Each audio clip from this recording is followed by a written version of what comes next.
Breathing hard from the climb, I settled onto the massive bronze doors embedded in the mountainside by ancestors long gone. Each door stretched twice my height, their surfaces weathered by the relentless northern storms, the dragon carvings worn but still watching over the valley below. Hurog Keep stood defiant on its rocky perch, its dark stone walls a relic of older, fiercer times. Though modest by the standards of the Five Kingdoms, the land from the eastern harbor to the western peaks was ours, more earth than gold, like most of Shavig. Hurog, dragon, the word thrummed in my blood as I stood, opening myself to the ancient magic that clung to this place. It surged through me as I bellowed the battle cry, the weight of inheritance pressing down. Mine if my father didn't end me first. A hushed voice cut through the quiet. He'll kill us. My cousin Erdrick's whisper carried from the riverside, hidden by thick willows. I almost kept walking, we weren't exactly friends, but the sinking suspicion that I was the he in question made me stop. It wasn't my fault, Beckram, his twin, said lightly. She bolted like a scared deer. They'd been tormenting my sister again. Erdrick wasn't wrong, I might just snap this time. Maybe don't pick on the girl whose brother's built like a bear, Beckram added, far too calm. Lucky for us he's as sharp as a sack of rocks, Erdrick muttered. I clenched my jaw, forcing my face into the dull mask they expected. Stupid Wardwick, harmless and slow. A deep breath, then I shoved through the brush, emerging where the keep's runoff met the river. Unarmed, they froze. I had height, weight, and a hunting knife at my belt. And now they had a problem. I had no intention of using a weapon. My fists would do just fine. Who's going to kill you? I asked, freeing my shirt from a stubborn branch as I pushed through the underbrush. Erdrick stood frozen, his face pale with shock, but Beckram flashed me an easy grin like we were meeting for breakfast. Ward, morning, cousin, out hunting, catch anything. Nothing worth keeping, I said. They looked nearly identical, same chestnut hair, sharp features, and those striking Hurog blue eyes, but their personalities couldn't have been more different. Beckram had all the charm and confidence, while Erdrick hovered in his shadow, always second-guessing himself. My gaze drifted to the river, then the trees, and finally to the sewer grate near the keep's wall. At the sight of it, Erdrick sucked in a sharp breath. A small footprint, half buried in the mud, marked the entrance. I walked over and tested the grate. It shifted easily, revealing a gap just wide enough for a child or my little sister. Was Syra here? I asked, turning to Beckram. That's her print. He hesitated, weighing his words. We think so. We were about to go after her. I didn't wait. Syra, I shouted into the tunnel, my voice bouncing off the damp walls. Brat, get out here. No answer. Not that I expected one, she couldn't speak. But I didn't need words to know she was in there. The last remnants of my childhood magic, weak as it was, still let me sense lost things. And right now, I could feel her, small and scared, somewhere in the dark. The sun was sinking. If she missed dinner, Father would make sure she regretted it. I dropped my pack and turned on Beckram. What did you do to her? Erdrick blurted out before his brother could stop him.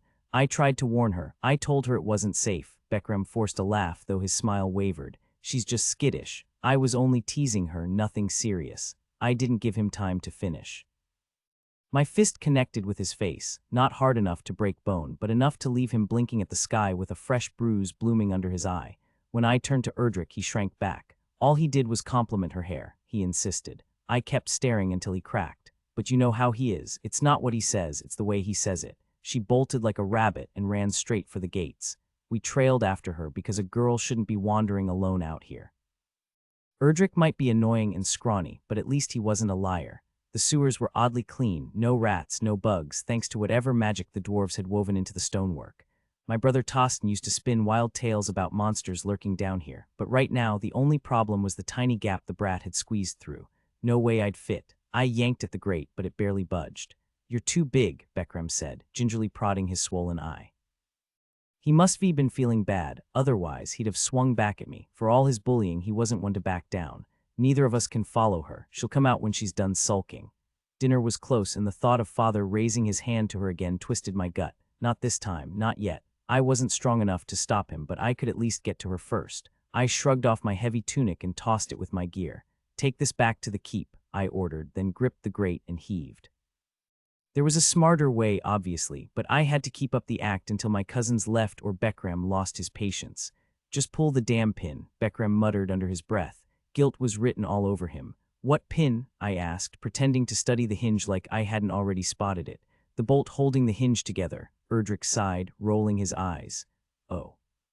I made a show of staring blankly until Erdrick finally dug out his knife and pried the rusted pin loose, wrecking the blade in the process.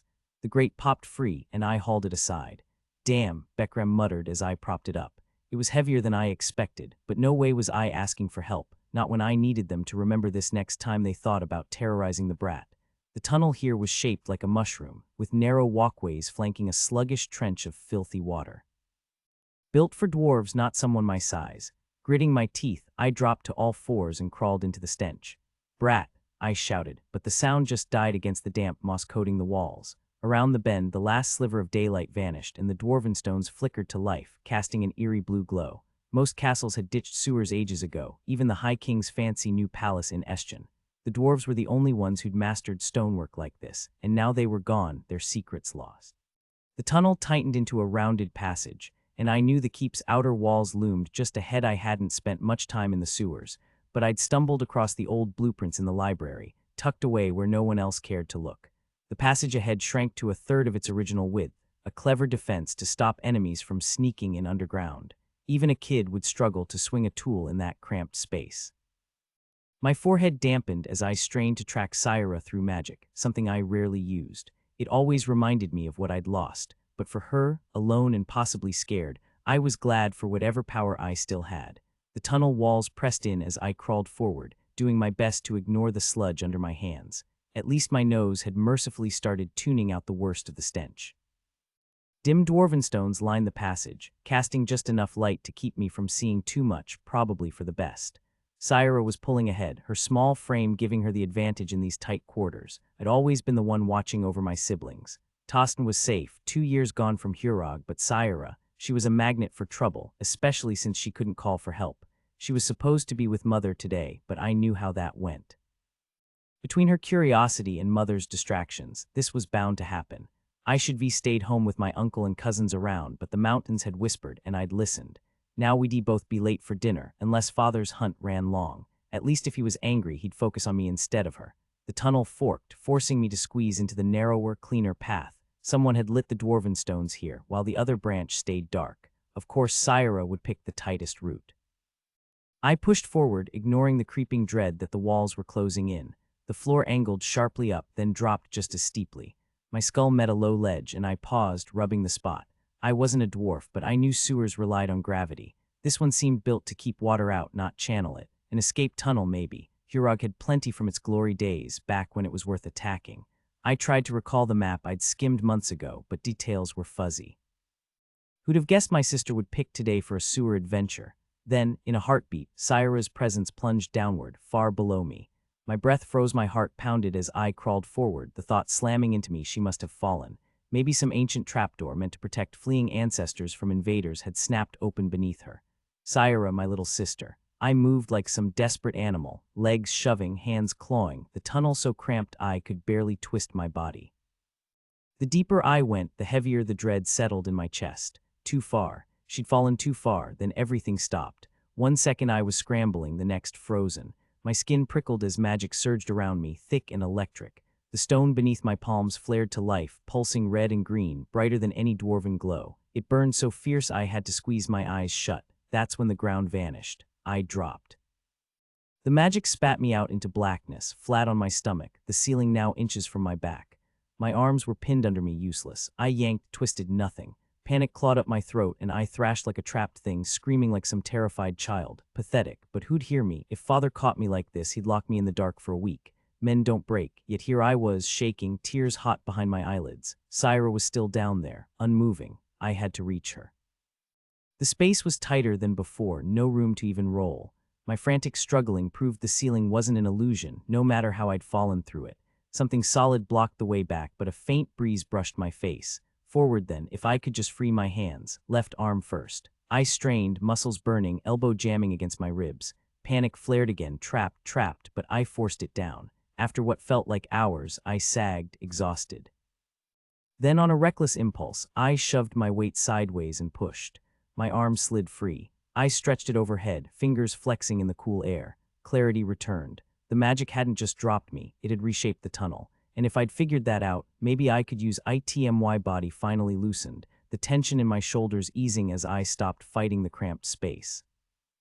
My right hand moved more freely than the left, but by the time I finished inching forward, The chill from the stone had seeped deep into my bones, leaving me trembling.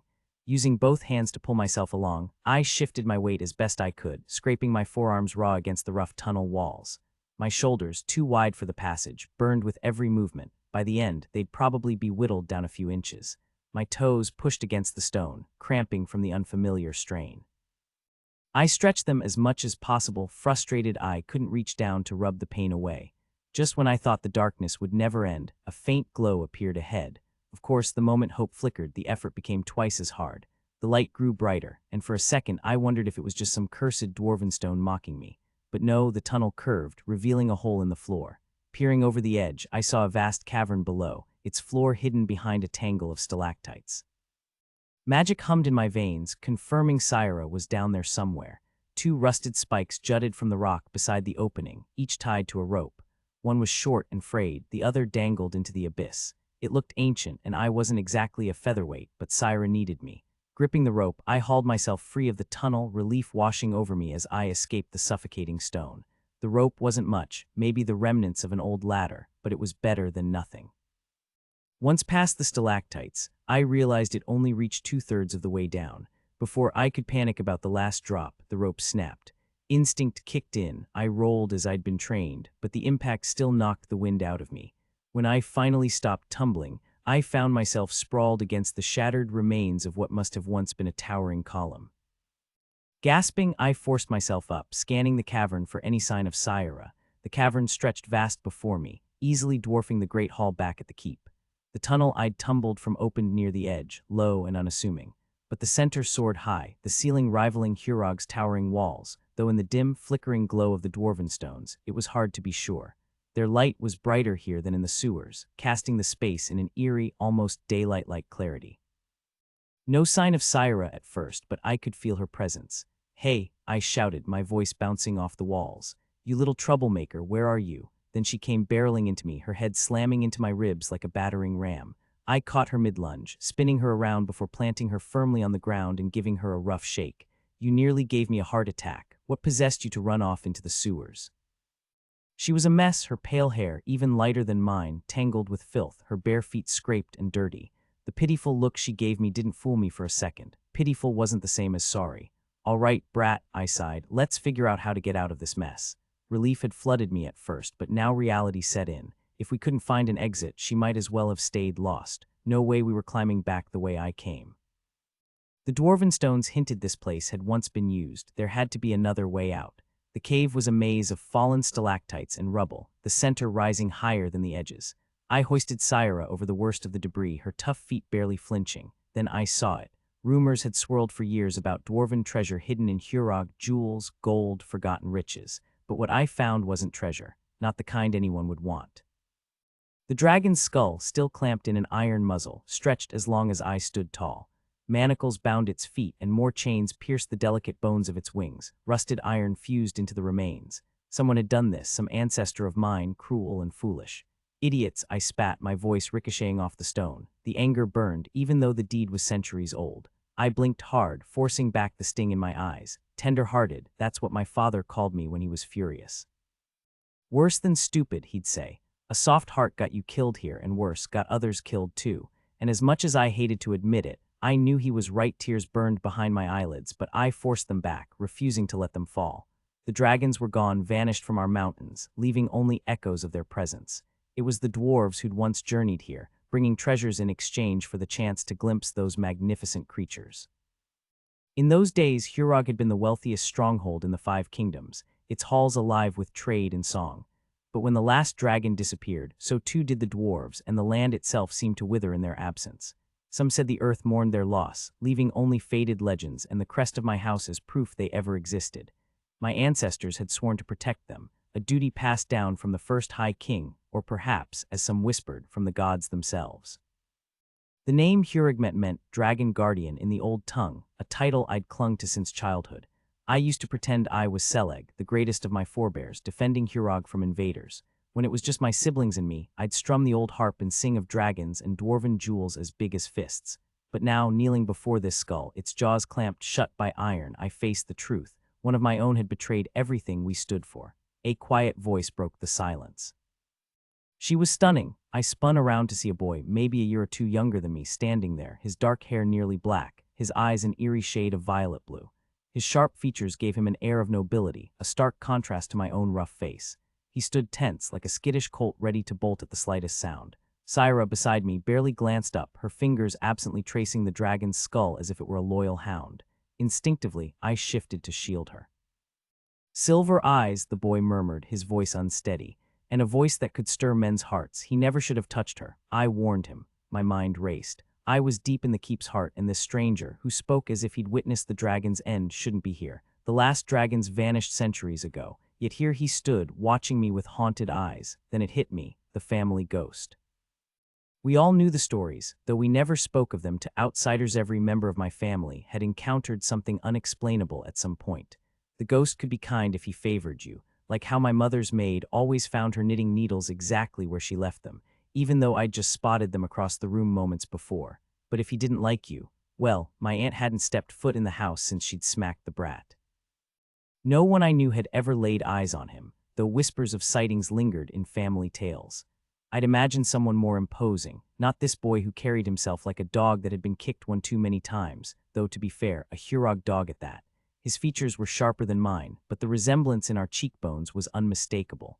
With his coloring aside, he could have passed for my little brother, Tostin, right down to those piercing Hurog blue eyes, just like Syra's. He studied me with the quiet intensity of a falcon before the strike, waiting for my reaction. "This is sacrilege," I said slowly, brushing my fingers over the delicate ivory bones. A surge of magic shot through me, and I flinched. "This is power," the boy countered, his voice so soft it sent chills down my spine.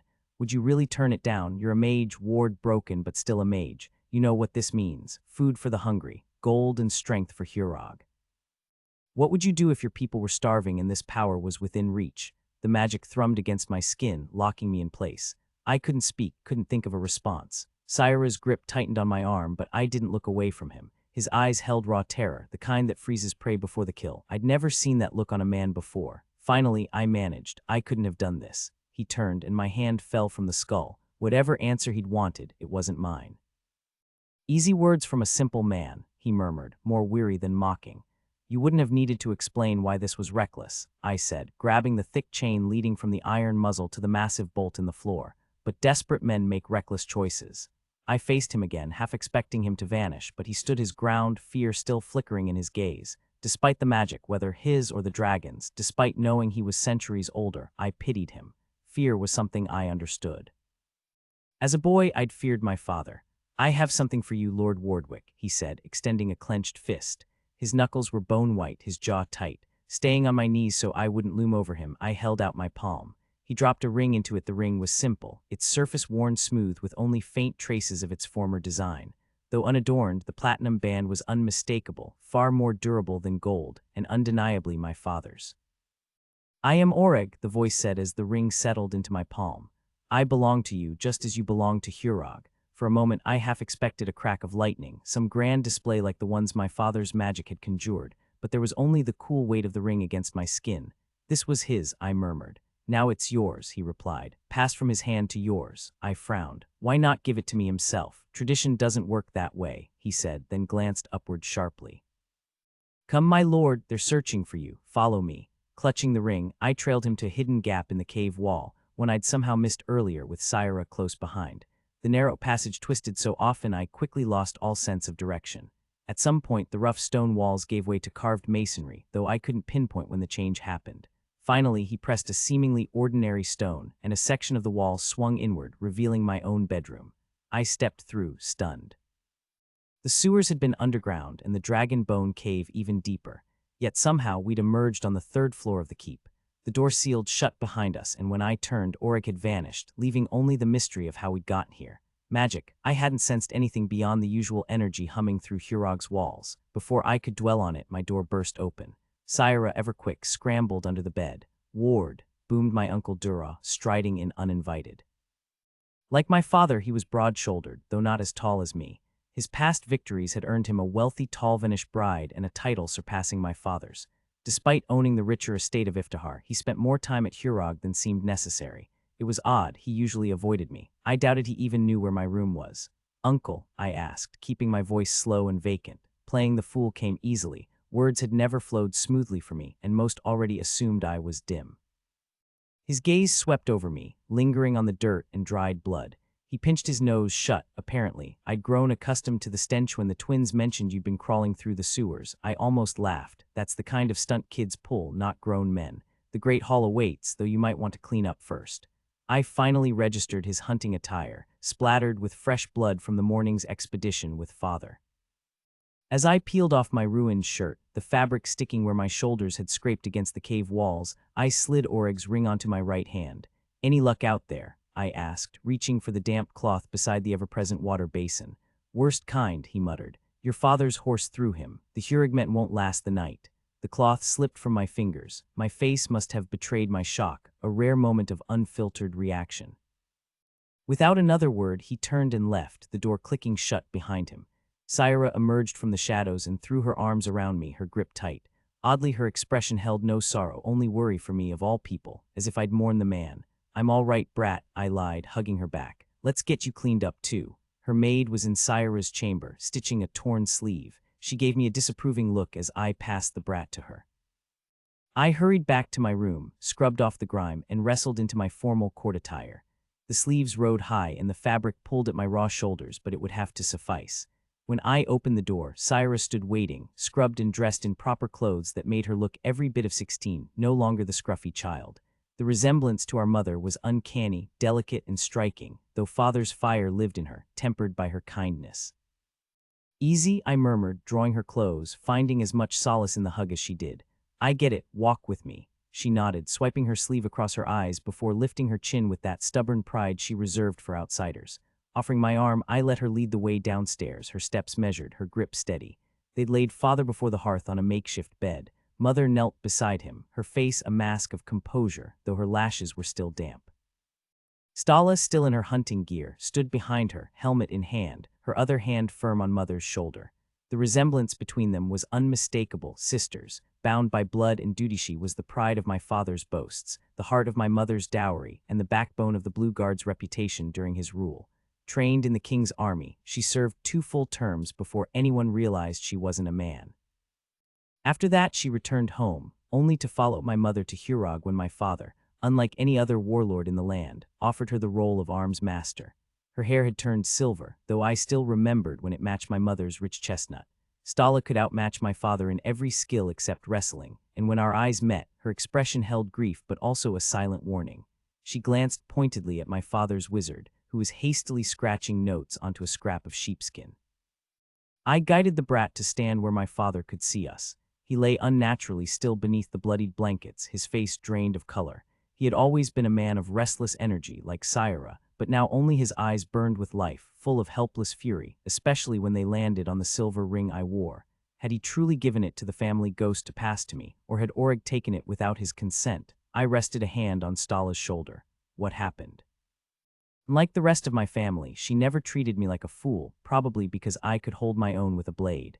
"Stygian was worse than usual," she said, her tone dripping with disdain for my father's unruly stallion. I had always admired the horse's raw power, but Stala saw him as a liability, like wielding a flawed sword that shatters at the worst moment. "He threw the Hurigmen onto a dead tree. The cuts aren't deep, but something inside is broken. Frankly, I'm shocked he's lasted this long." "Die at home, just like my father," rasped, his gaze locked on me. He looked older than I'd ever seen him, his usual vigor gone. My mother, standing beside him, seemed untouched by time. "Bad enough to leave this place to a fool," he muttered, "but worse to die with my oaths unfulfilled. Swear that when your time comes, you'll pass on what I've given you." He meant the ring. "I swear it," I said, running my thumb over the metal. He gave a stiff nod, though his expression didn't soften.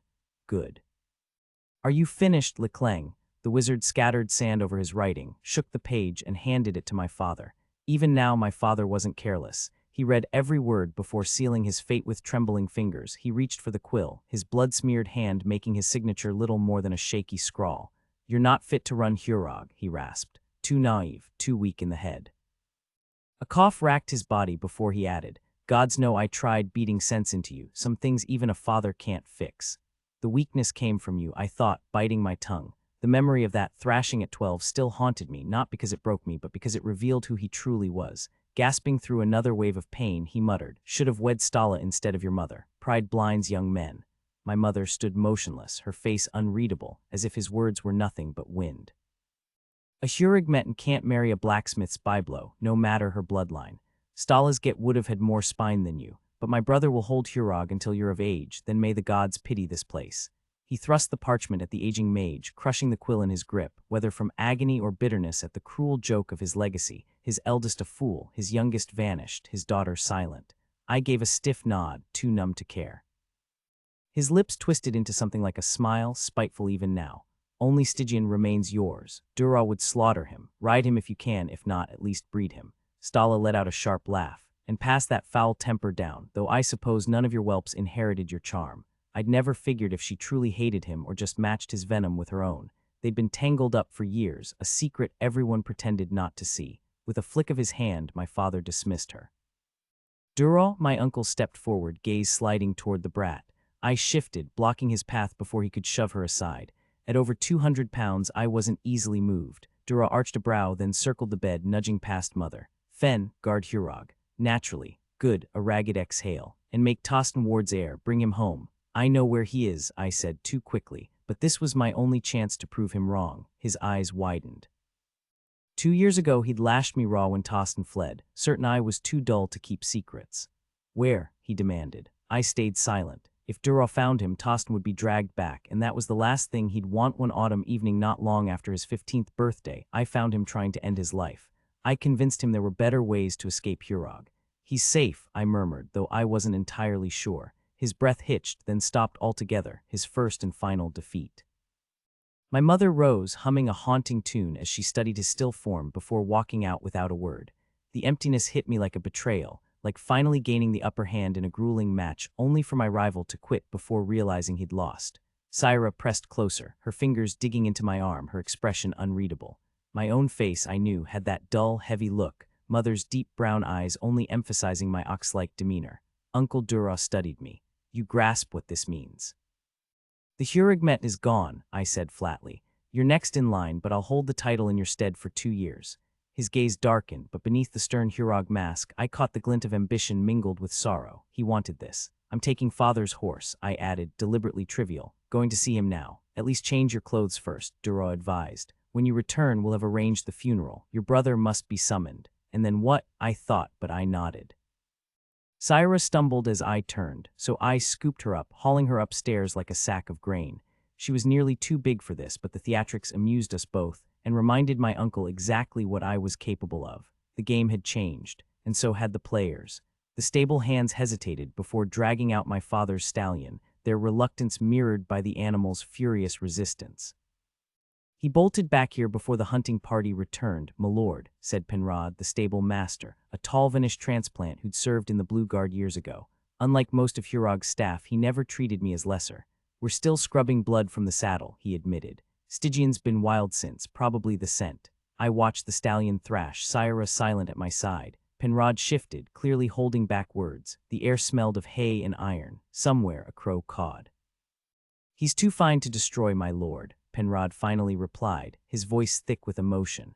His sire was imported stock, died young when your father hunted outlaws with him. Only 2 of his offspring remain, and one was gelded before we understood their true worth. He paused, catching himself before mentioning my father again. The previous lord didn't want to breed him yet, thought it might make him even more difficult to handle, if you were to end him. His words trailed off like a painter watching his masterpiece burn.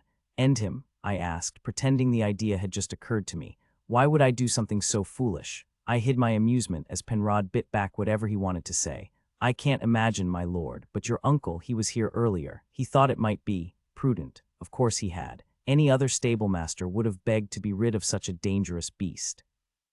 But my uncle underestimated Penrod. He wasn't just a horseman. He was an artist who recognized that Stygian's fury wasn't natural.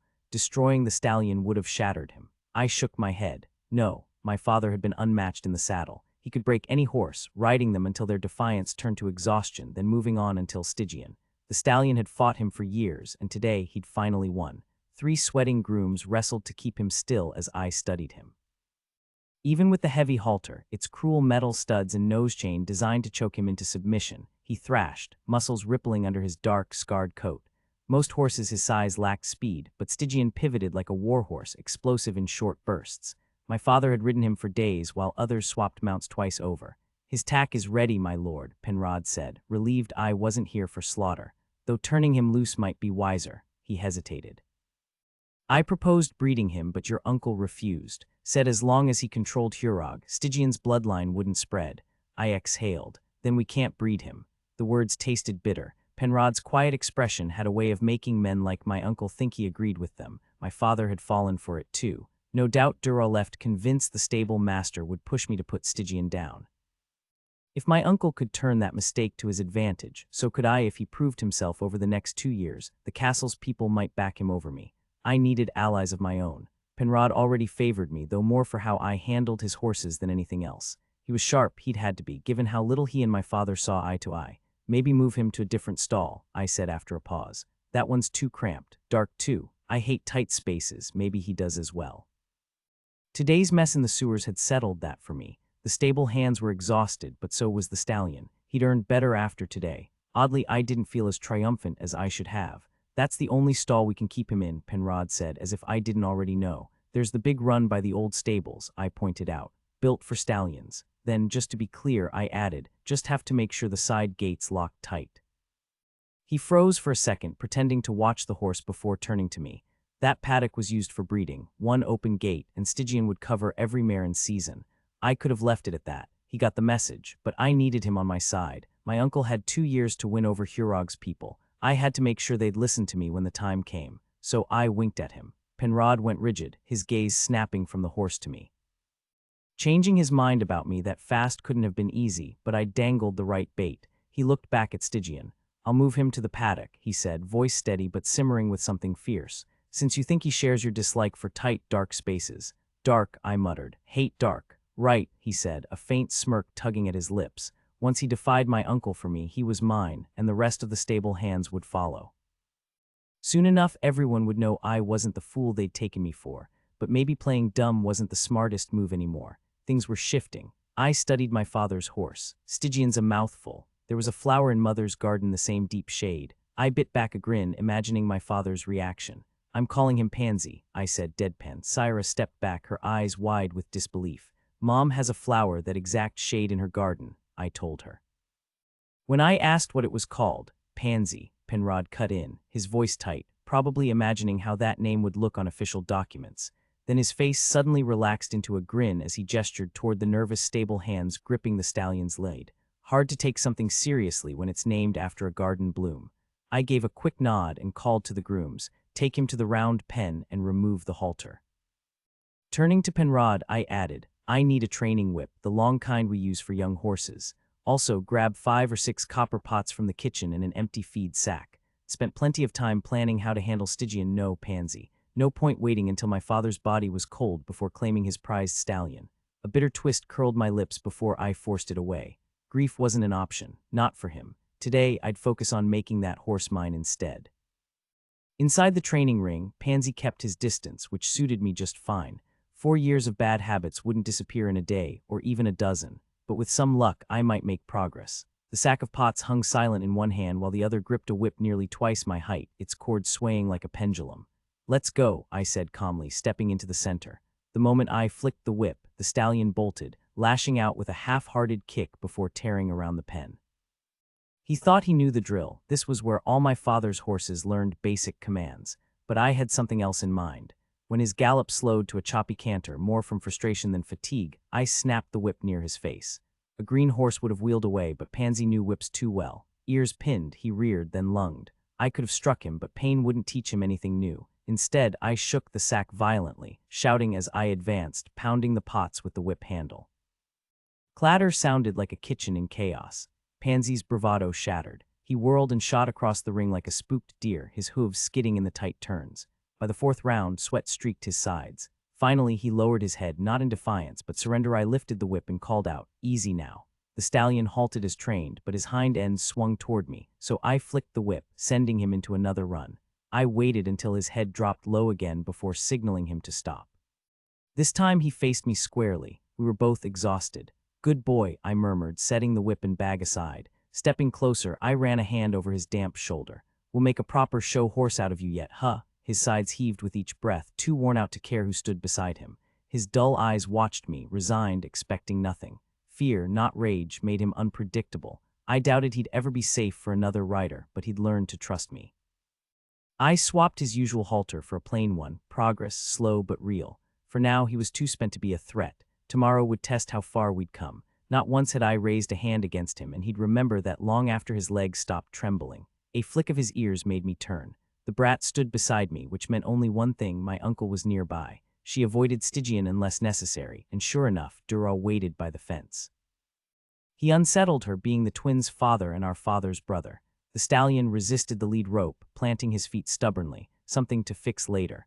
Penrod took the reins as soon as we passed the gate, while another groom hurried to collect the gear. My uncle stepped forward. "The funeral's set for tomorrow evening," he said. "Can't wait longer in this heat, though your aunt won't make it in time." I met his gaze, letting my expression shift as if just remembering. Good, I thought. Let him assume I'd forgotten my own father died today. I nodded. He lingered, wanting more. Still ignoring Penrod's advice. "I see," he said. "That animal's a killer. He should be put down." "You have no idea," I thought. "He's got spirit," I replied. "Big creatures like him, like us, need room to breathe." My shoulders ached at the memory of the narrow tunnel to the dragon's cave. "Lots of room. He killed your father, Ward. He's dangerous." I held his stare. If a man can't handle a horse, he shouldn't ride one. It was father's favorite lesson, one he'd lived by until he hadn't. Dural turned to leave but spun back, closing the distance between us. "Ward," he said, voice low, "your mother may be Talvanish, but you're Shavigman through and through. You know magic rules this land. I fought Skelet in the mountains." Syra ducked behind me at the mention of the restless dead. "And I've seen what nightwalkers leave behind." He gestured south, his face grim. "The Talvanish mock our fear of curses, but you're not from the lowlands, are you?" I wasn't sure where he was going with this, but I humored him. Tilting my head awkwardly to meet his gaze, I muttered, "We have a curse." And what a pathetic curse it was. No poetry, no hidden meaning, just a crude scrawl that looked like a bunch of bored teenagers had carved it into stone. The worst part, it was right there in the great hall for everyone to see. Visitors didn't laugh only because the runes were ancient, and barely anyone could read them. "Do you know what it says?" I hesitated, then decided even a fool like me could know this much. "The house of Hurog will fall to the beast from below." Stygian beast, Ward. Stygian, the monster of the underworld. Fen thought it was a fitting name for a warhorse. Turns out he was right in ways he never imagined. "That stallion is a creature of darkness," he said, his voice sharp. "He should have been put down years ago. Do you understand?" I knew Stygian was named after the legendary beast that devoured the souls of the unworthy, but I hadn't expected Uncle to take it so literally. Then it hit me, the curse had already come true. The bones of the underworld beast were locked beneath the keep. Hurog's wealth was gone, and dragons were just stories now. Hurog didn't need Stygian to finish the job. We were doing that ourselves. My father had been unstable. My mother drowned her days in Dreamroot, oblivious to everything. My sister couldn't speak, though no healer could explain why, and my brother had tried to end his own life. "You do see," Dural pressed, forgetting for a moment that he was talking to the family simpleton. "I see just fine," I said, just to remind him. "But what does any of that have to do with the horse?" Uncle was a handsome man, more so than my father, though not as striking as his own sons. But anger twisted his face, and maybe that's why I took such pleasure in his reaction. The brat buried her face against my back as he struggled to keep his temper. "Stygian was your father's downfall. If you don't realize that, he'll be yours too." "He's a horse," I insisted. "And I renamed him. Stygian's too much of a mouthful. Pansy. His name is Pansy now." The more I said it, the more I liked it. Later that night, as I prepared for bed, Orig appeared without warning. I hadn't heard him enter, but when I wiped my face dry, there he was, perched on the edge of my bed. I gave him a nod, then settled onto a stool nearby and started clipping my toenails over the empty chamber pot with my knife. He watched in silence for a while, but toenail trimming isn't exactly thrilling entertainment, so eventually he spoke. "Do you know what the ring is for?" I shook my head. The quiet stretched as I switched to my fingernails. "Recognize me?" he demanded. I gave a slow nod. Rising abruptly, he began circling the small room, his boots scuffing against the wooden floor as he muttered under his breath. When he finally halted in front of me, his hand clamped over my knife, warm, firm, nothing like the cold, wispy touch of spirits from tavern tales. "Then tell me who I am," he snapped, frustration sharpening his words. Had he seen through my act when I wasn't performing? Did he know the truth? "Shouldn't you know yourself better than I do?" I countered, feigning wide-eyed innocence. His shoulders slumped as he collapsed onto the floor, face buried in his hands, the nape of his neck exposed like an open wound. For a heartbeat, he reminded me of Tostin. I studied him, weighing the risk. There wasn't a soul I trusted with my secret, not even Syra, though she might have guessed. "Who are you?" I pressed, voice crisp. "All I've got are ghost stories, and you're no specter." His head jerked up at the shift in my tone. I sheathed my blade, nudged the chamber pot out of sight with my boot, and settled in. "It's real, isn't it?" he whispered, hope threading through the uncertainty. "All this time you've been pretending." I suspected, but I couldn't be sure before. He waited, but I had no way to explain without sounding like some overwritten ballad. Finally, he tried again, cautious. "Ever heard who raised Hurog Keep?" His wariness was earned. Questions were dangerous ground, but I'd already decided he wasn't a piece in the game. He belonged to me like Hurog itself. My thumb brushed the platinum ring, only that its lord was tasked with guarding dragons for the High King. Orig let out a bitter laugh. "Then you know nothing." The Hurog name came centuries later. The keep's older than empires, built by a real mage, not like your father's pet fool. He left court, raised these walls where no one dared follow, all because they feared dragons. His finger traced invisible lines on the floorboards. Wanted a home that ran itself, no servants underfoot, no soldiers drilling at dawn. Had 2 sons by his wife, a sensible woman smart enough to die young. One fell in battle, the other had magic. Me? I was his slave's bastard, sold off, then bought back when the coin was right. He paused. I wasn't sure I wanted the rest. I'd heard enough minstrels' yarns, or maybe just lived too long under my father's shadow, to guess where this led. When I arrived, he was alone. Gave me soup from a pot over the fire. I slept, woke up as the stones around us. I held his gaze, turning the words over. He was the keep. Stepping through the hidden door into my room still felt strange, even though I knew we were deep beneath the keep's foundations. I considered my options carefully before deciding silence was the best response. "Thanks for looking after the brat today, Orig." Sometimes, throwing out an unexpected remark got you more answers than a direct question ever could. His head jerked up and he studied me with a frown, searching for something in my expression, but whatever he hoped to find, it wasn't there. "I do what I can for her," he said quietly. "It's not much, just a door where she can hide from her father but still be found by her brothers." We sat in comfortable silence for a while as I turned over his earlier words, his claim that he was the keep. My fingers absently twisted the unfamiliar ring on my hand. "You can't take that off," Orig blurted, as if suddenly remembering his purpose. "It binds you to the keep. The only way it comes loose is if you're dying, then you pass it to your heir." "What if I give it to someone else?" I asked, tugging uselessly at the stubborn metal. I should have known better than to slide it on without asking. Rings were a nuisance in a fight. They messed with your grip and snagged on everything. At the very least, I'd have worn it on my left hand. "Whoever you give it to becomes your heir," he replied. I leaned back. "Tell me more, about the spell, the ring, the keep, and about you."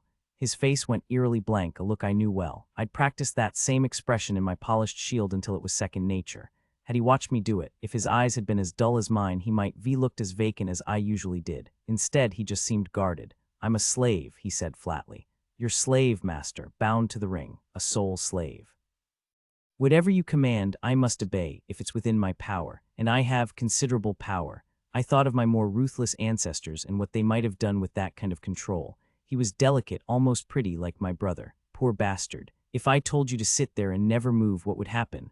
"I'd sit here," he said, voice hollow, "until you died or ordered otherwise. I have no choice."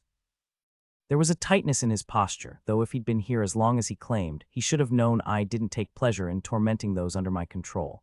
Then again, like Stygian, no, pansy, it'd take him time to learn. "When you said you were the keep, did you mean that literally? Or is it just magic tying you here?" He studied his hands. "Is there a difference? Can you tell me what's happening in the keep right now?" His gaze drifted, unfocused, as if seeing through walls. "The fire in the great hall is down to embers. There's a rat scavenging near the pantry. Your uncle's by the hearth, rocking on his heels, hands clasped behind his back." "Stop," I cut in. "Can you focus on multiple places at once? No more than you can stare at the far wall and the space behind you simultaneously. And your hearing, it's sharp." I brushed my hands over my trousers, considering Pansy's unease, something I could navigate because I knew him. Penrod had been won over the same way. Now Orig needed that same understanding, like a mistreated stallion learning trust.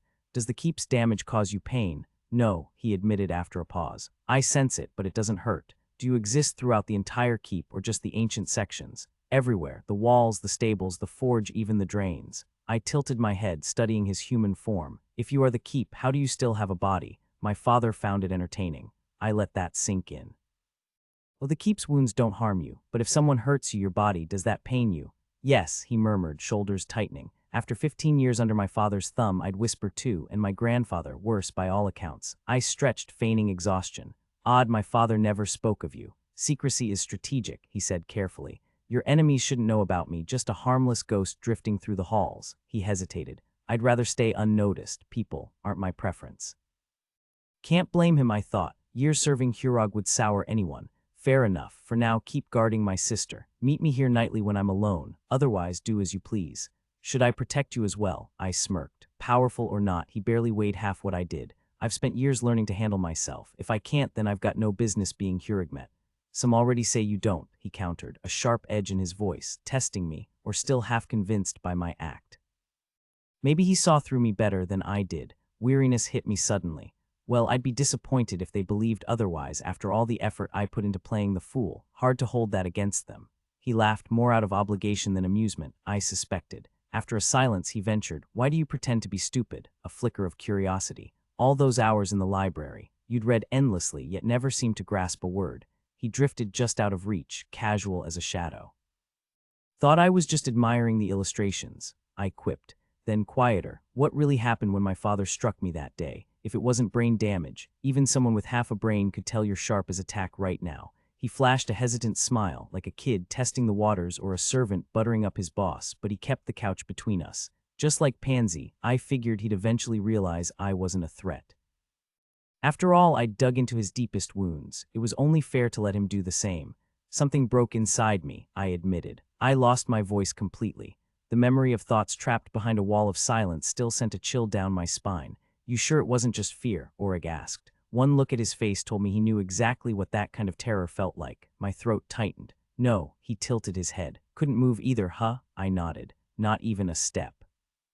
Stala and I had spent years rebuilding my left side until it matched my right. Even now, nightmares sometimes dragged me back to that numb, useless limb. You used to have magic, Orig mused, settling onto the bench by the door. Made flowers bloom for your mom. He was loosening up now, curiosity winning over caution. I can still track things. Nearly jumped out of my boots today when I realized Syra had somehow gotten 10 feet below me in the tunnels. Guessing she didn't take the same shortcut I did, he nodded. But the rest of it's gone. I can sense magic, but I can't touch it. Why play dumb then? To stay alive. I searched for words to explain the unthinkable. My father was the Hurugmet. You of all people know what that meant to him, more than a crown, something sacred, but temporary like passing a torch. Orig frowned. That's how it works for everyone. His own father handed Hurog to Fenwick. Legacy lives in the bloodline. He murdered my grandfather. The words hung in the air, sharp as a blade. Orig froze. Bandits killed him, he whispered. Your father carried him home to die. My father's arrow struck him in the back. He confessed when he was drunk. We'd been alone in the high country, just me and him, years ago. The campfire burned low and the whiskey burned hotter. I don't know why he admitted it, but I'll never forget the way his eyes locked onto mine after, like he just handed me a loaded crossbow. I played dumb, pretended the slurred words were gibberish. Maybe that was the moment everything unraveled, or maybe he'd always seen me as the clock ticking down on his reign. I was time's banner and he couldn't stand it. Sounded like a line straight out of Selig's damn diaries. The words would have read better than they sounded, so I softened my tone. My father hated losing. I stepped away from the bed and faced the polished metal mirror on the wall. My reflection showed a younger version of him, minus the striking Hurog blue eyes. The height came from my grandmother's side, but the sharp angles of my face were pure Hurog. I was his heir, a walking reminder that one day Hurog would slip from his grasp. I don't think he even fully understood it, but from the moment I first held a sword, he saw me as a threat. You might remember, if you were paying attention, that the beating that changed me wasn't the first time he left me unconscious. If things had kept going, he would have killed me before I was old enough to fight back, and I had my mother's example to follow.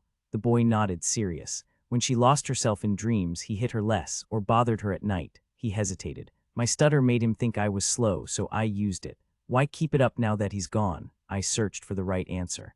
My uncle holds Hurog for the next 2 years. Like my father, he was raised to believe ruling this place is the highest honor a man can achieve. I'm not sure he'll be eager to hand it back.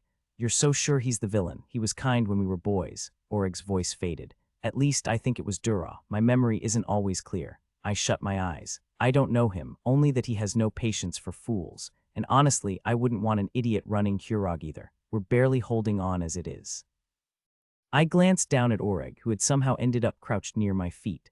I don't trust him. Talking this much was exhausting, ironic, how honesty felt heavier than lies. Trust your gut, Orig said after a pause. No harm in staying cautious a little longer. Then he vanished, not through the door or the hidden passage, just gone, leaving me alone with my thoughts. My instincts, my father was dead, and I couldn't tell if I was relieved or wrecked.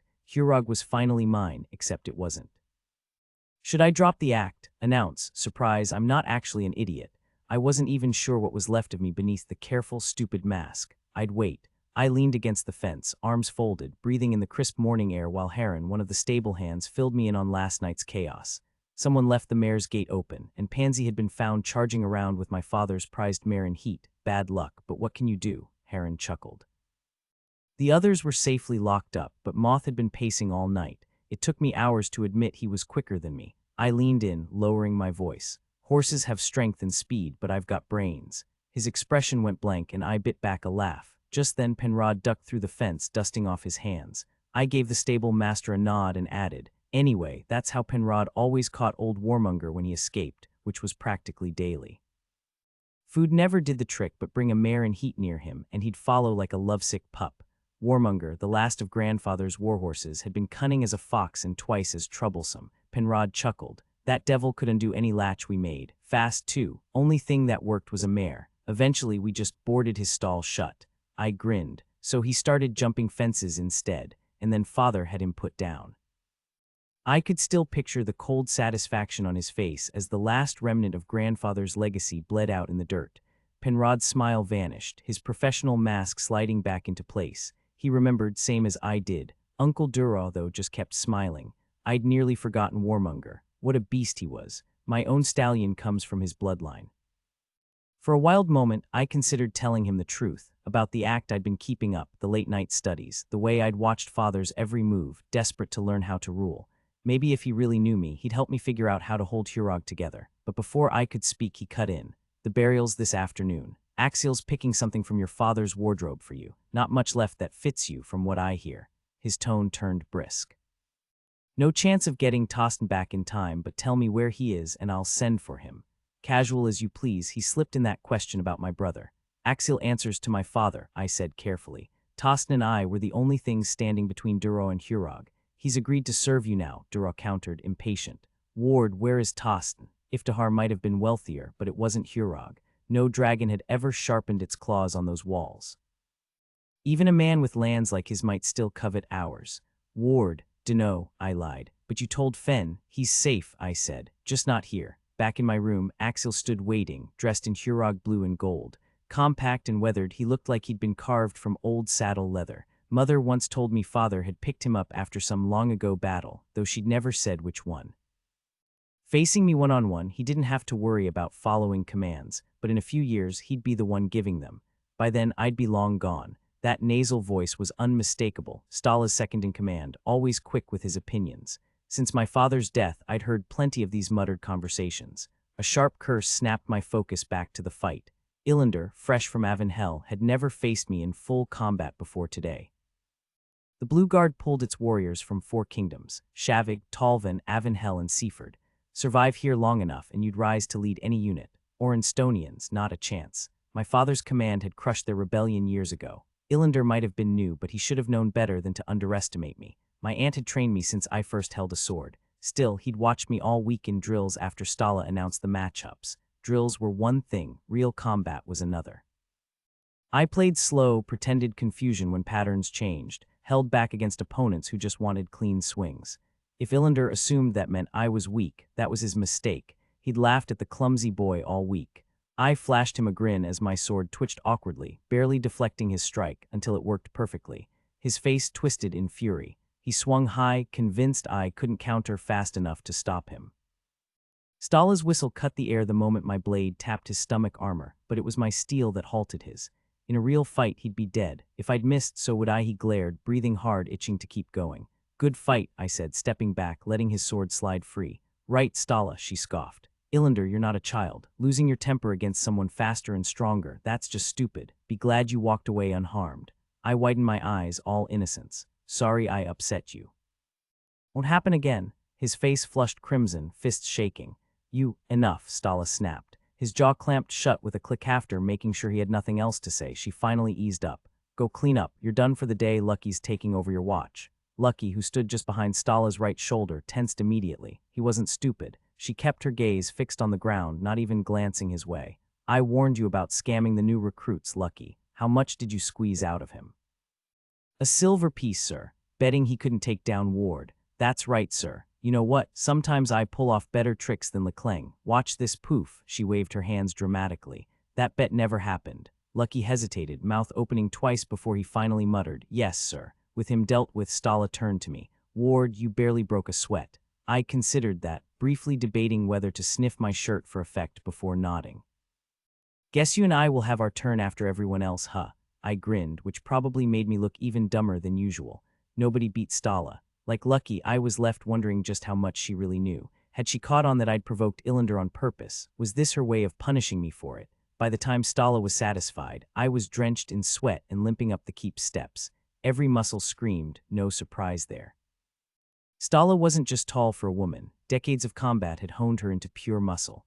I had strength, speed, and reach on my side, but she fought like a cornered alley cat. Winning was all that mattered, and she loved to win. I rubbed my left eye, flicking away the last grains of sand. Playing fair meant I couldn't retaliate, but I was taking notes. When I pushed open my door, Oreg was lounging on my stool, grinning like he'd won a bet. I didn't even care, not when I saw the steaming tub waiting for me. I stripped out of my sweat-soaked clothes and sank into the water with a groan. The tub, built for my father, one of the few things I'd claimed besides axial, fit me perfectly.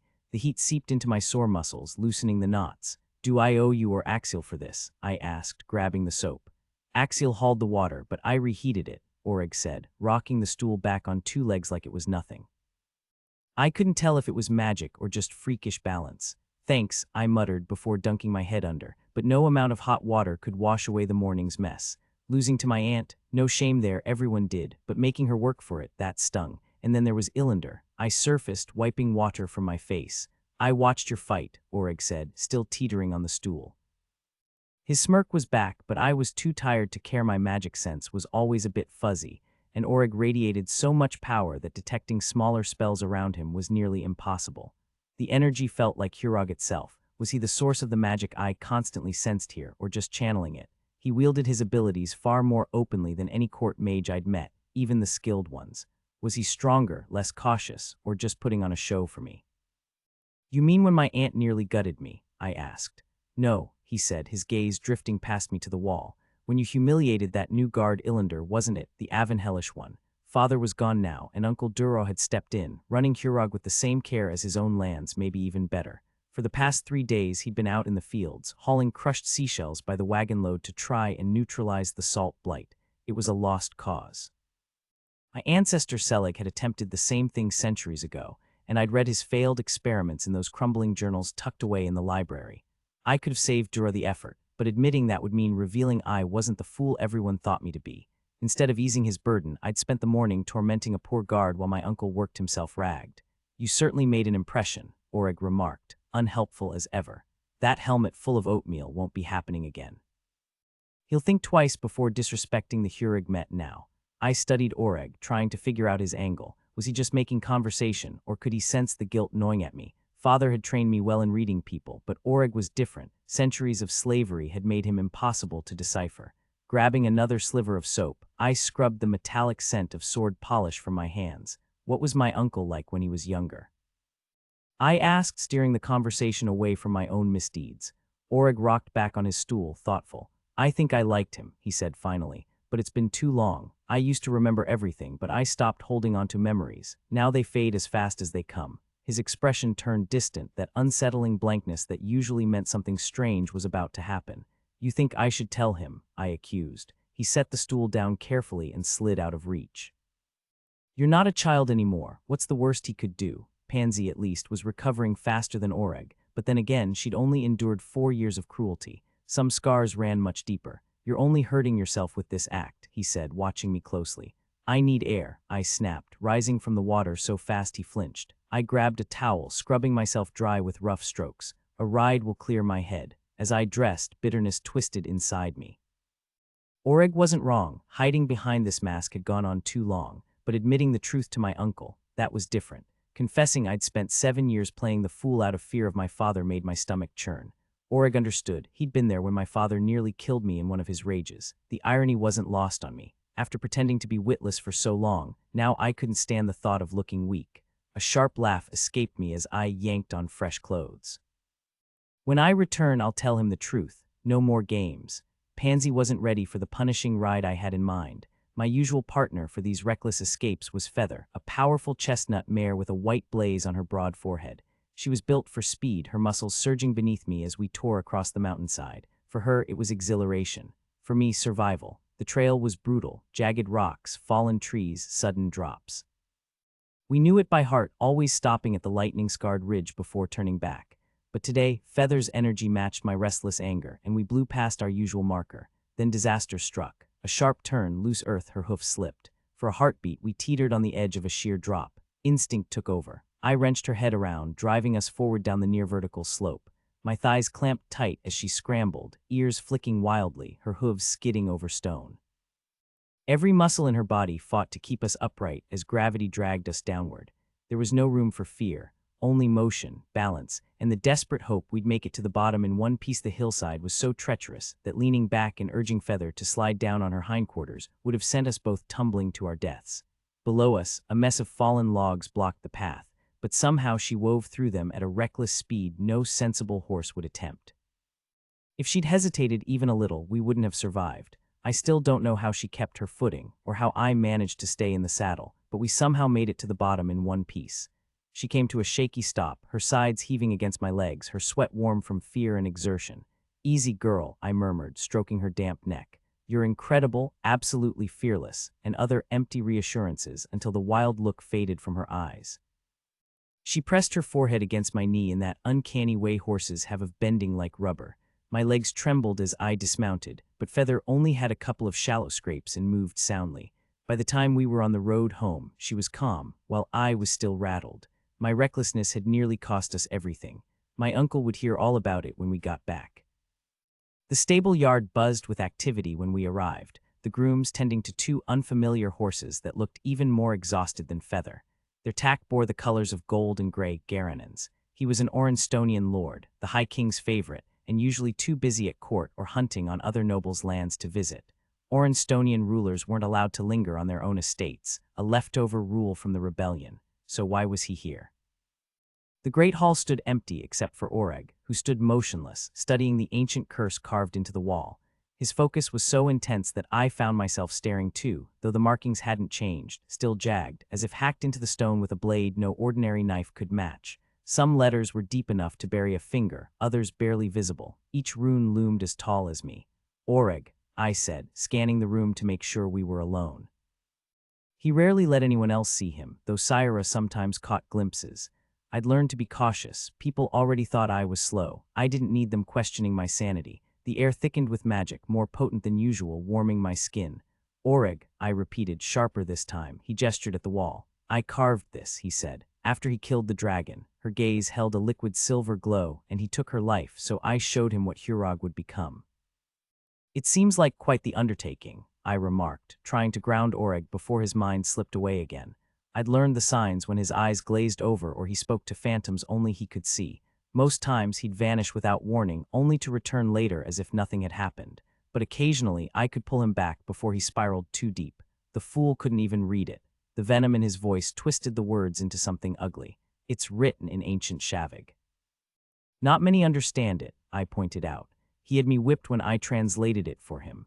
As he spoke, the fabric of his shirt split along his back, a thin red line appearing from shoulder to hip. He winced, and another slash bloomed beneath the first. My stomach clenched as blood seeped through the cloth, yet Oreg's hollow stare remained fixed on the wall. "Oreg," I said, fighting to steady my voice, though the crack of an unseen lash made me flinch.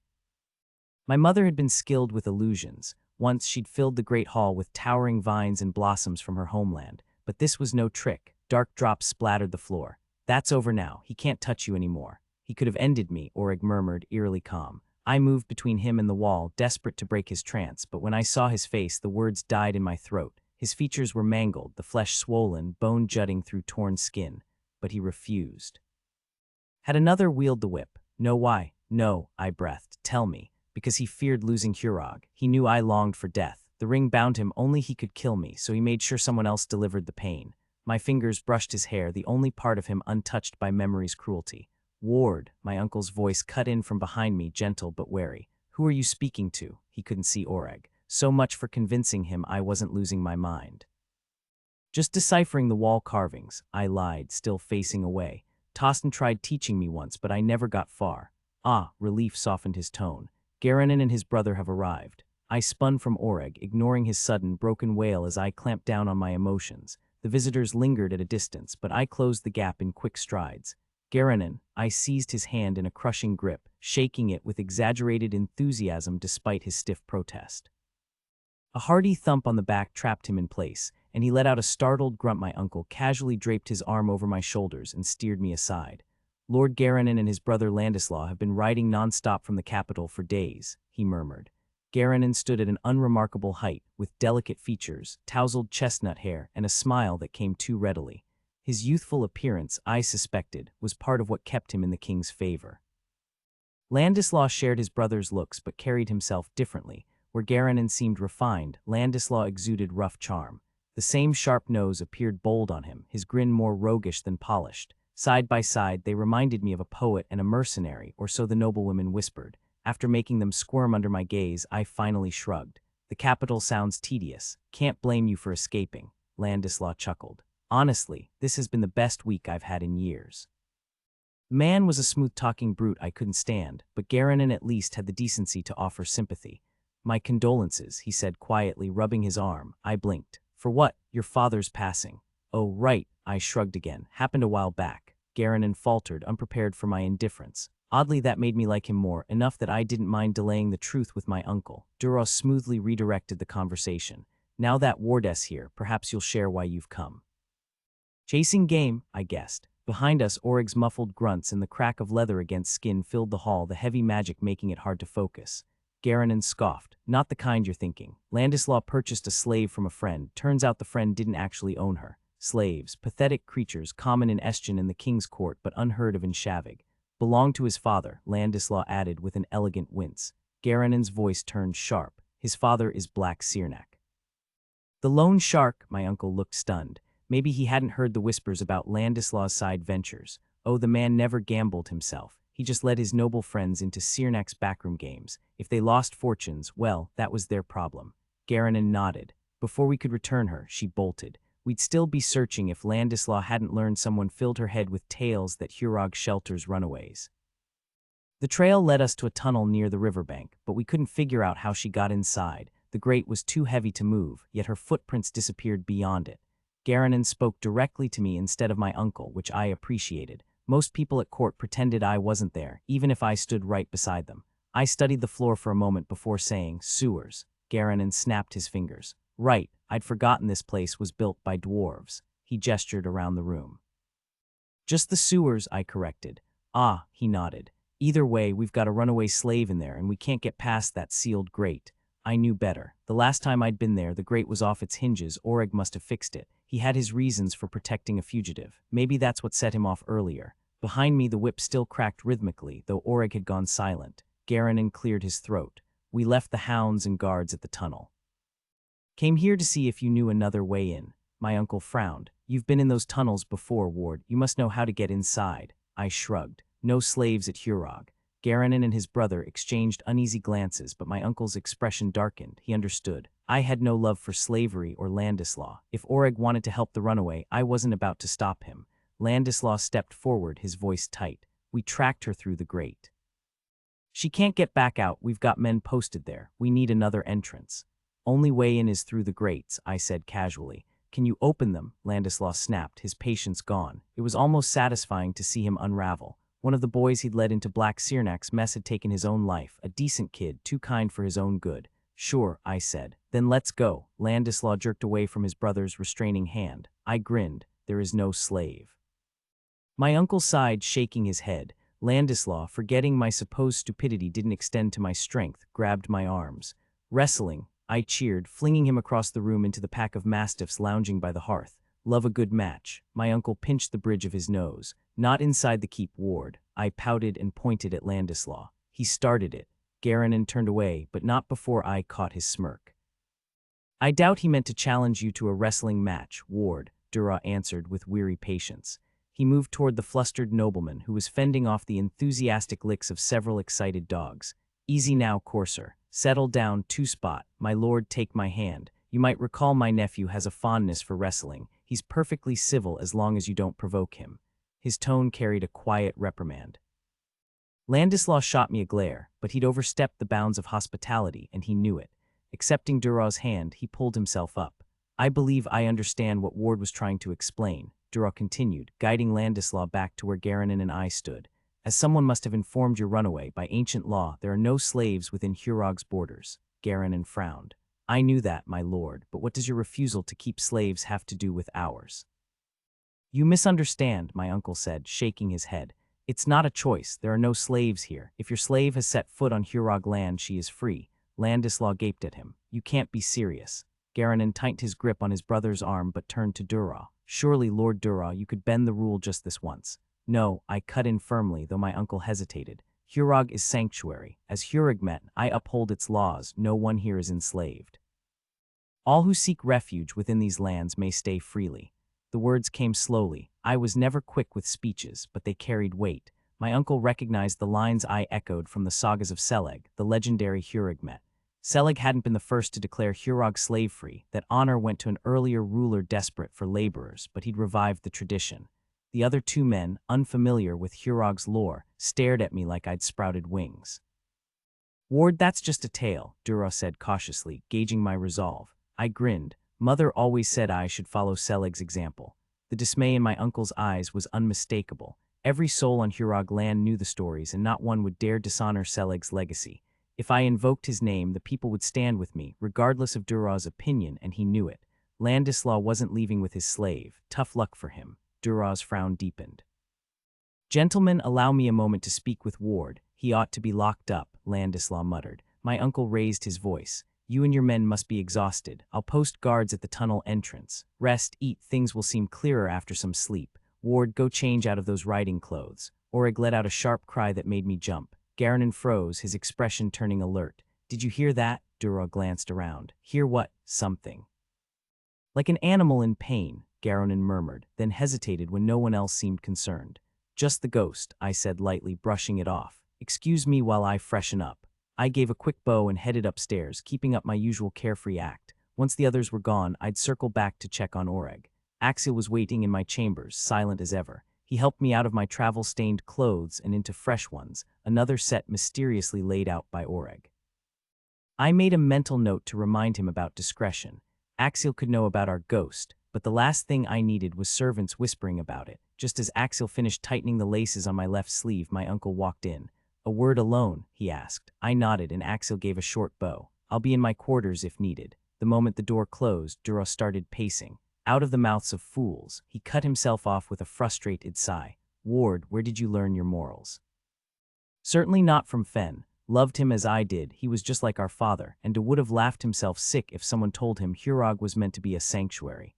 I swayed slightly, tracking his movements like a spectator at a tennis match before catching myself. Right, honesty. I stopped, and so did he, as if my stillness had cut his momentum. I came here to argue, he admitted. If this gets out, every runaway in the 5 kingdoms will flock here, will be the joke of the royal court. But you don't care about that, do you? He wasn't really asking, so I kept it simple. In Hurog, there are no slaves. His shoulders relaxed slightly. No, there aren't, he murmured, more to himself than me. The old law's still in our charter. Any slave who steps foot here is free. My ancestors ignored it, but that doesn't erase it. Landislaw and Garanon will have to fend for themselves. Garanon's fine, I said. Landislaw can burn. Duraw raised an eyebrow. You've got a grudge. I almost told him the truth, that I wasn't the fool he thought, but the word stuck. Later, when Garanon was gone, tell me, Duraw pressed, if you liked Landislaw, would you still have freed that slave? I frowned. That was a fair question. Had spite really driven me? Would I have even recalled the old traditions if Landislaw hadn't forced my hand? My mind drifted to Orig grieving in the great hall and the bound dragon hidden beneath the fortress. Too many generations of Hurogs had let their heritage fade. No one is enslaved at Hurog, I declared. My uncle gave me a strange, knowing smile and dipped his head slightly in acknowledgement. So it seems, he murmured before closing the door behind him. The last remaining bound soul in Hurog spoke up, his voice tight with worry. Ward, you won't betray her, will you? I turned to find Oreg standing by the hidden panel in my wall, the secret entrance to the tunnels now exposed. The wounds from earlier had vanished, and though he seemed clear-headed again, he hugged himself, shifting restlessly. A sharp pang of frustration hit me. I wished I knew how to break his chains too. Maybe I'd seek out one of the king's sorcerers next time I visited court, though the thought of exposing Hurog's secrets made me uneasy. And honestly, what mage alive today could undo an enchantment that had lasted centuries? Magic had been stronger in the days of the Empire. I won't turn her in, I promised. Oreg lifted his chin, skeptical. You mean that? Absolutely. I hoped my tone left no room for doubt. Did you make sure she has blankets and food? He nodded. But she's terrified. I hid her in the cavern with the dragon's remains. His voice dropped lower. She hasn't seen me. I just left supplies. I should have told you sooner. You left her locked in there all day? I asked, frowning. He gave a quick nod. I'll go talk to her, I decided. She can stay in the keep if she wants. Garanon and Landislaw won't bother her. Or she can wait there if you're okay with it. Oreg had come to me for help. Just yesterday, Pansy had nickered when I approached his paddock's small miracles. Oreg studied me with the same wary uncertainty my little brother had shown before he died. Sometimes I could almost forget what Oreg truly was, but the scene in the Great Hall had shattered that illusion. He needed my help, but trust didn't come easily. She'll be safe, I assured him. Without a word, the hidden door slid open behind him. He turned sharply and stepped through. I followed, and the passage sealed shut behind us. This time the tunnel was startlingly short, as if the dragon's cave were just next door instead of buried deep in Hurog's heart. The moment I stepped inside, two things struck me. A low, pulsing hum filled the air, and magic clung to the cavern like steam in a bathhouse. Flickers of light danced along the stone walls, and the hairs on my neck stood up. Something unseen watched from the darkness. When I paused, Oreg turned back. She's trying to use magic, he said, but she's not strong enough to break my wards around the bones.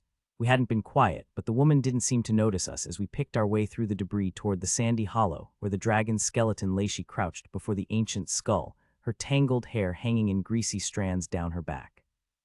The grime coating her skin made it impossible to discern much else, even under the glow of the Dwarven stones. That eerie hum I'd heard turned out to be her chanting, a melody unlike anything I'd ever encountered. My focus on her nearly made me miss the broken chains scattered around the skeleton. I'd considered removing them myself, but decided against it. Leaving them felt too much like erasing my family's shame. A dragon's bones in Hurog's depths wouldn't raise eyebrows, but those restraints. They screamed guilt to anyone who saw them. Welcome, wayfarer, to Hurog's heart, I offered, binding her to guess right whether she knew it or not. Startled from her trance, she scrambled up like a spooked hare, her chant cutting off mid-syllable. Before I could speak again, she flicked her wrist, and a searing bolt of fire erupted toward me, only to fizzle out inches from my face. Easy now, Oreg murmured, stepping forward. I didn't mean to abandon you here, but I needed to know the Hurugmetten's mind before acting. Her chin jerked up. I'm no kin of yours. The tremor in her voice masked everything but the foreign lilt beneath her words. Why come to Hurog? I kept my tone mild. I heard it was a sanctuary for dragons, for the hunted. They laughed at me. Then I arrived and found the chains. She kicked at the rusted links near her feet. Avenhel maybe, though her accent lacked the thickness of Illander's. Avenhel bred slaves, but something about her defiance didn't fit. No slave I'd met held their head that high. You are safe here, I insisted. Stay as long as you need, though lying low until Garanon and Landislaw ride out might be wise. Her laugh was brittle. And who are you to promise that? Boys playing at lordship. The bravado cracked as her voice did. Exhaustion carved lines around her eyes deeper than Garanon's, and he'd ridden hard for days. Then I saw her feet. Oreg, I said sharply. He followed my gaze and vanished without a word, off to fetch water and salve from the stables. The woman collapsed onto the stones, all fight draining from her. Who are you? She whispered. Ward, I said, and this time she didn't flinch. Added detail, the abrupt shift from her fiery defiance to exhausted collapse underscores her fractured trust. The witch hazel brew, a small practical addition, hints at Hurog's hidden kindnesses. My father, Fenwick of Hurog, passed away recently, which means I'm now the Hurugmet, though my uncle holds the reins until I turn 21. She glanced toward where Oreg had been standing moments before. And him? She asked. Oh, Oreg, I hesitated, weighing how much to reveal. He's just a friend. He's a mage, she muttered, more to herself than to me. I leaned into my usual role, playing the fool, because it kept people from looking too closely. Nah, I don't think he's a mage. We've got one here already, and he doesn't look anything like Oreg. Mages don't all come in the same mold, she said, surprised. But Uncle Duraw's mage and father's mage looked the same, I argued. Oreg reappeared, his voice soft. That's because they're brothers, Ward. I blinked at him, letting the confusion linger. It wasn't hard, I still wasn't used to him vanishing and reappearing like that. Right, forgot about that. I gestured toward a flat rock, slightly too low to be comfortable. I've had practice at this, I said, taking the bucket from Oreg and setting it down. My little sister used to slice up her feet all the time, hated wearing those flimsy slippers. Got her some sturdy boots instead. Mother disapproved, but at least she wasn't patching up bloody feet every other day. By the time I finished, some of the tension had left her shoulders. I uncorked the bottle of Penrod's concoction and poured a generous amount into the bucket. She hissed as the liquid touched her wounds. I grabbed the clean brush Oreg handed me and got to work. Her feet were a mess, raw, filthy, and already showing signs of infection. No point in being gentle now. Better to scrub hard once than have to do it again. She was an odd one, this slave. Mageborn, for starters. She'd thrown magic at us earlier. And despite her exhaustion, she lacked the hollow resignation I'd seen in every other slave I'd met. "What happens when your uncle finds out I'm here?" she asked, voice tight. "He already knows," I said, frowning at the angry red streaks on her foot. Oreg's gaze turned distant. "My lord, your uncle is looking for you. Supper's ready. Can you handle this?" I asked. He nodded absently. "If you hurry, you can catch him in your chambers." At the table, Garanon and Landislaw flanked my mother, while my uncle and sister sat across from them. I took my place at the head. Garanon was as polished as ever, but Landislaw looked like he'd swallowed something bitter. "So," Dura said, breaking the silence, "what's the word from court?" "It's been a while since Winterfair," I said, pushing my plate aside. Garanon set down his fork, his expression tightening. "King Jacobin still has his eye on Vorsag." The kingdom sat just beyond Orenstone's southern border, a constant shadow. Rumors say Cariern, their new ruler, is unpredictable. No one knows if he'll honor his father's treaties. My uncle scoffed. "His father barely did. I've met Cariern, trust me, he'll keep the peace only as long as it benefits him. Word is, Vorsagen raiders have already struck Orenstone's borders." Garanon gave a stiff nod. "I've sent most of my men home with my armsmaster." "But your lands are miles from the border," Dura cut in, his casual tone sharpening. "If raiders are pushing that deep, why isn't the king sending reinforcements? Jacobin believes Cariern's excuses, claims it's just rogue bandits or even Orenstonians attacking their own." Garanon's voice carried an unfamiliar bite. "A few raids won't be enough to drag the king to war." "War," I chimed in, feigning the eager stupidity of a man who lived for a fight.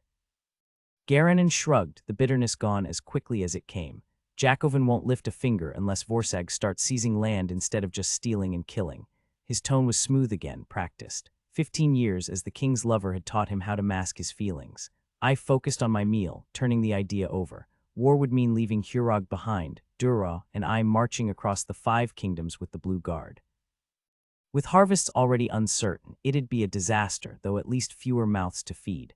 I'd met Cariern once at court, unremarkable in looks, yet he carried himself like a man who believed himself divine. Bone charms clattered around his neck, mages trailing him like shadows. Officially he was a mage, but I doubted it. The wizards I knew wielded power with joy. Cariern treated it like a religion, something to be feared. "Ward," Landislaw's voice snapped me back. I blinked. He smirked. "Your uncle was just praising your father's stallion, said it's a brute, yet it follows you like a lapdog." I grinned. "Getting a horse to trail you is easy. Staying in the saddle, that's the trick. Threw me 3 times this week." Landislaw hummed. "You've always had a knack for strays, that stallion, that awkward girl at court last year." He shot Garanon a glance. "Even your sister, though I suppose a silent woman isn't the worst flaw." His tone was light, but the words carried an edge. "You're trying to claim my slave now." Duro and Garanon exchanged polite smiles, while the brat shrank into her chair, hoping to disappear. Mother lifted her head, her voice drifting in that hazy, dreamlike tone she always had by evening. "Naturally he would. If he weren't the heir, his father would have sent him to train with the mages. High King Jacobin insisted. But after the accident, Ward was hardly fit for magic." She turned back to her plate as if that settled everything. Landislaw scowled. "What does any of that have to do with his strays?" Mother took a delicate sip of wine, savoring it before answering. "He's a finder, just like in the old tales. Lost things come to him." Her pupils were unnaturally small, even in the dim glow of the oilcloth-covered skylights. I wondered which herb from her garden she'd been sampling. Dreamroot didn't do that. I'd hoped she might recover after father's death, but instead she'd buried herself in grief. "The woman who once made wooden blocks dance for me was long gone." Uncle Landislaw shook his head. "That's not how it works, Lady Hurog. If he were still a finder, he'd seek things out. They wouldn't just appear." "Of course, dear," Mother murmured, the same way she used to dismiss father. I stifled a cough, almost pitying my uncle. Arguing with her was like trying to hold water in your hands. Garanon shifted uncomfortably. Dinner with us clearly wasn't his idea of a pleasant evening. I scraped the last crumbs from my trencher and stood. Duro shot me a disapproving look, but I had no interest in staying to explain why Hurog would be keeping Landislaw's slave. Pansy needs carrots, I announced, holding up the ones I'd swiped from the table. The brat snatched her half-eaten bread and scrambled after me before anyone could scold her. Fine, I said, cutting off any protests. But stay back. If Pansy knocks you over, he'll feel awful about it. Wardwick running is for cowards, not that cowardice is always a bad thing. My aunt had a saying, everything in moderation. After tending to Pansy, Syra trailed me back to my room and somehow convinced me to play thieves and kings. The game was pure luck, and she either had the devil's own fortune or knew how to cheat. Oreg perched on his usual stool, snickering every time she wiped the floor with me. Syra only avoided Oreg when others were around. Time for bed, I told her firmly after she'd won yet another game. She giggled, pressed a quick kiss to my cheek, and twirled toward the door. I waited until it clicked shut before turning to Oreg. How's our little stowaway doing? He gave me a slow, knowing smile. Out cold, she won't surface until the others are gone. Landislaw makes her skin crawl. Join the club, I muttered. Can't wait to see the back of them. A knock interrupted us. I'll check on our guest, Oreg said, vanishing before I could reply. His stool wobbled, then crashed to the floor. Still dressed, I swung the door open without hesitation. Garanon stood there, tension lining his shoulders. Hey, I said, stepping aside. He pushed past me, shut the door, and got right in my face. I need a favor, Ward. I stared. Him asking me for help. He pulled a cloth bundle from his belt. Found this in my brother's things. Ever seen anything like it? As I leaned in, he flicked the cloth open. Powder exploded into my lungs. The last thing I saw was him clamping a hand over his nose as the world went black. 12 again, trapped. Shadows moved around me, voices muffled as if underwater. I thrashed against invisible chains, screaming soundlessly until exhaustion won. Then silence. Had I gone deaf too? Oreg's voice cut through the haze. They had to leave first, he pleaded, hands fluttering near my arms. Don't hate me. I'll fix this. The magic shattered. I lurched forward, gasping. Gods, tears streaked my cheeks. Oreg hovered just out of reach, braced for a blow. His fear snapped me back. I'm fine, I rasped, wiping my face, my bed, my room. Why drug me just to leave me here? Oreg tensed. They're returning. Stay hidden, I ordered, flopping back onto the pillows. Loosen up, he hissed. I forced my limbs limp as the door burst open. Clearly unfit, Garanon drawled, but my uncle's roar drowned him out to guarantee his safety. He must be taken to the royal asylum in Eschen, as his father demanded. I've presented the king's decree. You won't even need to cover the usual fees. I've taken care of them myself, considering Hurog's financial state. My father wanted me locked away in the king's asylum. That was years ago, my uncle argued. Fenwick overestimated Ward's condition. Garanon scoffed. The Hurugment just didn't want to pay, but I have. The only question now is who controls Hurog. Help me retrieve the slave, and I'll ensure you're named Lord instead of Ward. My uncle drew a sharp breath, hesitating. Why the delay? This was his chance to claim Hurog without blame. Garanon's voice turned smooth, persuasive. The king trusts my judgment, especially since Ward's younger brother vanished 2 years ago, long enough to assume the worst. You've left me no choice, my uncle muttered. You made your own choices when you let the boy take charge, Garanon countered. When we learned the girl was coming here, I prepared for this. I've seen your nephew at court. He'll ramble about Seleg's legends for hours to anyone who tolerates it. Only to the ones who truly grated on my nerves, I thought. He clings to tradition too stubbornly to be reasoned with, Garanon added. Unlike us. A hand brushed my forehead, my uncle's. Do you torment helpless creatures as well? He asked quietly. If it protected my brother, I would, Garanon shot back. I'll speak to King Jackovan. Duraw's voice darkened. Don't underestimate my influence. I didn't need to see Garanon's face to hear the smirk in his reply. He won't change his mind. That slave will be mine. Not if Oreg had his way, I thought. Unless they dismantled Hurog brick by brick, she'd stay hidden. Garanon pressed on. Think about it, my lord. How long could Hurog last under an idiot's rule? My uncle's pacing footsteps betrayed his agitation. And what if I don't want it? It's a crumbling relic, smaller than my own keep. Only Shavig pride keeps it standing. The land barely sustains itself. This year it won't even manage that. The mines dried up generations ago. He was trying to talk himself out of it, but the longing in his voice mirrored my own. Did Garanon catch it? Landislaw's sudden interjection surprised me. What about the dwarven horde? Rumors say there's gold, jewels, even enchanted relics. I hadn't realized he was there. Was he serious or just needling us, or both? My uncle scoffed. People have hunted for treasure here since before my grandfather's time. If there ever was any, it's dust by now. Garanon's voice turned sharp. Hurog could fall to the High King. His debts make him desperate. If someone, he paused, letting the threat linger, convinced him to seize Hurog as collateral, he'd strip it bare, horses, valuables, everything, and leave it in ruins. Help me capture my brother's runaway, and I'll ensure Hurog stays in your hands. A heavy silence settled before my uncle finally relented. To hold for my nephew, Tostin. You'll get the slave once we retrieve her. Garanon gave a dry chuckle. I knew you'd see reason, Dura. But forgive me if I station my own men outside Ward's door. At dawn, my soldiers will escort him to the asylum. Landislaw and I remain here until your people deliver the slave.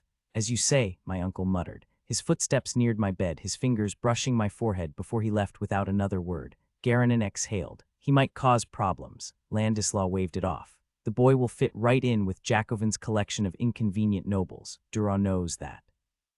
His position won't change. Hurog will be better off. And so will I. You'll keep your word, Garanon pressed. Stay out of Cernak's gambling dens. Obviously, Landislaw drawled. Obviously. Once they left, Garanon's guard took position inside the door. Alone except for the man's shuffling, I weighed my choices. The king's asylum wasn't an option. Father had dragged me there once, probably to show me my future. The hollow stares of its prisoners had haunted me for weeks, but I wouldn't end up there. Garanon had no idea what awaited him if he tried to remove me from Hurog. Oreg was my hidden advantage, though my aunt could neutralize him without hesitation. She didn't care about political fallout, and her blue guard outnumbered Garanon's men. A chill spread through me. My father had one. Hurog would slip through my fingers. The land's magic was in my blood, its soil part of my bones. Away from it, I was hollow. Stala could defy Garanon, but the High King wouldn't tolerate rebellion. Hurog would burn because of me. I'd have to run, and it was my own doing. Garanon was no fool. He'd survived his father's war as a boy, outmaneuvering nobles far stronger than my uncle. He understood the game better than any of us. In the shadowy underbelly of Eschen's royal district, Black Cernak wielded as much influence as King Jakovan himself. Garanon, ever the opportunist, had chosen the easier target, me, the fool. If I'd just spoken up the day my father died, all of Shavig and the Five Kingdoms would have known I wasn't the simpleton they believed. Then Garanon wouldn't have gotten that cursed writ from the king, and Hurog wouldn't be lost. But regret could wait. First, escape. Then I'd curse myself for playing the idiot so convincingly. After that, somehow I'd reclaim what was mine. I feigned sleep until the guard's breathing deepened, then cracked my eyes open, only to snap them shut again at the sound of a knock. "Who's there?" the guard grumbled. "Food and drink, sir," came the reply, that voice Axial. But Axial didn't fetch meals. That was the work of kitchen maids. The door creaked open, footsteps crossed to the hearth, then silence. No voices, no movement, until Axial's whisper cut through the dark beside me. Well, well, what mess have they dragged you into now, boy?" For a heartbeat, I hesitated. Could I trust my father's old servant? "A binding spell," I admitted, sitting up and letting the dull-witted mask of Ward slip away. Takes more than magic to hold a Hurugmet in his own keep. His eyes narrowed, and I glimpsed the guard's bound form sprawled behind him. Impressive. Axial had always been skilled, but this, deadly quiet. I smirked. Unless you've got a way to fight Garanon's writ without bringing the king's army down on us, I should probably disappear. Axial's mouth twitched. Define incarceration for me, Ward. Or is that too big a word for you? Guilty, I shot back. He chuckled low and knowing. I've seen you train with Stala. No idiot moves like that. Should have guessed you were playing us all. His expression hardened. We need to move. Stala's already prepping horses at the stables. Not just me, I said. Syra can't stay. Too many see her silence as weakness. Axial nodded. And you won't be here to keep them in line. From the shadows, Oreg's voice cut in. Bastilla and Syra are ready. Let's go. Axial's sword was already out, his body moving toward Oreg before the words had fully left his mouth. It was clear Oreg had chosen to reveal himself, though why I couldn't guess. Easy, Axial, I murmured, keeping my voice low in case anyone lingered outside my door. He halted but didn't lower his blade. This is I paused, scrambling for an explanation. Cousin, thanks to my family's legacy, Hurog had no shortage of distant relations. He's a mage, the reason Garanon's spell failed. Oreg, meet Axial, one of my men. Oreg already knew him, but I wasn't about to advertise that. Oreg dipped into a stiff, old-world bow, and after a tense beat, Axial returned the gesture, sliding his sword back into its sheath. I needed to distract him before he started asking questions I wasn't ready to answer. Oreg, is there a way to the stables from here? The halls are crawling with guards. Obviously, he said, striding to a different section of the wall than before. He pressed a stone with deliberate precision, and a hidden door slid open without a sound. Hopefully, that would satisfy Axel's curiosity about how Auric had slipped into my chambers, even if the explanation wasn't entirely true. The passage beyond was exactly what you'd expect from a secret tunnel, narrow, dim, and lined with dwarven stone, the air thick with dust. At a fork in the path, Auric stopped. "It'll be quicker if I take Axel for the horses while you gather the others. They're waiting in the cave." "Got it," I said. "Axel, meet me where the twin boulders jut up like hare's ears on the Teofanig trail." He gave a sharp nod. With Stala's help, getting the horses past the gates wouldn't be an issue. I took the left passage, pretending I knew where it led, but as soon as I was out of sight, I slumped against the wall. Wandering blindly through miles of tunnels wasn't going to help me find the cave. Alone in the dark, the weight of everything crashed down. Hurog was lost. The king's decree was ironclad, unless the king himself changed his mind. And what did I have to bargain with? No gold, no influence, just a name that now meant nothing. My father would have known what to do. He'd been a legend, a war hero. Me, I was just the fool everyone expected me to be. Auric didn't bother with footsteps, he just materialized a few feet away. Slipping off a money belt I hadn't noticed, he tossed it to me. Told Axel I forgot something and would catch up. Then I raided the strongbox, mostly silver and copper, but some gold too. I sifted through the coins, doing quick sums in my head. Taxes, repairs, hard currency wasn't easy to come by, and this wouldn't be enough to sway a king. Still, it was more than I'd realized Hurog even had. "How much did you leave behind?" I fastened the belt around my waist. "Enough to keep things running," he said. His tone was light, but his eyes were sharp, watching me. "Waiting, your father kept more than one strongbox hidden. This one stayed buried after his death. Hurog wasn't the crumbling ruin he pretended it was." I exhaled sharply, imagining what even a fraction of this gold could have done for our estate. "So what's your next move?" Auric asked. My fingers tightened around the purse, and an idea struck me. One thing my father had given me might save Hurog: Stala's training. I knew strategy, how to command, and when to retreat if the gods willed it. "I'm going to become a war hero," I said, just like him. Auric took his time answering. "You've got the skills," he admitted, "but no real battles under your belt, no army, and last I checked, we're not at war." I barked a laugh. "Every day here's been a fight. If I can prove myself with a blade, the king's writ won't mean much. A young fool who avoids court is easy to remove, a battle-tested leader isn't. As for war, Orenstone's crawling with Vorsagen raiders. If it's not full-blown yet, it will be." Auric stared at me like I'd lost my mind. Annoying, especially since I wasn't faking stupidity this time. "Commanders usually have troops," he pointed out, "and heroes, most end up dead. Conveniently, corpses don't plot against kings." I flashed him a grin. "Luckily, I plan on staying alive. With this much coin," I slapped the belt. "I can hire a few good fighters. Axel's already with me. It's a start." "You'll have me too," Auric said. I told Axel to bring an extra horse. "What?" Shadows hid his expression. "Orenstone's a damn long way from here." "I know," he replied. I studied him suspicious. "Thought you were bound to Hurog." "I am." His smirk was part shy, part smug. "But this body can travel as long as you wear that ring. I can even work magic, just not as powerfully. Can you fight? A mage would be useful." "Better than Syra, worse than you." "That's not saying much," I muttered. He just grinned. "Fine, if you're coming, let's get moving. We'll check on the others and meet Axel." Bastilla, the freed slave, and Syra waited in the cave beside a small stash of supplies. My chain mail lay on top. I'd grabbed my sword earlier, but the hauberk had been tucked away. Auric had already thought ahead. "Auric," I said, genuinely impressed, "you're terrifyingly efficient." Syra helped me into the armor, its weight settling like a second skin. As I strapped on weapons, I filled them in on the writ and Garanon. When I finished, Syra frowned and tapped her temple twice. Her way of calling me an idiot towards gesture clearly said, "Not as dumb as you look." "No," I replied. "Want to tag along?" Her face lit up with a grin, and I kept quiet about my plan to ditch her at the first safe spot. No need to borrow trouble. With my sister sorted, I turned to Bastilla. "I couldn't free you here, but I swear you won't end up back in chains." She just stared, unreadable. Lucky for us, Rabbit Rocks were close, less than half a mile, because Bastilla couldn't walk fast enough, and I ended up carrying her most of the way. Behind a pale boulder jutting above the aspens, Penrod and Axel waited with 8 horses. 6 saddled, 2 packed. 5 riders, 6 saddles. "Figured you might need backup," Penrod said. A former guardsman, he still trained daily. My father insisted everyone at Hurog could fight. 3 warriors and a wizard weren't an army, but it was a start. "My second will tell your uncle you stormed the stables, took the best horses, and dragged me along to tend them," Penrod added. Auric nodded. "Smart, they won't tear the place apart hunting Bastilla." He offered a hand. "Auric, Ward's cousin, been lying low here until I figured out my next move. Looks like I'm joining your little adventure." I made quick introductions. Time wasn't on our side. Stala's buying us time, but we need to move, Axiel urged. Mounting up, I spotted Pansy, still wild-eyed but nudging my chest like an overgrown puppy.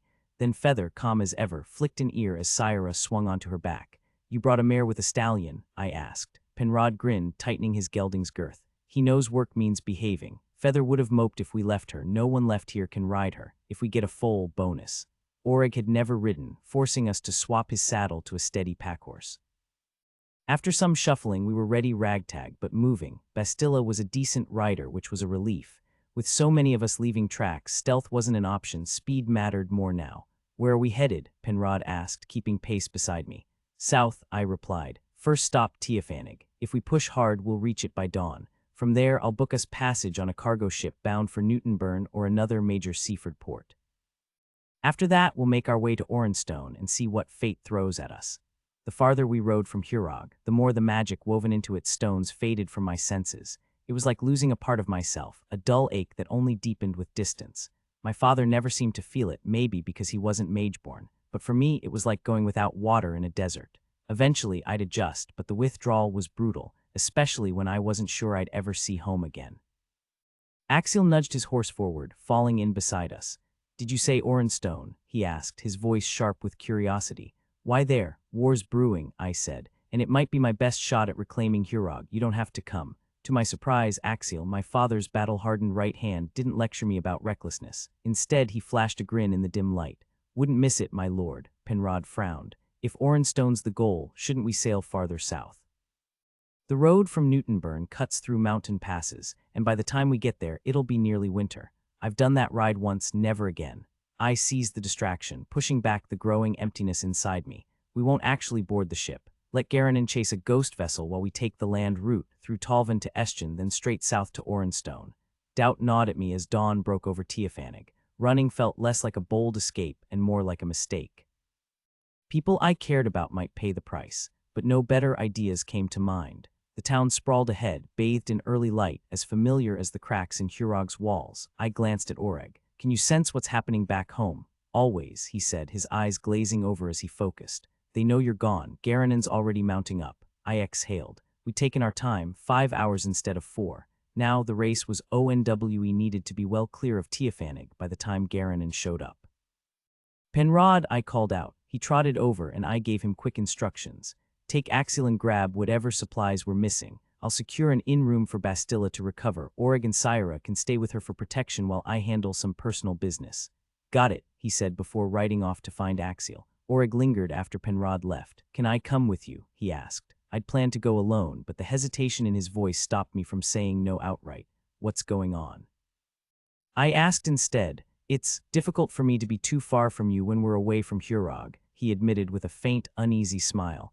"How far is too far?" I pressed. "My errands won't take me more than a mile from the inn. Will that work?" He hesitated, gaze fixed on his horse's ears before answering reluctantly. "It should be fine." Newtonburn was the next major port down the coast, so finding a ship heading there wasn't hard, but securing one that would leave before Hurog's pursuit reached Tiafanig proved trickier. After some searching, I learned the cormorant was sailing with the tide, and I had to move fast to catch the clerk before he filed the passenger list. I paid our fares, ignoring his warning that the captain wouldn't wait for stragglers. "No worries," I told him. "If we miss it, there's always the next ship." The clerk clearly thought I was some careless noble with too much coin, but I didn't care. Let Garanon find word of Hurog's name and the 7 silver pieces paid for 6 passages, neatly recorded on the official ledger. Leaving the docks, I headed toward the rougher part of town, narrower streets, crumbling buildings, the scent of salt and tar thick in the air. I passed a row of taverns, a couple of chandleries, and a blacksmith's forge before ducking into a cooper's shop briefly. Doubling back, I stopped at a dingy tavern called the Horned Lord. The name could have been an insult to the old gods or a crude joke about cuckolded men. Either way, it was the kind of place sailors loved. Inside, the place was nearly empty, save for a scrawny minstrel plucking at a battered harp, too absorbed in his playing to notice me. I grabbed a mug from the kitchen shelf and poured myself some ale from an open barrel before settling in to listen. The kid had talent, though his instrument could have used an upgrade. "The owner's not fond of freeloaders," the minstrel said eventually, pushing pale hair from his eyes without missing a note. "I've got coin," I replied, taking a slow sip. "Heard the Hurugmetten's dead." A mournful chord rang out as he watched me. I nodded, keeping my expression neutral. Didn't think you'd come back for the funeral, I added. He said nothing, letting the music fill the silence. Instead, I finally pushed my empty mug aside. I expected to find you shaping barrels at the cooper's shop, tossed, not strumming tunes for a rowdy crowd of sailors. My brother lifted his chin, defensive. Woodwork isn't my gift, but the harp, that's something I can do. Maybe it's not real work, I cut him off. It's real enough when you play like that. Don't mistake me for father. Bet you earn more with music than you would as an apprentice. He glanced away, so I guessed I was wrong. Clearing my throat, I added, the reason I left you with the cooper wasn't about skill, it was about keeping you safe. A good-looking boy like you needs to watch himself around sailors. He tensed, catching my meaning, something he wouldn't have understood back in Tiafanig. You're the new Hurugmet, he said abruptly, shifting the subject. His expression was unreadable. Tostin had always been hard to figure out. I doubted he ever really liked me. My loud, easygoing act probably grated on him, like a boisterous dog spooking a high-strung horse. Father's rages hit him less often than me, but they cut deeper. He'd spent years trying to measure up, never realizing father would never be satisfied. No, I'm not the Hurugmet, I said, pausing. Truth was, I wasn't sure what the king's decree meant for the title. At least not right now. That got his attention. Why not? Father declared me unfit, and politics backed him up, even after his death.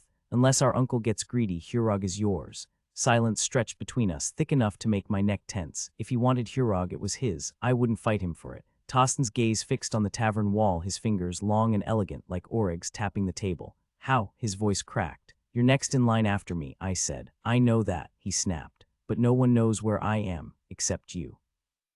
I meant, how are you going to do it? I frowned. There was weight in his last words.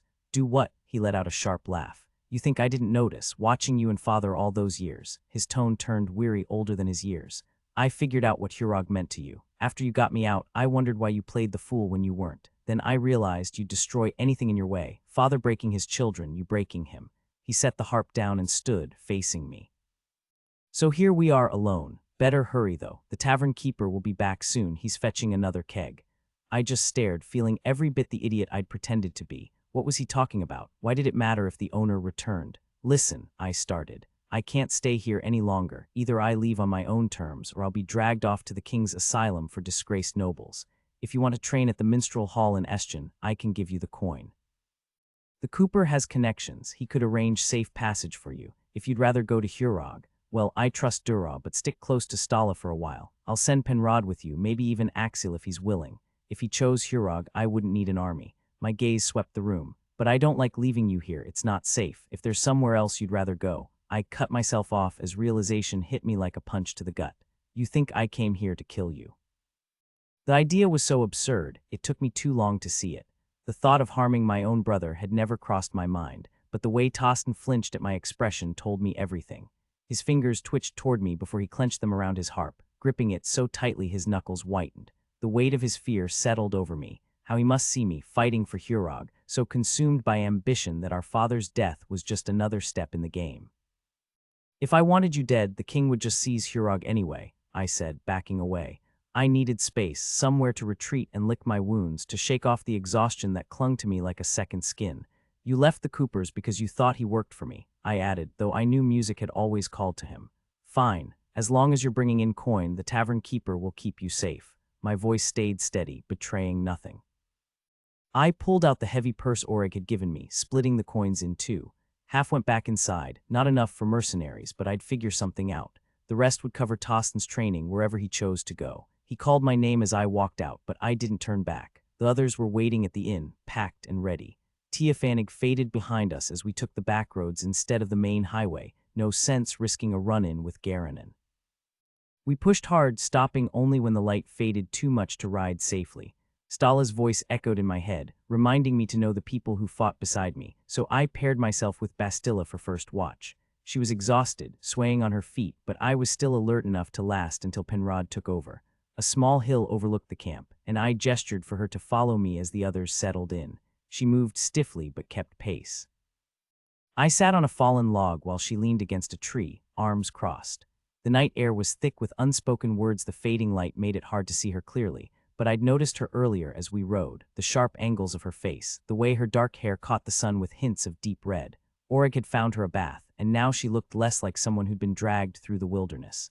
She was older than me, maybe even older than my mother had been, but she hadn't yet crossed into middle age.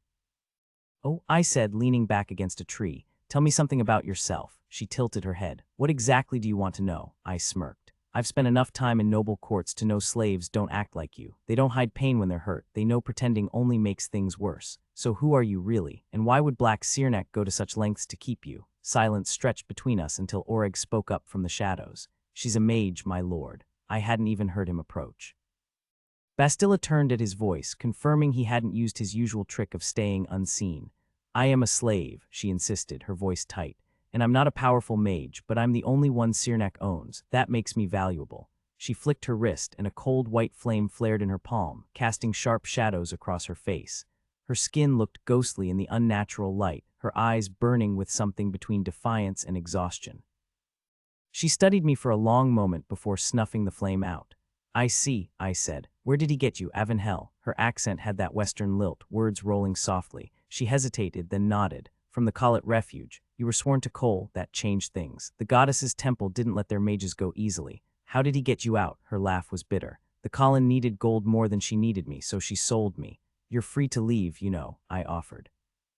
"We're far enough from Avanhel that you could disappear. I'll even pay for an escort." She shook her head. "My family sold me to the temple. If I went back, they'd just return me, and the Khalan would send me straight to Seerneck. I have nowhere else." She straightened slightly, meeting my gaze. "But if you let me stay, I'll earn my keep."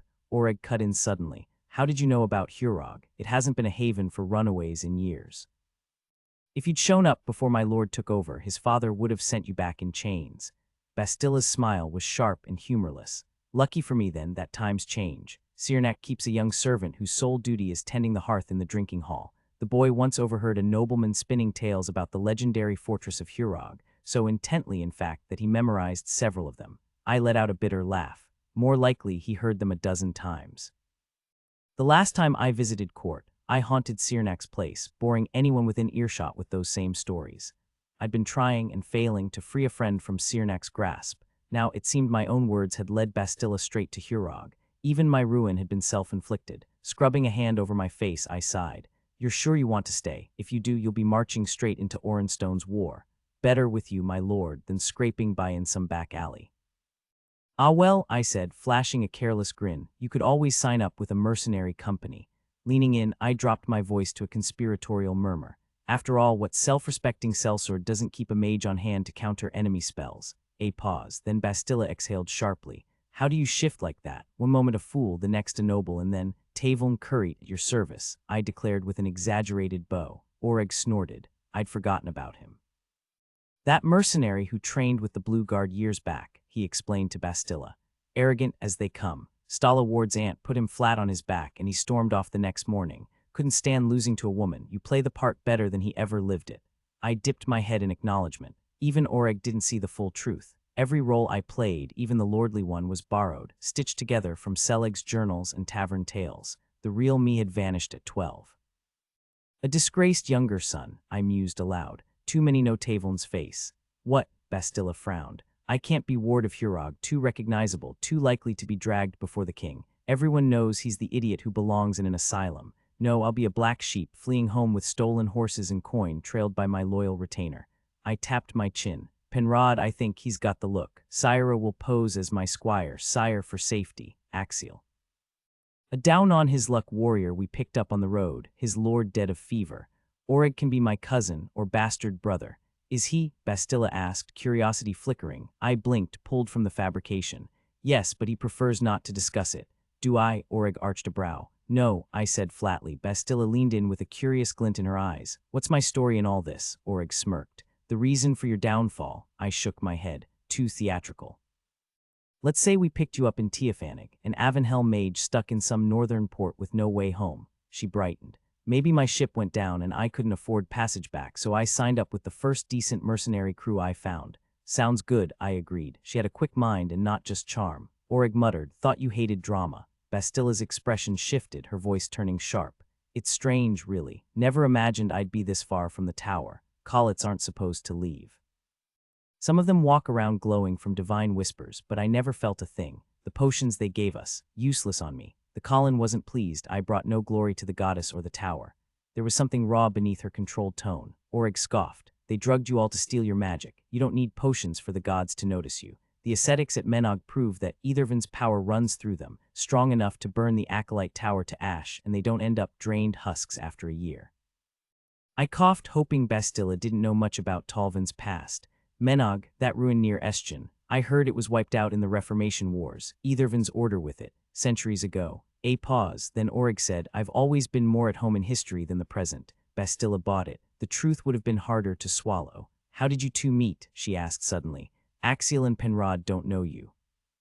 You're too young to be this powerful. Even the Colin needed rituals to teleport, and you do it like breathing.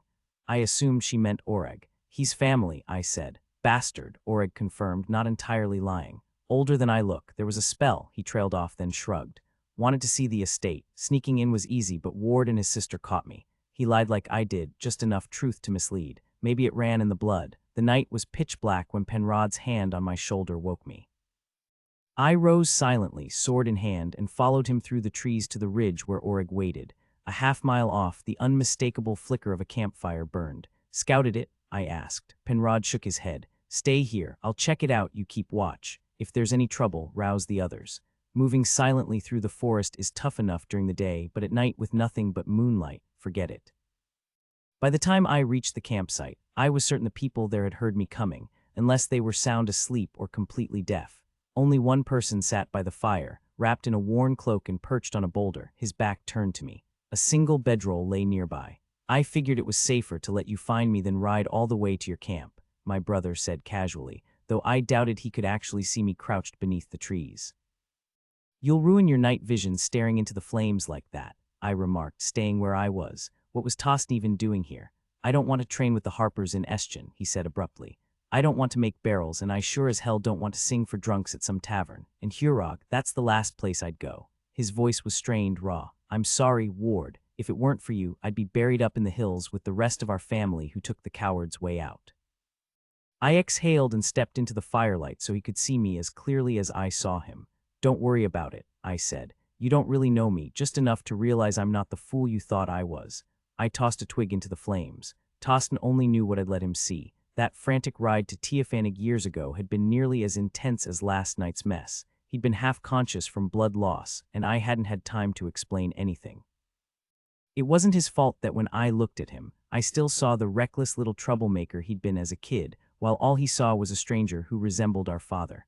Father would have done it, I said quietly. He'd have killed you without a second thought if you stood in his way. Like he tried to kill you, Tostin replied, his tone calm, unaccusing. Some Orenstonians stopped by the tavern today. They were cursing a ship that had already sailed. The older one, the dangerous one, said he'd send a man to Newtonburn, but he figured you were long gone. He mentioned Sirnak would have to settle for money instead of his slave, and it'd cost more than they could afford. Said it'd come straight out of the younger one's inheritance. Sound about right? I nodded, relieved to shift to a less painful topic. What were you eavesdropping? No, I was playing for them. The whole street probably heard the younger one. He wasn't exactly quiet about hating the idea of spending the rest of the year in Beryl. Beryl's Garanon's estate in Orenstone, I said. Landislaw, his brother, grew up at court. He'd see it as the middle of nowhere. I hadn't planned on going near Beryl, but it was good to know for sure. I gave him the short version of how I'd gotten away, keeping the details sparse. What's your plan now? Tostin asked, the flickering firelight casting shadows across his face, making his expression unreadable. I'm heading to Orenstone to fight the Vorsag, I replied. Tostin, like Axiel, simply nodded, which made me question his sanity all over again. Could work. War heroes aren't easy to get rid of cleanly, he said, his tone leaving no doubt he expected me to be one. That's the idea, I agreed. He ducked his head, his hair falling forward. I want to come with you. I knew it was guilt. He'd hurt me before and now wanted to make amends. Go study with the minstrels in Estjan, I told him. I've got enough fighters. I'm good, Ward, you know that. And he was, not like father or me. His strength was speed and agility, not raw power, but that didn't make him any less deadly, no matter what father had claimed. Tostin would be an asset. 5 fighters, a sorceress, and only Syra to guard. If you really want to help, I could use you in Estjan, I said. I need somewhere safe for the brat. He lifted his head, and I saw the same stubborn glint Syra had. I'm not going to Estjan. You don't have to let me travel with you, but I'll follow. Don't forget, I've got plenty of coin to fund my own way. I sighed. There were plenty of reasons to let him stay and only one to send him away. I didn't want my brother in danger. I'd scout Orenstone first. If things looked too bad, I'd send him off with Syra. He'd go if it meant protecting her. Grab your bedroll, I said. Might as well camp with us tonight. We doused the fire and gathered his gear. When dawn broke, I called everyone together. Syra sat close to Tostin, occasionally touching his face as if to confirm he was really there. Tostin kept sneaking glances at Oreg. From now on, I announced, we're a team. We work together, watch each other's backs. Every morning we train. Today, Axiel will work with Oreg, Bastilla, Syra, and Tostin. I turned to Axiel. I don't know how much Oreg and Bastilla know. Syra's a beginner and Tostin, well, you remember how sharp he is with knives and hand-to-hand. Penrod and I will spar together. Evenings, I'll train with Axiel and Penrod will work with Tostin. As we improve, we'll adjust, but training means survival. So we push hard, but not so hard we can't keep moving. The pace I set, both in training and travel, was relentless. We all lost weight, even the horses. After a week of hard travel, we were about 3 days from Estjen. Elbow in, Bastilla, I called, watching her spar with my sister. She had skill, proving the collet's reputation wasn't just talk, but she hadn't trained under my aunt. Her footwork was still rough, partly because her feet hadn't fully healed. Syra, smaller and younger, was already the better swordswoman. My sister didn't look like the fragile girl she'd been in Hurog. Her arms and shoulders were lean with muscle as she countered Bastilla's strikes. Penrod nudged my arm and gestured toward Tostin and Oreg sparring near the edge of camp. Curious, I strode over to watch them closely. Oreg had grown stronger during our travels, just like Syra. He'd become a skilled rider, handling even the most spirited horses with ease.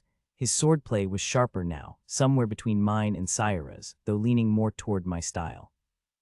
The fight between him and Tostin was a blur of motion, their blades flashing like streaks of sunlight and shadow. Their movements were so quick it was almost impossible to track, which was why Penrod had signaled me. Tostin had shaken off his initial rustiness, but his mood hadn't improved. He tolerated Oreg as a distant relative, but that only seemed to fuel his bitterness. Honestly, I couldn't figure out why he'd even joined us. He barely spoke to anyone except Syra, and with Oreg, his disdain was obvious. If Oreg had been an ordinary boy, I'd have feared for his safety. Instead, I worried about Tostin. Oreg was clearly holding back, deflecting Tostin's aggressive strikes with deliberate control. Easy, Tostin, I called. This is training, not a death match. My words seemed to temper his intensity, though only slightly. Axiel, stirring a pot of stew over the fire, gave me a knowing glance. Keeping one eye on the fight, I turned to him. Axiel, tell me about the siege at Farnish Keep. Oreg groaned, barely dodging Tostin's blade. Not that story again. Axiel was the best fighter among us, even better than Stala, and under his guidance my own skills had sharpened. More than that, he understood battle strategy in a way that fascinated me. Penrod was quick-witted and unpredictable, often besting me in sparring matches. I soaked up every war story they shared, prying details from past campaigns in Orenstone. They teased me for it, but they indulged my questions until their voices grew rough. Axiel launched into the tale, pointing out where the defenders had gone wrong. I listened, memorizing every misstep. After breakfast, we rode through endless grasslands, the monotony wearing on everyone. The terrain was gentler on the horses than the jagged coastal paths, but the sameness of the landscape made the journey feel endless. Some days Orenstone seemed like a distant dream. When evening fell, I slipped away on Pansy, as I always did. Sometimes I hunted, other times I worked with him, drilling maneuvers a warhorse needed to know and a few extra tricks for good measure. Those quiet rides kept me grounded, a rare moment when I wasn't playing the role of Seleg, the unshakable leader. Only Oreg saw through the act, his dry remarks cutting through the facade. But as Estjen drew nearer, even he began to mirror the group's growing confidence. Only Pansy heard my quiet doubts. So Axiel, I panted, sprawled in the dirt after another grueling session, watching Oreg guide Syra through her drills. What's your take on our mercenary group? Are we solid, or should we send someone to Estjen to bring in more fighters? Axiel nodded toward Oreg, his clothes damp with sweat, though he wasn't as exhausted as I was. Someone taught him assassin's techniques. I studied the fight more closely. Not Syra, he clarified dryly. The moves are adjusted, but they're still assassin's work. Where'd you pick him up? Not many mages with that kind of training just wander around. He found me, I admitted. He's a Hurog bastard-born, but a Hurog all the same. I don't know much about his past, but I won't treat him like my father did. Axiel let out a thoughtful hum. After a pause, he said, we don't need more men. Hit-and-run tactics, night raids, that's where we excel. Less risk, more precision. Less glory, I pointed out. But I guess I've lost my taste for desperate battles. Stala made sure of that. A good general never wins a close fight, Axel agreed, somehow mimicking my aunt's voice perfectly despite his deep tone. I finished the quote. A good general never lets it get that far, strike where they're weak. Steer clear when they're strong, tossed and added, settling beside me near the fire. Target their supplies, their gold. The sparring match between Oreg and Syra dissolved into chaos when she burst out laughing at his exaggerated scowls. Her laughter was rough and off-key, but it made me grin. Oreg scooped her up, spinning until he nearly toppled over. Meanwhile in Estjen, events were unfolding that would shape everything to come. Erdrick lay in bed, struggling to focus on the borrowed royal treatise. The noises from his brother's room next door weren't helping. He turned a page with a sigh. Could they at least keep it down? He muttered as another sharp cry pierced the wall. It's revolting. The queen's older than our mother, though he had to admit far more striking. The act itself didn't faze him. He'd been tuning out Beckram's escapades since their mother's maid first lured him in. What gnawed at him was the image of his brother's head on the executioner's block, the very thrill Beckram probably chased. As always, Beckram played and Erdrick fretted over the danger. He scoffed at himself. Yesterday, he'd nearly leaped out of his skin when the queen mistook him for Beckram in public. She should have known better than to get handsy where anyone could see. If the truth got out, it wouldn't just be Beckram paying the price. The queen's infidelity was punishable by death for both parties involved. Erdrick had noticed the king's lingering gaze on him more than usual lately, and it made him uneasy. A scholar known mostly for borrowing agricultural texts from the royal library shouldn't have drawn such scrutiny unless the king mistook him for Beckram. Erdrick was certain the truth wasn't lost on the king. He tried to caution his brother, but Beckram had dismissed his concerns with a careless shrug. At least the king's expression hadn't held fury, just quiet calculation. Garanon shifted on his pillow, facing the man who had murdered his father, and kept his tone deliberately calm. Reports from my land say the western raids are worsening. Jacobin, High King of the Five Kingdoms, flicked a dismissive hand, sending the embroidered velvet coverlet sliding to the floor. The Vorsag won't linger there. That land is worthless to them. They're scavengers, not settlers. Your Majesty, they're slaughtering your subjects, my people and yours. Though his words were urgent, Garanon kept his voice flat as he smoothed the rumpled sheets. The king chuckled, patting his shoulder like a child's. You fret too much. Sleep, you're disturbing my rest. Garanon pressed his face into the pillow, forcing his muscles to unclench. He locked away his hatred, a skill honed years ago when he was 12, abandoned in Estjen with his 8-year-old brother after their family died for Oranston's doomed rebellion. He'd learned the hard way that recklessness got you killed, or worse, got your loved ones butchered. He wouldn't repeat his father's mistakes. He worked in shadows, shifting the board one careful move at a time. The price was steep, but his brother still breathed. His schemes might damn his soul, but they wouldn't destroy his family. And yet, guilt gnawed at him. He'd ruined Ward of Hurog, a harmless man, for nothing. The boy had escaped with Cyrnac's slave, rendering Garanon's cruelty pointless. If he could, he'd confess to the king that he'd never served the writ. Jacobin had left it to his discretion.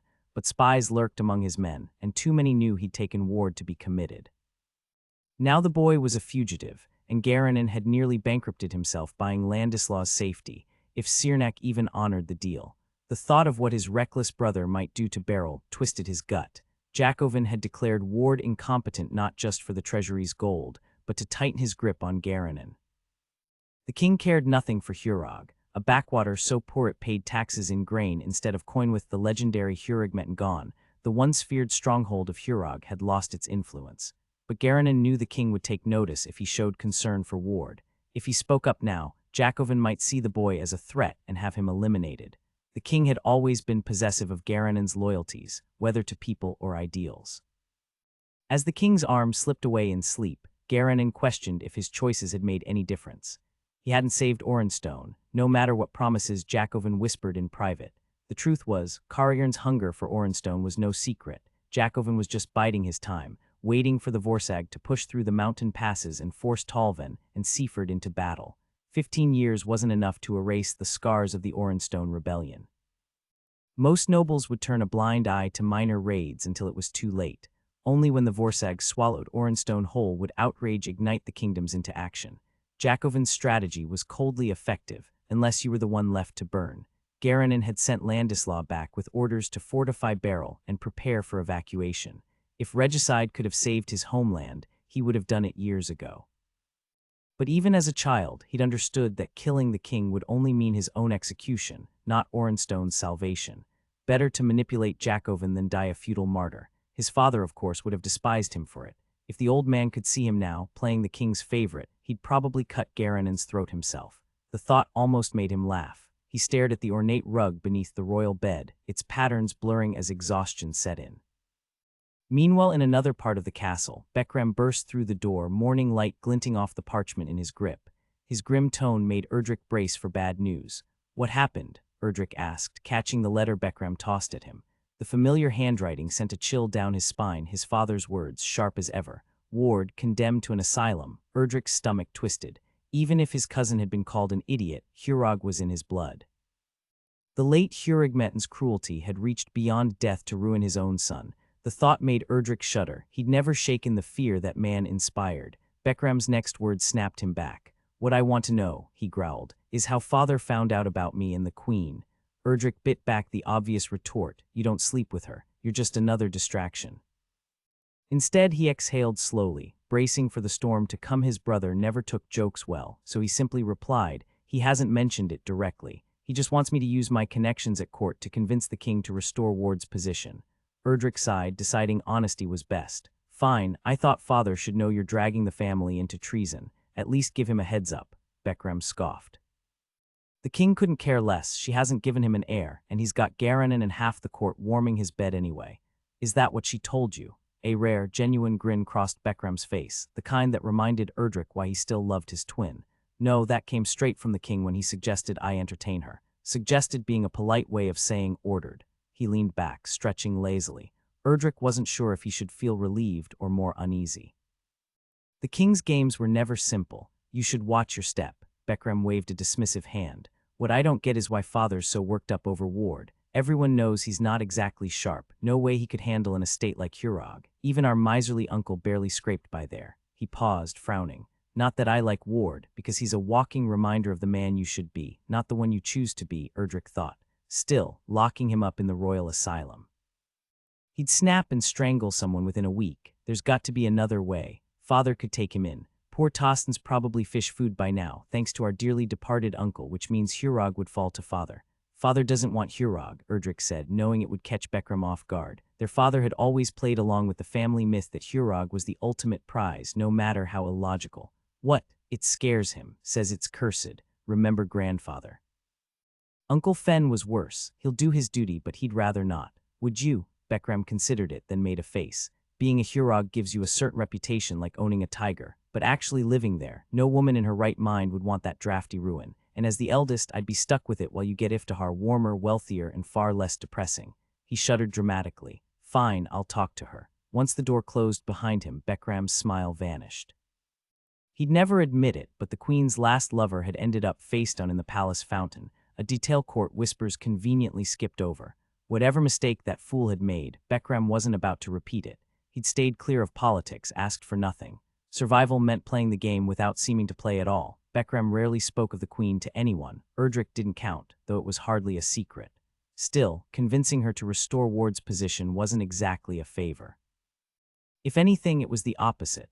Hurog wasn't some cursed ruin worth dying over. Yet here he was, risking his neck for Ward. The irony wasn't lost on him. As he strolled toward the garden where the court ladies gathered before lunch, he made a mental note never to let Ward find out. The man had a habit of squeezing the life out of people who helped him, and Bekram preferred his ribs intact. A lightness crept into his stride. Risking his life, now that was something he could get used to. Meanwhile, Queen Tehidra of Talvin lounged in her secluded garden corner, half hidden by the flowering branches of a summer-sweet bush. The scent reminded her of home, of mornings spent listening to her mother's sharp reprimands and her father's warm laughter. For a moment, she let herself drift into the memory before snapping back to reality. She smoothed her expression into practiced charm as Bekram approached. "Bekram, my dear," she said, her voice dripping with honey. He flashed her a grin, his gaze lingering just enough to flatter without crossing into insolence. She had to admit, the king had chosen well this time, youthful, sharp, and far more entertaining than the last. Not that it would save him. Jacobin had a habit of discarding her favorites, and sentimentality was a luxury she couldn't afford. Still, she'd enjoy him while he lasted. "You put the flowers to shame," he said, nodding toward the bush. "Is that what they're called?" she asked, surprised. He chuckled. "I think so, though Ward would know for sure. Speaking of, what did you do to him? He was practically sweating this morning." She kept her smile flawless. "Last night I mistook him for you. A simple mistake. Ridiculous that it still bothered her. She'd played this game for decades, one slip shouldn't matter. But as Bekram laughed, she knew she'd remember him every time she saw those blossoms. A small, dangerous indulgence she gave his backside a playful pinch, and he looked like he might faint on the spot. She rolled her eyes, though his innocence had charmed her more than she'd admit. Bekram chuckled, sprawling at her feet with the careless ease of someone who'd never known real hardship. He needs to lighten up, he said, taking one of her feet in his hands and kneading it with just the right touch, firm enough to soothe, not tickle. She murmured. You're good at this. Who taught you? For a second, his usual confidence flickered. My cousin, Ward, he admitted after a pause. I was 12 and my best horse had thrown a shoe. She stiffened slightly. She didn't want to hear about his family, didn't want him to feel real. But it was too late. His expression had turned serious, almost solemn. My brother dreams of running a farm, he said. Does he? Erdrick was a safe subject, at least. Few things were safer than Erdrick. If I inherit my father's land, we've already worked it out. He'll handle the crops, and I'll deal with the politics and the battles. Bekram shielded his eyes from the sun, looking every bit the golden boy who belonged under open skies. Meanwhile, she felt like a shadow lurking at the edges of his light. She hummed noncommittally. Except now that plan's ruined. She braced for some flippant remark about how she distracted him from duty, but his tone stayed steady. The king declared my cousin Ward unfit to rule Hurog. When they find him, he'll be locked away in an asylum. They haven't found him yet. She remembered Ward simple, kind, the sort of man who danced with wallflowers. The thought of him in one of her husband's dungeons, reserved for those too important to execute, made her stomach twist. But years of practice kept her smile flawless, her voice light. He'll turn up, Bekram said, then met her gaze with sudden intensity. Could you ask the king to reconsider? Ward's slow, not mad. That was my uncle. She nodded, recalling the late Hurog Metten's infamous temper. Her husband had feared the man, she suspected. Neither my father nor I want Hurog, Bekram added. It's a burden, not a prize. I'd rather keep our current lands, and Erdrick would rather manage them for me. Her maid's fingers stilled in her hair. A cold dread settled in her chest. If she made such a request, her husband would dissect it, searching for hidden motives. Bekram's honesty was refreshing, but Jacobin would never believe it. Oh, come now, she teased, forcing a playful smile, trying to steer him away from danger before it was too late. There's got to be more to it than that. What's in this for you? She might have helped him if he'd offered a convincing motive. The king had always ensured her companions were handsomely rewarded. Bekram shook his head. I just can't bear the thought of him trapped indoors. Hurog is where he belongs. His boyish grin softened his features unexpectedly. He's massive, moves slow, but don't let that fool you. The man knows every inch of Hurog's land, every bloodline in the stables. It's his whole world. After what Uncle Fenwick put him through, he's earned this much. How naive, she mused, running her fingers through his hair. The king would never buy this, sacrificing advantage out of loyalty to a cousin. Jacobin would assume some scheme to undermine him. Hurog carried political weight, if not gold, and if she remembered that, so would he. In another time, the Shavig throne would have gone to a Hurog, a fact their nobles hadn't forgot. But she'd been Jacobin's queen too long to underestimate his paranoia. She forced a smile. I'll speak to him, but temper your expectations. My influence has its limits. Now fetch me some wine. He sprang up with an exaggerated bow. Your wish is my command, radiant majesty. As Shara resumed brushing her hair, Tehidra clenched her fists to hide her tension. The maid wasn't to blame for being the king's eyes and ears. Damn that reckless boy for getting himself slaughtered. Across the hall, Garanon bit the inside of his cheek to keep from groaning. The Orenstone delegation had somehow chosen the worst possible advocate, old Haverness, droning on about oaths and fealty. Morning audiences were torture at the best of times, but today was excruciating. We pledge ourselves anew, my king, Haverness intoned, as if sincerity could move a statue. He knows this is futile, Garanon thought. He'd warned them, begged them not to poke the bear. Haverness stood out among the court sycophants, his hair still shorn in the old Orenstone-style temple-to-ear bare, the rest cropped short. Jacobin saw a broken relic. Garanon saw the last man who remembered what honor looked like. A flicker of gold caught his eye, the Tamerlane lounging near a pillar, her dappled fur vibrant against the sea of somber velvets. She claimed these visits staved off boredom now that Meneg stood empty. Bare-sized but built like a panther, she surveyed the room with detached amusement, as if watching ants scurry before a storm. Her feline features were striking, with expressive movements and gleaming white fangs, every bit the fierce guardian of a sacred temple, save for the absurdly long, fluffy tail. Garanon couldn't help but wonder how she avoided being trampled in the packed hall, considering she'd once told him only he could see her. Her piercing yellow gaze locked onto his over the murmuring crowd. Calais is under siege, your majesty, she said, her voice cutting through the noise. These aren't mere raiders. If Orenstone falls, Talvin and Seaford will follow. Haverness's urgent tone forced Garanon to glance at the old general, but when he turned back, the Tamerlane had vanished. The king's response was deceptively calm. We're aware of the situation in the south, he said, a faint smile playing on his lips. But let's not underestimate Orenstone's fighters. In fact, the king's tone turned sly, sending a chill down Garanon's spine. He schooled his expression, knowing too many eyes were watching for his reaction. I'd wager 100 of your men could handle these so-called raiders without breaking a sweat. Haverness, ever the diplomat, bowed low, but before he could reply, a familiar voice cut in. I'll take that bet. Alizen Talvin, the king's half-brother, emerged from the crowd with an easy grin, clapping Haverness on the shoulder. Though I'd put my coin on Haverness, fought against him last war, learned my lesson. Alizen's carefree demeanor belied his sharp mind. He'd been a military strategist at 22, though now he played the part of a nobleman with too much time on his hands. The contrast between the two brothers was impossible to ignore. Jacobin embodied regal authority, his sharp, aristocratic features, cool gray eyes, and short-cropped silver hair exuding command. Alizen, on the other hand, looked every inch the indulgent lord, his dyed chestnut hair flowing past his shoulders, his movements loose and effortless. Few would guess he'd once led armies, stepping aside only when Jacobin took the throne, a decision Garanon suspected had spared him the fate of their youngest brother, now locked away in the king's asylum. Jacobin's amusement flickered. You'd wager Haverness can win with 100 men, with Orenstone's fighters at his back, Alizen confirmed, and let him choose the 100 himself. The king chuckled, and for once it sounded genuine. What's your stake? My warhorse against grandfather's sword. A spark of real interest lit Jacobin's eyes. He'd long coveted that stallion. Done, he said without hesitation. Calais could pick any 100 warriors he wanted. If they pushed the Vorsagian invaders back across the border within 6 months, the king would grant him his grandfather's sword. Fail and Trueblood, the prized warhorse, would be forfeit. Alizen's quiet remark cut through the tension. Assuming Haverness agrees, of course. Garanon clenched his jaw. This had turned into a mockery of honor, a nobleman's plea twisted into spectacle. Yet Haverness stood firm, his voice steady. I accept your terms as duty demands. There was something unshaken in him, a dignity that made Garanon's chest tighten. Men like this were why Orenstone still meant something. His father would have respected Haverness. The king's gaze flicked to Garanon. A brave man, he mused. A cold dread coiled in Garanon's gut. He knows, he has to know, but there was nothing to know unless the king had sensed the hatred simmering beneath his loyalty. Forcing admiration into his tone, Garanon said, courageous, yes. Foolish, his love for Orenstone blinds him to the greater needs of the 5 kingdoms. Send him there, he'll fight for nothing else. Relief washed over him as the king's interest waned, though Haverness stiffened at the public slight.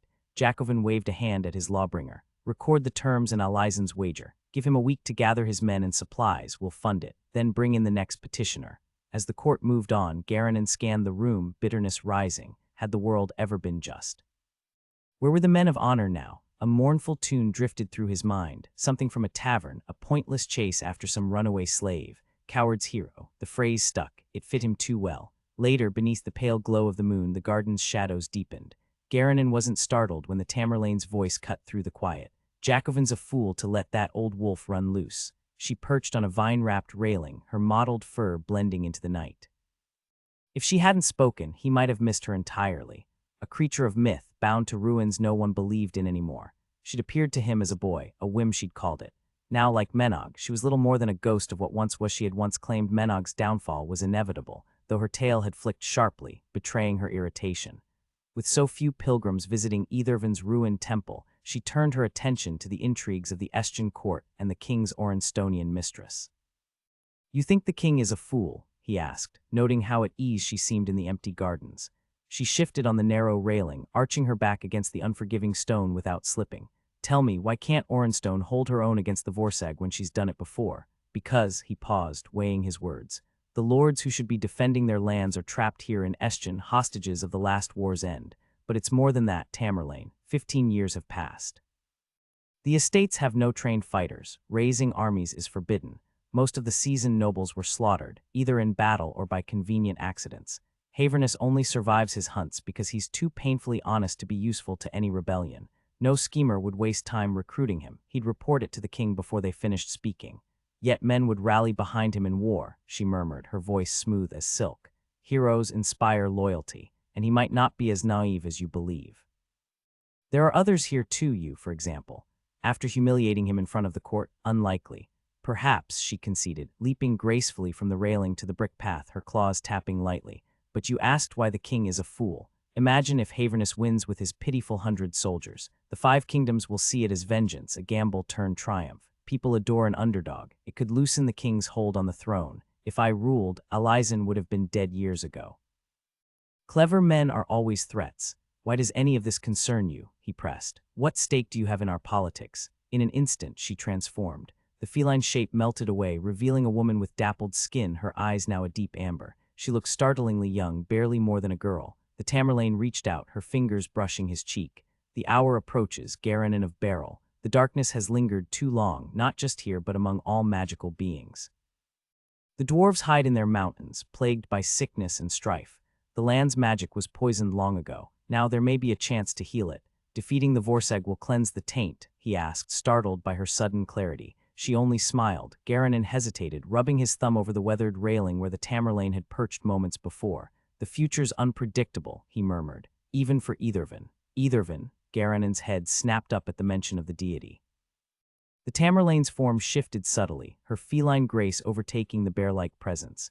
Just because Menog lies in ruins doesn't mean Ethervin has forgotten his vows, she said, her voice carrying an eerie calm. He swore to protect this kingdom, and he will. Her nostrils flared as she caught a scent on the wind. He's near. With that, she melted back into her usual shape and offered her customary farewell. Safe travels, child. Left alone, Garanon exhaled sharply, his fingers tracing the chipped wood. Before he could gather his thoughts, Jacobin's voice cut through the silence. Garanon, the king mused, stepping closer. I remember you sitting just like that when you first arrived at court. What troubles you now? Garanon straightened, though Jacobin's hand pressed gently against his shoulder, urging him to relax. No more lies, he decided. They wouldn't fool the king anyway. Orenstone, my liege. Jacobin's grip tightened instantly. Your father abandoned you, he said, voice dripping with false sympathy. Left you defenseless when the soldiers came, watched your sister die, let them take you and your brother. If he'd kept his oath, none of it would have happened. From you, Garanon thought bitterly, his pulse spiking with sudden rage. For a terrifying second, he feared he'd spoken aloud. But Jacobin's touch softened, his tone shifting to something sickeningly tender. You were so broken when you came to me, he murmured, lips brushing Garanon's neck. So fragile, it pained me to see you like that, so I fixed you. Garanon forced himself not to recoil, recognizing the calculated cruelty beneath the affection. The mention of his brother was no accident, but his brother was safe in Orenstone, far from Jacobin's reach. Maybe, he thought as his body mechanically responded to the king's touch, it was time to join Havernus. Seeing his wife and lands again might be worth the risk. Wardwick Ethervin had always been a puzzle to the Tallvens. If he was truly divine, why had he let his temple fall? Most Tallvens, though, cared more for gold than gods, so the question rarely troubled them. Tostin swung his blade toward me, breath steady despite the exertion. Explain again why we're skirting so close to Eschen Ward. I blocked his strike, adjusting my stance. Because the quickest route south cuts through these mountains, I said. Garanon's given up chasing his brother's runaway. He'll be on the main road to Eschen by now, no chance of crossing paths. We moved through the familiar sword patterns we'd drilled since childhood. Stala had always insisted that talking during practice sharpened reflexes, forcing the body to act without thought. I wasn't convinced, but I knew Tostin wouldn't miss a step. He picked up the pace, forcing me to match him. Think we'll make Eschen by nightfall? He asked, a grin tugging at his lips. Should. I pushed myself harder, matching his pace and then some. Wouldn't we get there faster if we skipped the drills? Tostin panted, but he still upped the speed again. Maybe, I shot back without missing a beat, but we won't be any use in Orenstone if we can't hold our own. My lungs burned as I forced my sword to keep up. I won't let anyone die, gasped, because they never learned to parry. To compensate, I quickened my strikes. The clang of steel drew the other's attention, and I caught Bastilla's puzzled mutter. Why does Ward seem faster? Because he is, Axel cut in, sounding like a coach watching his star player. Longer reach means more ground to cover, big guys usually lag behind. Oreg chuckled. Still throws me off every time. Talk slow, move slow. Right up until he doesn't, Axel snorted. Nah, it's like that deceptively lazy-looking stallion of Penrod's, smooth as honey, but outruns the whole stable. He barked at us. Ease up, you two, this isn't a death match. Tostin flashed a grin rare for him, and it threw me. Wanna really give them a show, he whispered. My arms screamed protest, but curiosity won. What's the play? Eyes shut, Stala's old training trick. We done it armored, with blunt swords, bruises the worst risk, but never both blindfolded at full speed. You sure? I asked. His closed lids answered. Darkness yanked my balance sideways at first, then sharpened everything else. The clash of steel vibrated up my arm like Tostin was striking my bones, not the blade. It was reckless, thrilling. Like galloping feather off a ridge and trusting she'd land right. The rhythm faltered, one of us was flagging. 3 and out, I hissed. We counted down, leaped apart. I cracked my eyes open, world tilting, and dropped to my knees before I face-planted. Morons, Axel growled. That's how you get skewered. Tostin caught my eye, grinning, and for the first time in years it felt like we were kids again, conspiring behind the barn. Axel wasn't amused. Told Stala blindfolds were idiotic. Just gives you lunatics ideas. I wobbled upright and offered my sword hilt first, the picture of contrition. Didn't mean I regretted a second of it. He gave a small shake of his head but couldn't suppress a quiet laugh. I wouldn't have skipped it for all the golden hurog, just don't go spreading that around. What's a starin'? Orig asked, his tone so innocent it made me study him closer. He was hinting at something, but I couldn't place it. Stubborn young fools, Axel muttered, his discomfort barely hidden, though I might have missed it if Orig hadn't sharpened my focus. I spoke several languages, as any noble in the kingdoms would, but starin' wasn't one I recognized. Grumpy old dwarf, Orig teased under his breath. Axel's jaw tightened, but before he could respond, Tostin jumped in, always eager to challenge Orig. Disrespectful brat, he snapped. You should learn some manners. A wicked grin spread across Orig's face. Time to pack up, Axel cut in abruptly. It was the first real order he'd given outside of drills. Maybe he was trying to stop another argument, but I wondered if Orig's jab about dwarves had struck a nerve.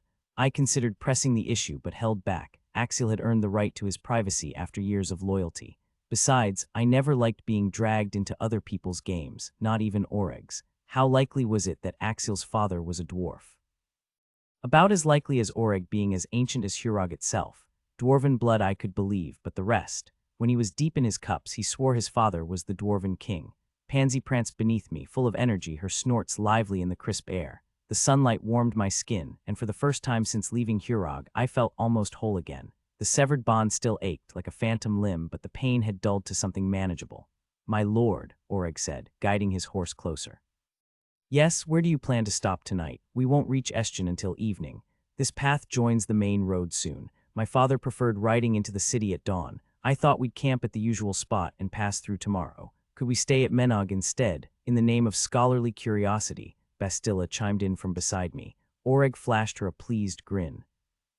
She'd settled into our strange company better than I'd expected, beautiful, sharp, and somehow balancing attention from both Axial and Penrod without causing tension. Menog's northeast of Eschen, I pointed out. That's at least 5 miles out of our way, 10 round trip.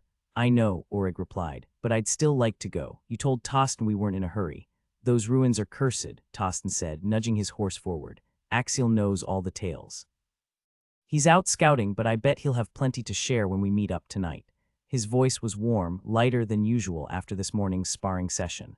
Haunted, I pitched my voice higher, carefully avoiding Orig's gaze. Completely slipped my mind. Maybe we should reconsider staying there. Tostin snorted. No need for the act, Ward. He flashed Bastilla a grin, clearly charmed him too.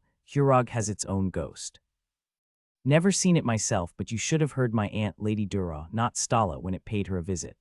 Bastilla hadn't met Stala, but she'd heard enough stories. Ghosts seem harmless in daylight, I said. Not so much when the ruins start whispering after dark. Penrod trotted over, curiosity piqued. Ruins. Orig insists we camp in the haunted ruins of Menog, Bastilla explained. The old horseman chuckled. A night in cursed ruins feels like home. It was Axial who spotted the path we needed. I would have ridden right past it.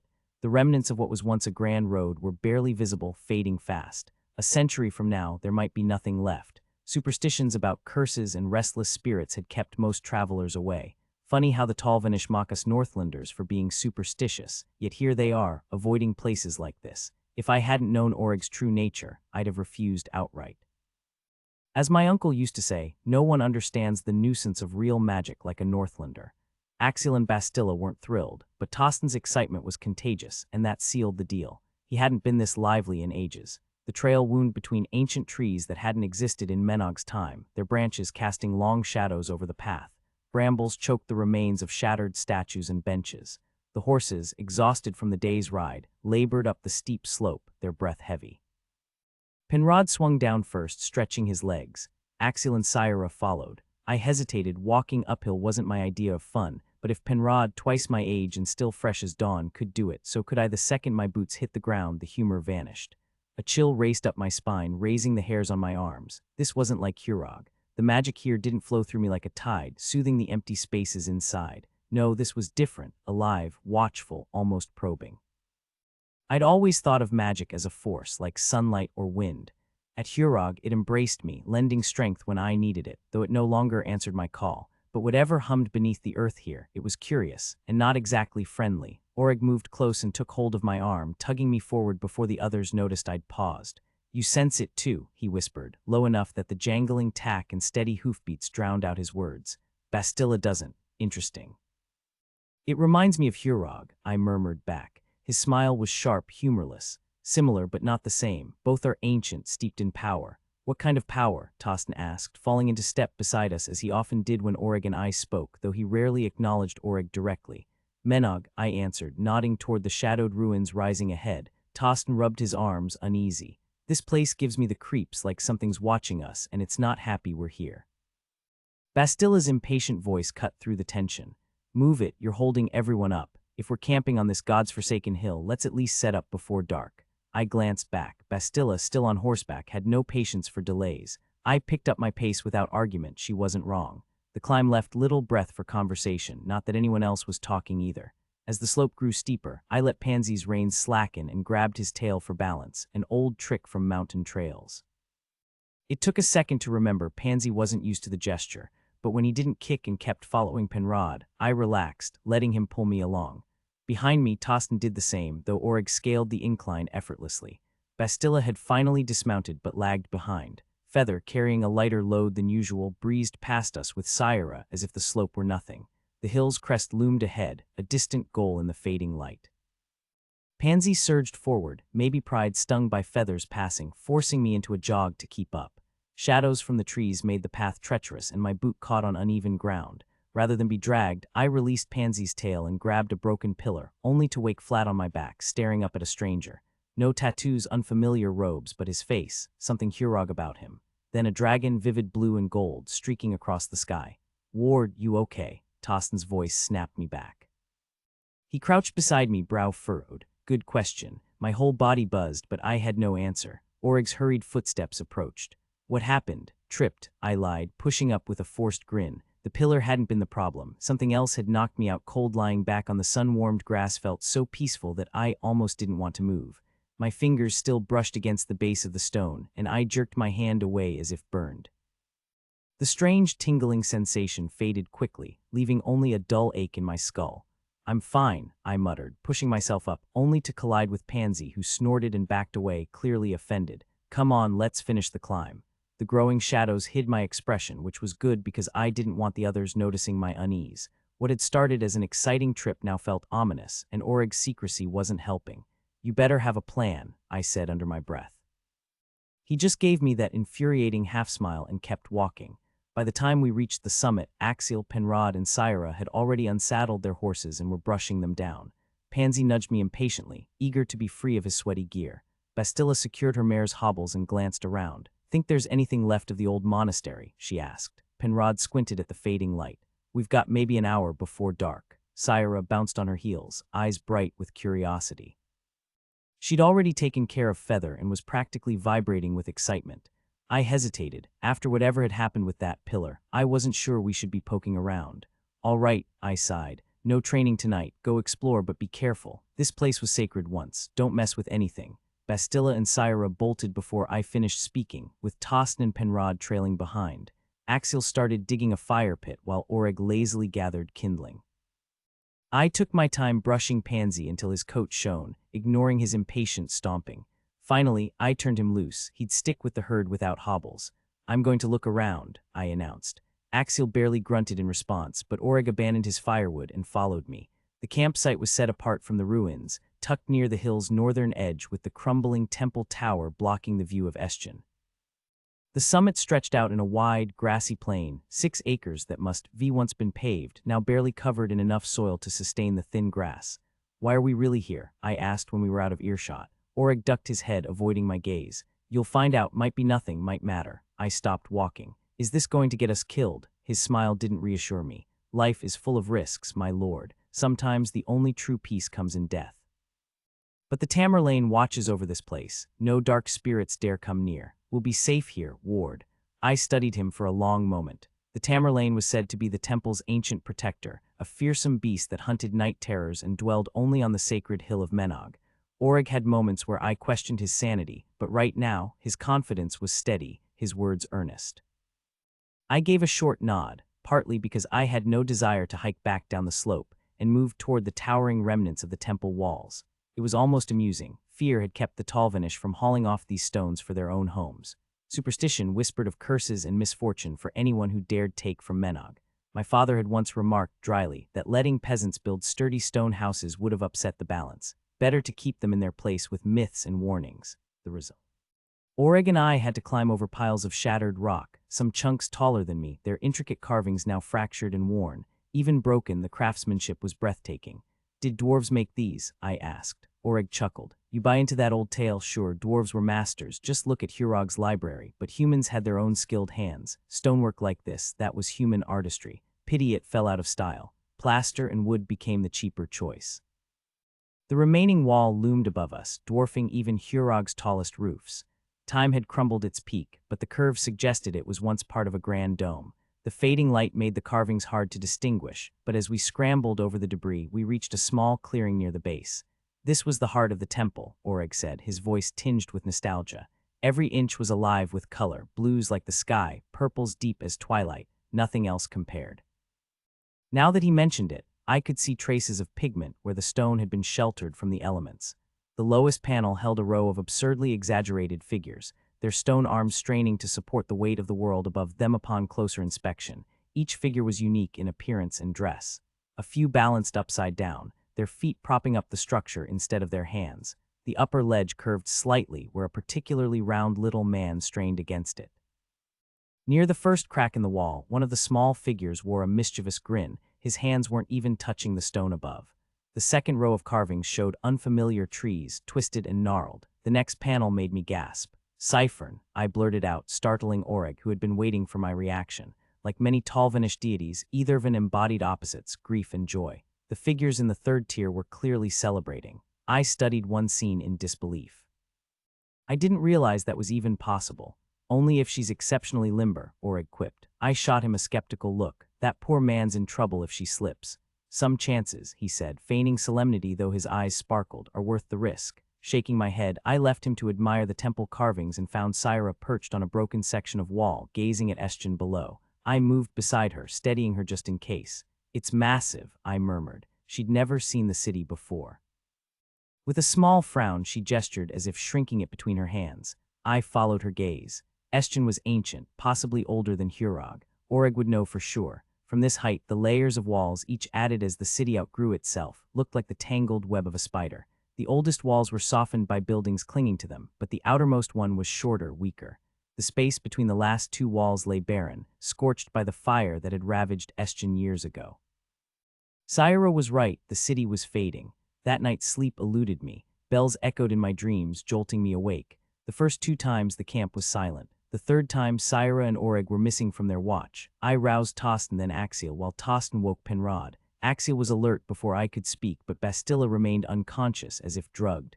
I'll stay with her, Penrod murmured. The rest of us fanned out to search. Tracking in this darkness is impossible, Axiel muttered. We should split up and regroup. Meet at the wall, I said, pointing toward the towering silhouette where those absurd little men still held up the world. I had a good idea where Syra was. My magic had been pulling me toward the old wall for hours. Aureg was with her too, though I couldn't quite explain why I felt the need to go alone first. The compulsion was so intense it almost didn't feel like my own. I sent Axiel and Tostin ahead while I followed the tug in my chest. The night hummed with crickets and the occasional rustle of something small darting through the grass. A har owl glided overhead, its eerie call slicing through the quiet. The uneven ground forced me to walk carefully, but I didn't slow down. When I reached the wall, Syra stood silhouetted against the sky, her hair whipping in the wind as she stared toward Estjen. Below her, Aureg was curled into himself, trembling. I dropped to my knees beside him. Aureg, what happened? I can't stop it, he choked out. I tried, Ethervan, his voice broke. I looked up at Syra. Do you know what's wrong with him? When she turned, my breath caught. Her eyes burned orange, unnatural and bright. She lifted her hand, and something massive took shape in the dark, a creature that dwarfed her. It nuzzled her palm like a tame beast, though the stench of its breath was anything but docile. Wardwick of Hurog, she said, but the voice wasn't hers. It was hollow, genderless, ancient. Dragons may yet rise if you are willing to pay. Oreg whimpered beside me, and I hushed him. Child of the Dragon Slayer, she continued, this time with a deep, resonant tone that reminded me of my father. Choose wisely. The dragon's heart is rotten. Axial's footsteps crunched on the stones behind me before he froze. Son of the Dwarf King, Syra said, her voice shifting again, smooth, seductive, nothing like my sister. Why are you here? Because my people are dying, he answered, steady despite the strangeness. Your father dreamed it, she replied, now sounding like a little girl.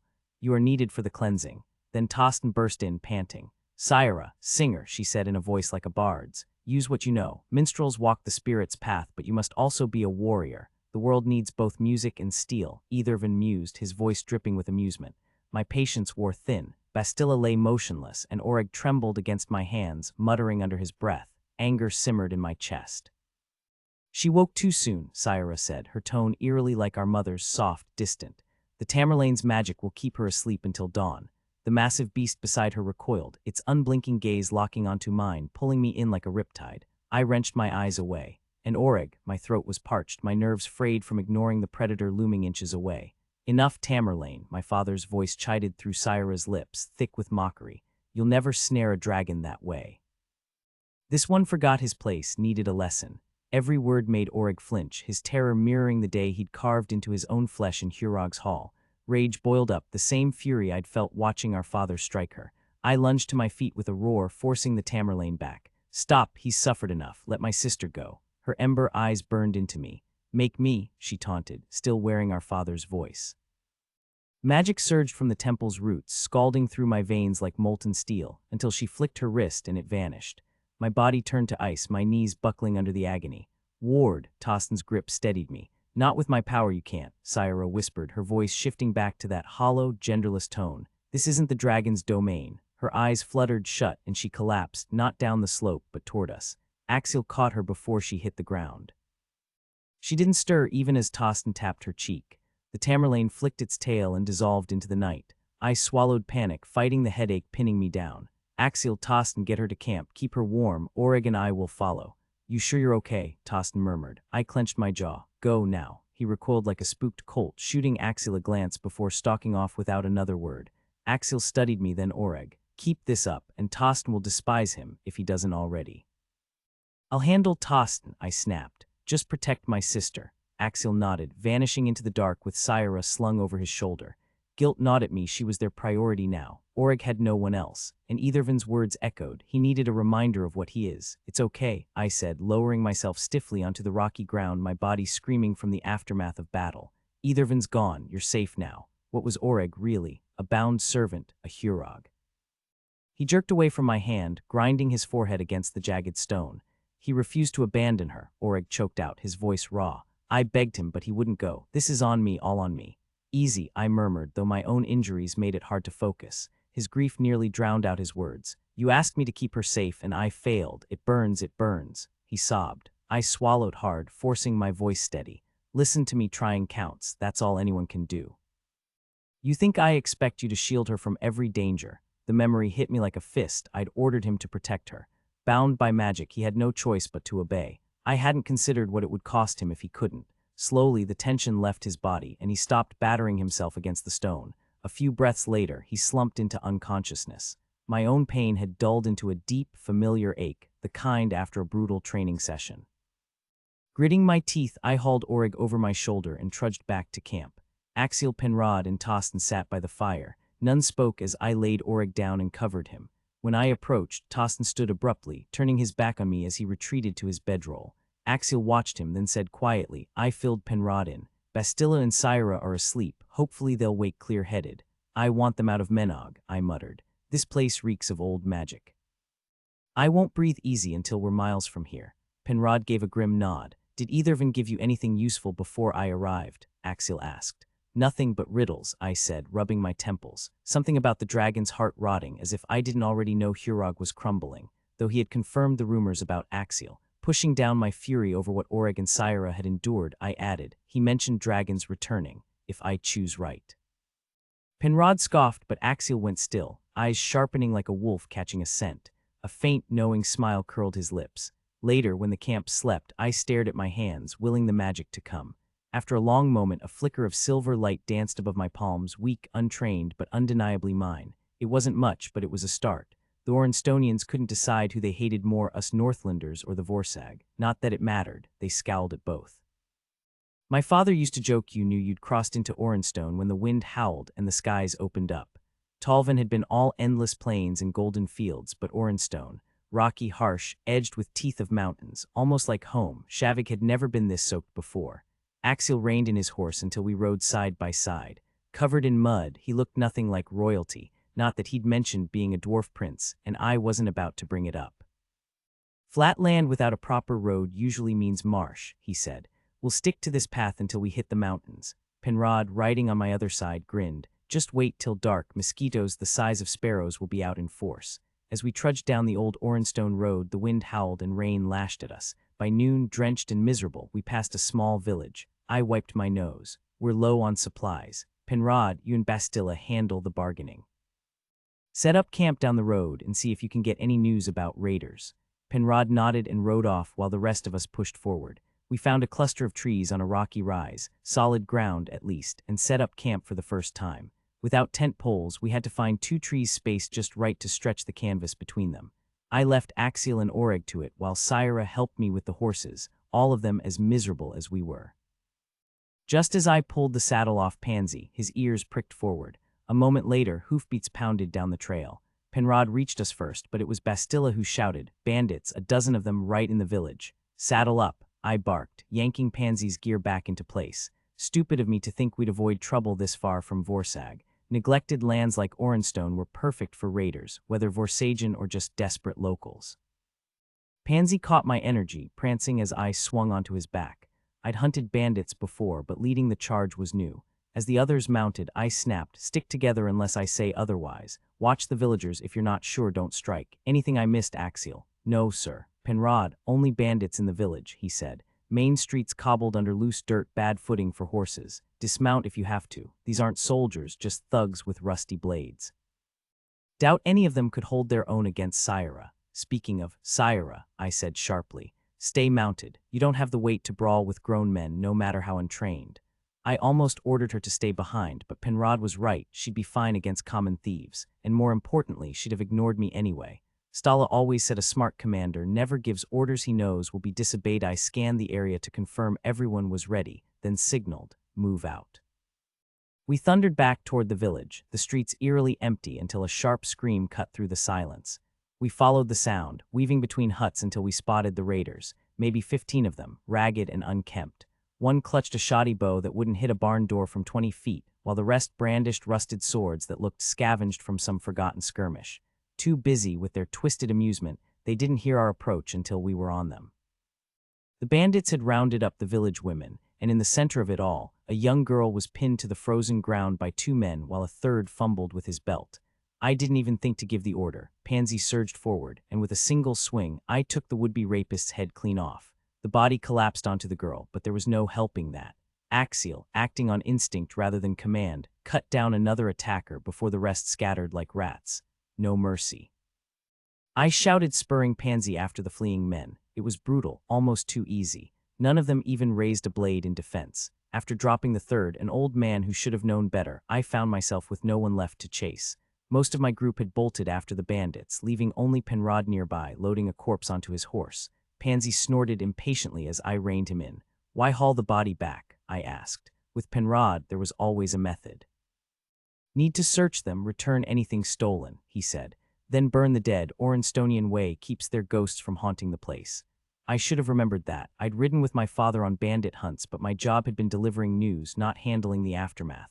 "I'll gather the others," I said. "Axiel's chasing one into the woods. Bastilla stayed with the women. Seen Tostin, Oreg, or Syra, a real commander would have known." "Tostin and Oreg went after 3 who fled toward camp," Penrod replied. "Syra was behind me, probably still in the village with Bastilla."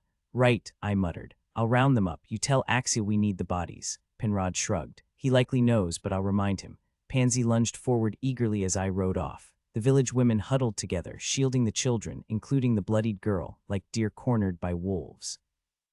Bastilla emerged from the trees just as I arrived, while Pansy pranced beneath me, nostrils flaring at the scent of battle. Warhorses never lost their taste for blood. The air reeked of slaughter, that familiar metallic tang that clung to autumn butchering days. I forced myself not to think about the difference between cattle and men. Survival meant numbing that part of my mind. "Bastilla, where's Syra?" I called out. She wiped her sword on her thigh, leaving a crimson streak. "Last I saw, she ran that way," she said, nodding toward the cluster of huts. I nudged Pansy forward, weaving between the crude dwellings until we reached the main path. Across the way, Feather stood waiting, ears flicking at our approach. The hut beside her was silent, too silent. My pulse hammered in my ears, sharpening into fury. I'd ordered her to stay mounted. Dismounting slowly, I knew speed wouldn't change what had already happened inside.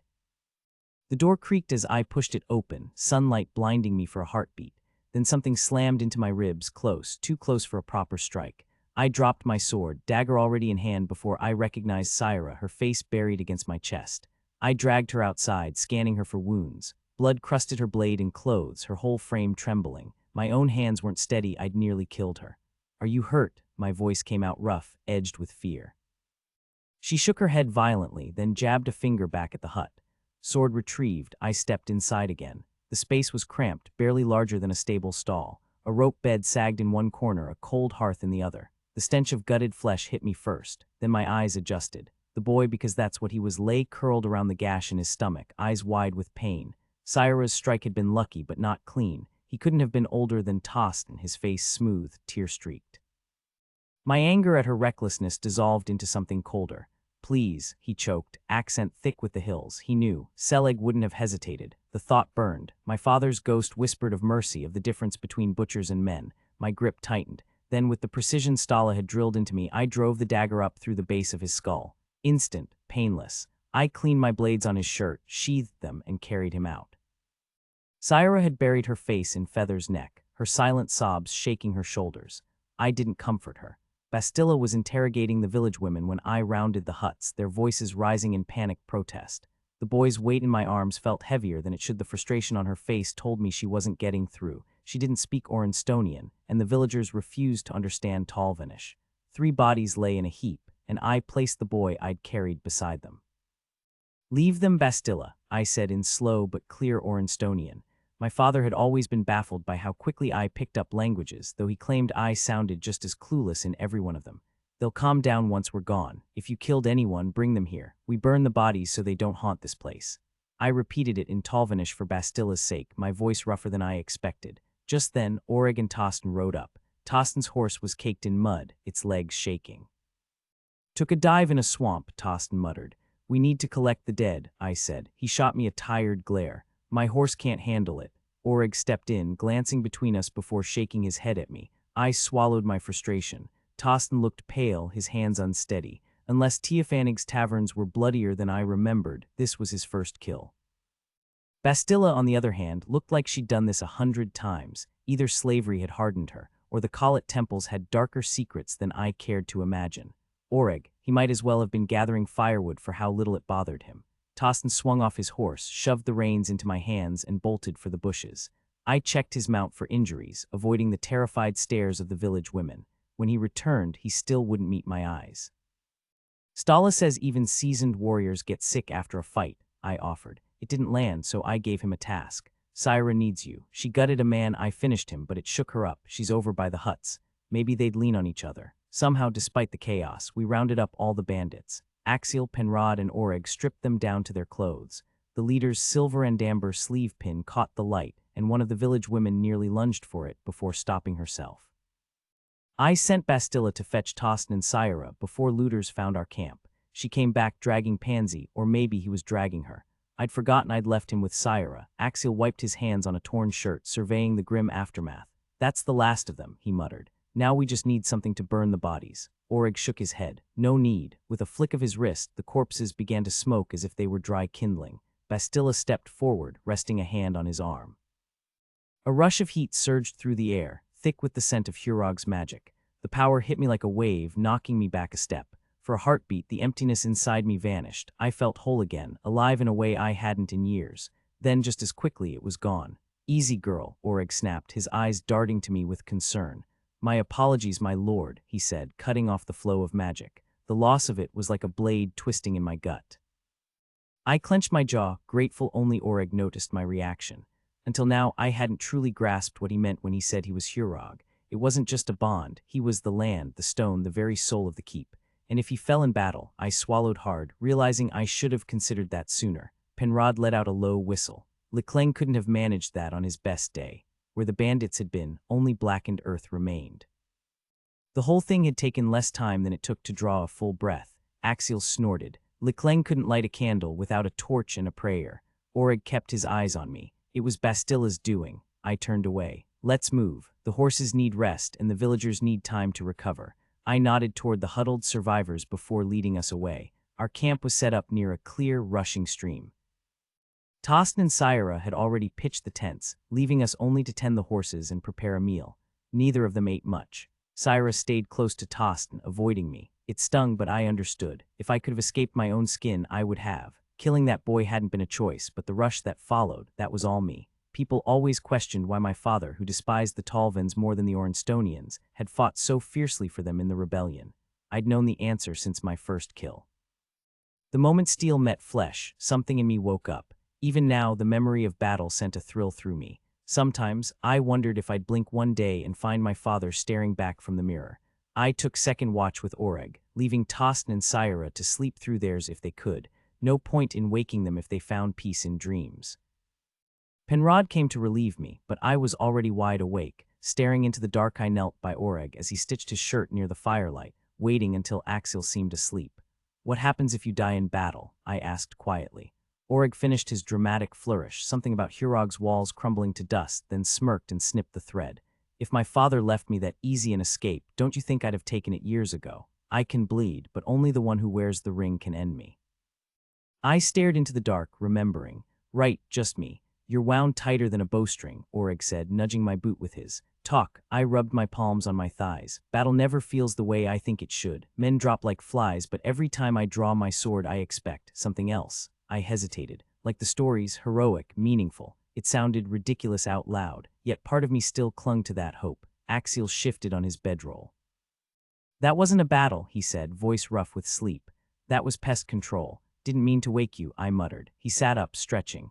I was already awake. Fight leaves me restless. "The boy today," I said, throat tight, "should have been home plowing fields, not stealing to survive. Where's the lord who's supposed to protect this land?" Axiel snorted. "That boy was a rattlesnake, Ward. Age doesn't matter. He'd have slit your throat without blinking. Real war, it burns you clean.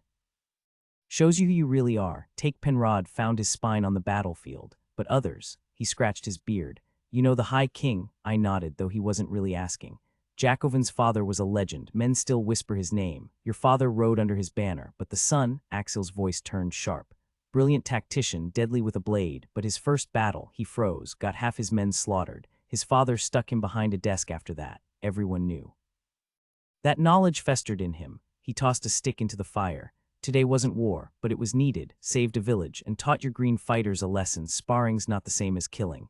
"No one ran," I said. Axiel gave me a long look. "Not yet." Axiel nodded, brushing a lock of dark hair from his forehead. "No one's hurt," he said. "Syra and Tostin will be just fine." The morning dawned cold and dreary, the air heavy with moisture. Though it hadn't rained, a thick fog clung to the ground, leaving everything damp, even the firewood. Without Oreg's help, we'd have been stuck eating cold rations. After breakfast, we resumed training, the tension from yesterday's skirmish still hanging in the air. Maybe it was my own mood darkening the atmosphere, but even Oreg, usually so talkative, stayed quiet. Axiel suddenly called a stop to our sparring. I exchanged a nod with Penrod before walking over to see what had caught his attention. A lean, weathered man stood a safe distance from camp, holding the reins of a scrawny packhorse. Smart move, approaching armed men cautiously instead of barging in like some overconfident fool. Back in Shavig, any farmer would have marched right up without a second thought, but then again, Shavig hadn't seen war in generations. I motioned for the others to stay back as I approached. "My lord," the man said in flawless Talvinish, his tone flat, as if discussing the weather. "My wife says we owe you and your men for keeping her safe." His words were polite, but his grip on the sword at his side told another story. That blade wasn't some rusted relic, it was well made, the kind carried by trained fighters, not peasants. And Orenstone peasants weren't even allowed weapons like that. I studied him closer. His wool cap hid his hair, but the proud set of his jaw and the way he carried himself gave him away.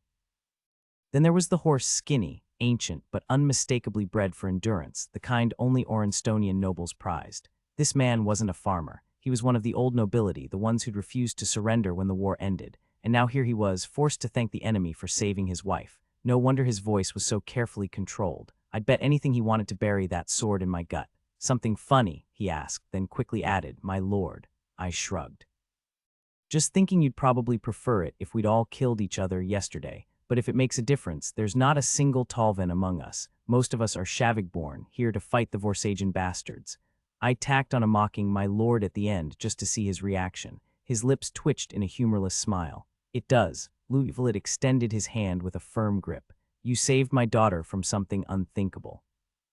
The least we can do is help stock your supplies. My wife mentioned you're traveling through these parts. I brought some items you might not find in drier regions." "Thank you," I said sincerely, "but we can't accept this without payment." He gave me a look that reminded me of my grandfather at his most stubborn. "Absolutely not. We have enough. If you insist on trading, then let it be for information. What brings you here, chasing after Vorsagen raiders?" I hesitated, then answered truthfully. "Bandits are a nuisance, but I didn't cross half the kingdom just to fight them.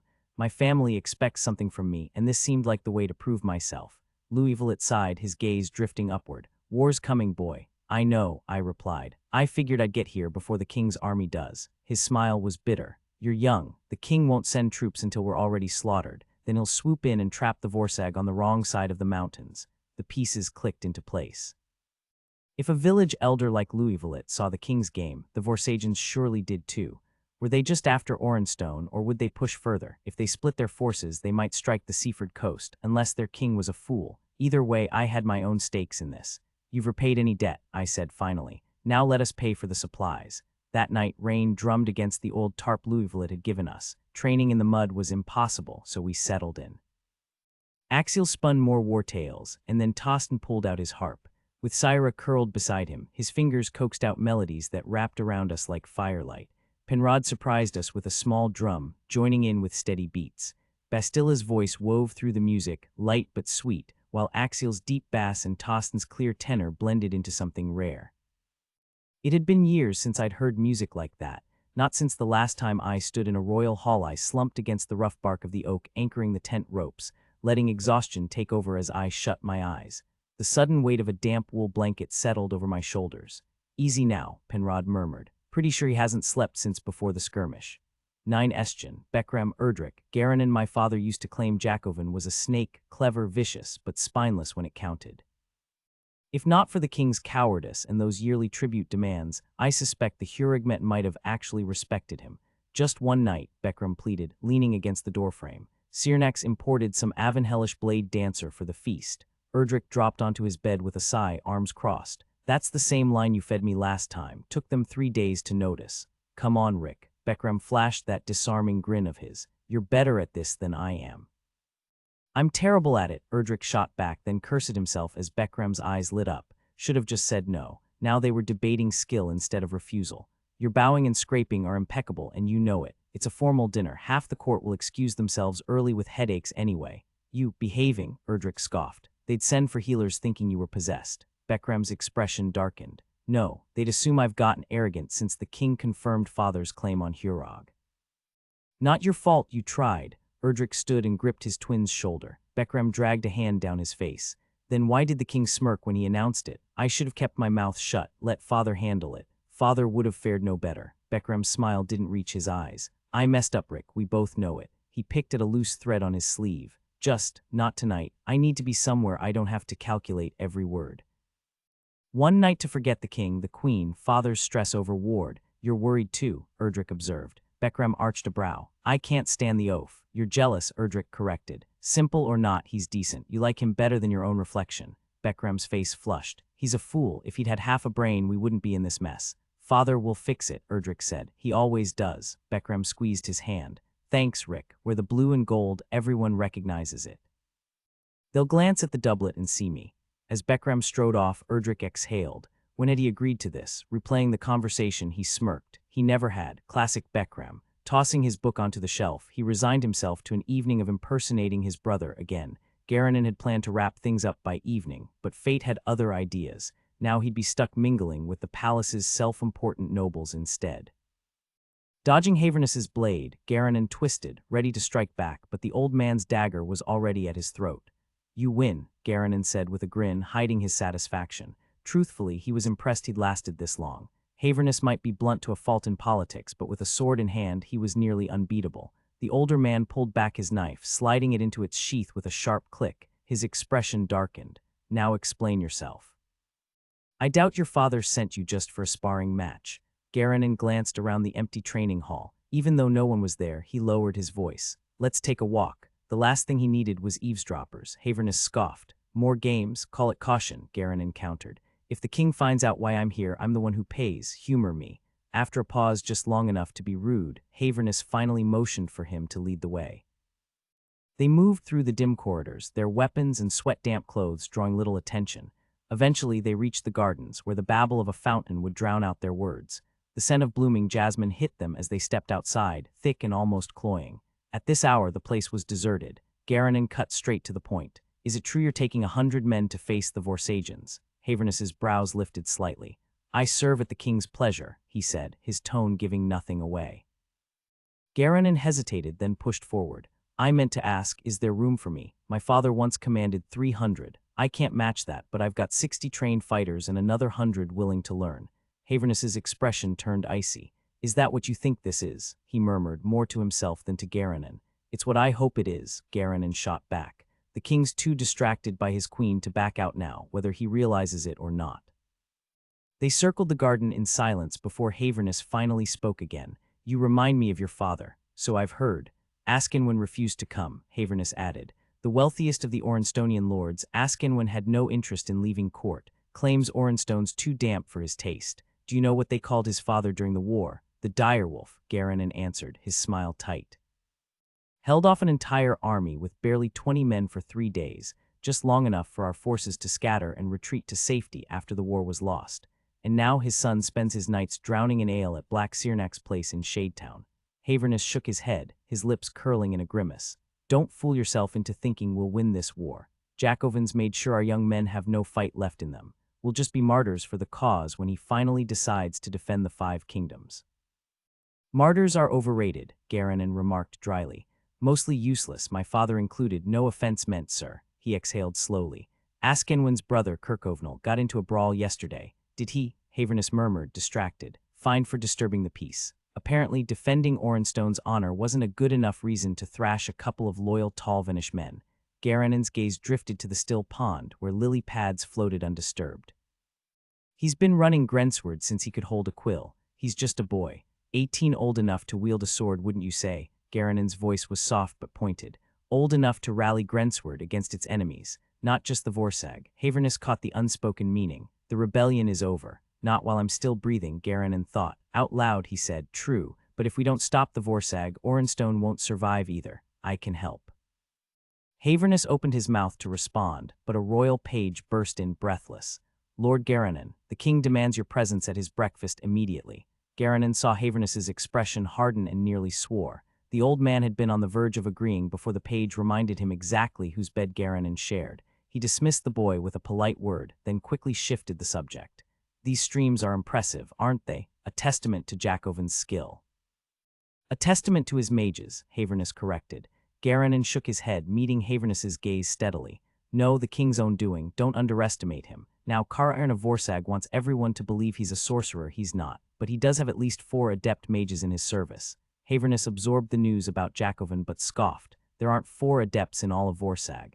Garanon shrugged. "Arton, Jacobin's archmage, swears it's true. And I've got more information that might interest you if you take me with you." Haverness studied him for a long moment before nodding. "I'll think about it." "Of course," Garanon replied, his voice steady despite the tension coiling inside him. He knew with grim certainty that he'd be standing at the king's side when Haverness led his men out of Eschen.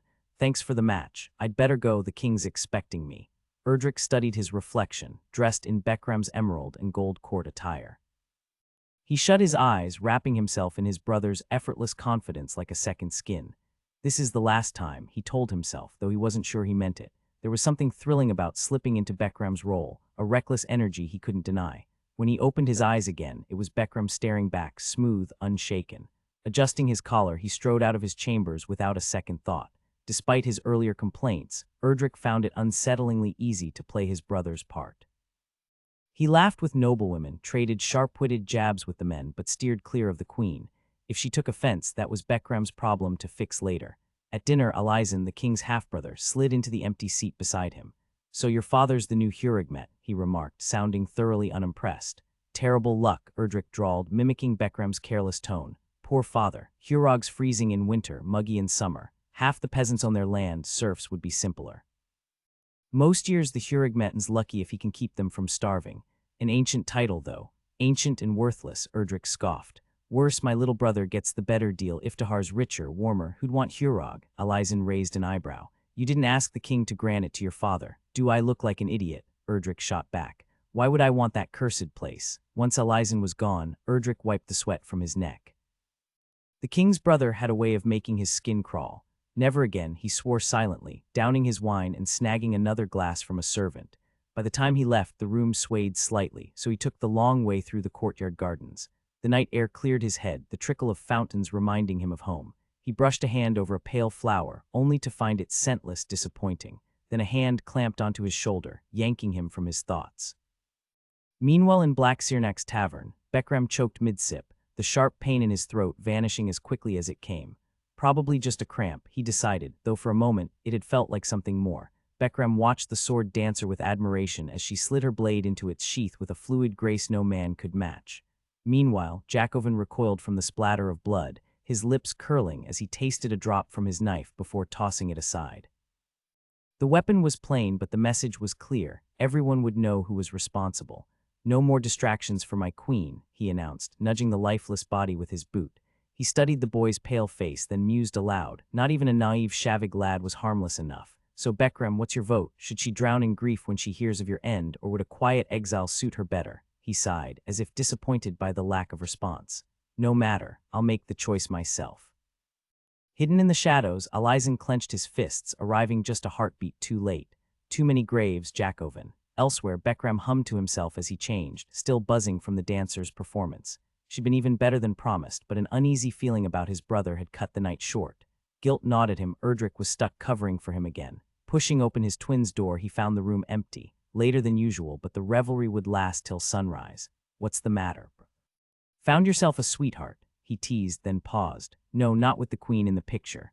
The thought soured his mood. Maybe that was why he'd been restless. Adjusting his clothes to match Erdrick's simpler style, he tossed aside a yellow scarf and slouched into the hallway. The court was still crowded, making it hard to spot Erdrick at first. Relief washed over him when he saw the queen chatting with her ladies, no betrayal there. "Erdrick," he called, slipping effortlessly into his brother's voice. Lord Alizon turned, exhaustion lining his face. "You don't usually attend these gatherings, Erdrick." Beckram laughed softly, the way Erdrick always did when caught off guard. "Just looking for Beckram. He borrowed a book to flatten a scarf and now it's vanished." Alizon shrugged. "Haven't seen him since dinner. He mentioned needing fresh air." "I'll check the courtyard," Beckram said. Alizon nodded. "If I spot him, I'll send him your way." As the Shavig boy walked off, Alizon took a sip of water, trying to rid himself of the bitter taste left by his brother's cruelty. Outside, Beckram scanned the empty courtyard, the evening air crisp with the first hint of autumn. The restlessness that drove Beckram back to the palace ahead of his friends still clung to him, even after confirming Erdrick hadn't stolen his lover. He paced the courtyard, his boot tapping against the cobblestones. Maybe it was the ale, something off in the brew, twisting his gut with unease.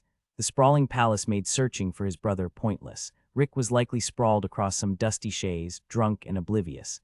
But as Beckram turned toward his chambers, the metallic tang of blood hit him like a punch. His breath caught. The certainty settled in his bones before his mind could protest. Something had happened to Rick. Erdrick, his voice cracked, met only by the rustle of leaves. The world tilted as he pushed through the manicured hedges, the scent leading him to the shadowed form on the ground. Numbness shattered into grief, then fury, as he stared down at his twin's lifeless face. The memory of the queen's drowned lover flashed in his mind, another pawn discarded. He should never let Rick take his place. Jackovan's death played behind his eyes, vivid and satisfying. Stala had honed his blade work to a razor's edge. He could do it.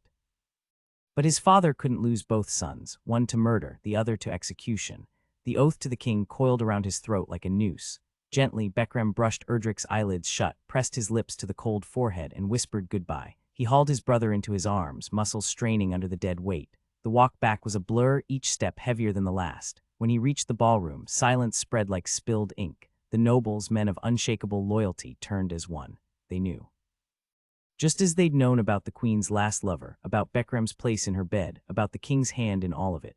The queen's gasp was distant noise. Beckram's gaze locked on Jackoven, who stood motionless, a statue of ice.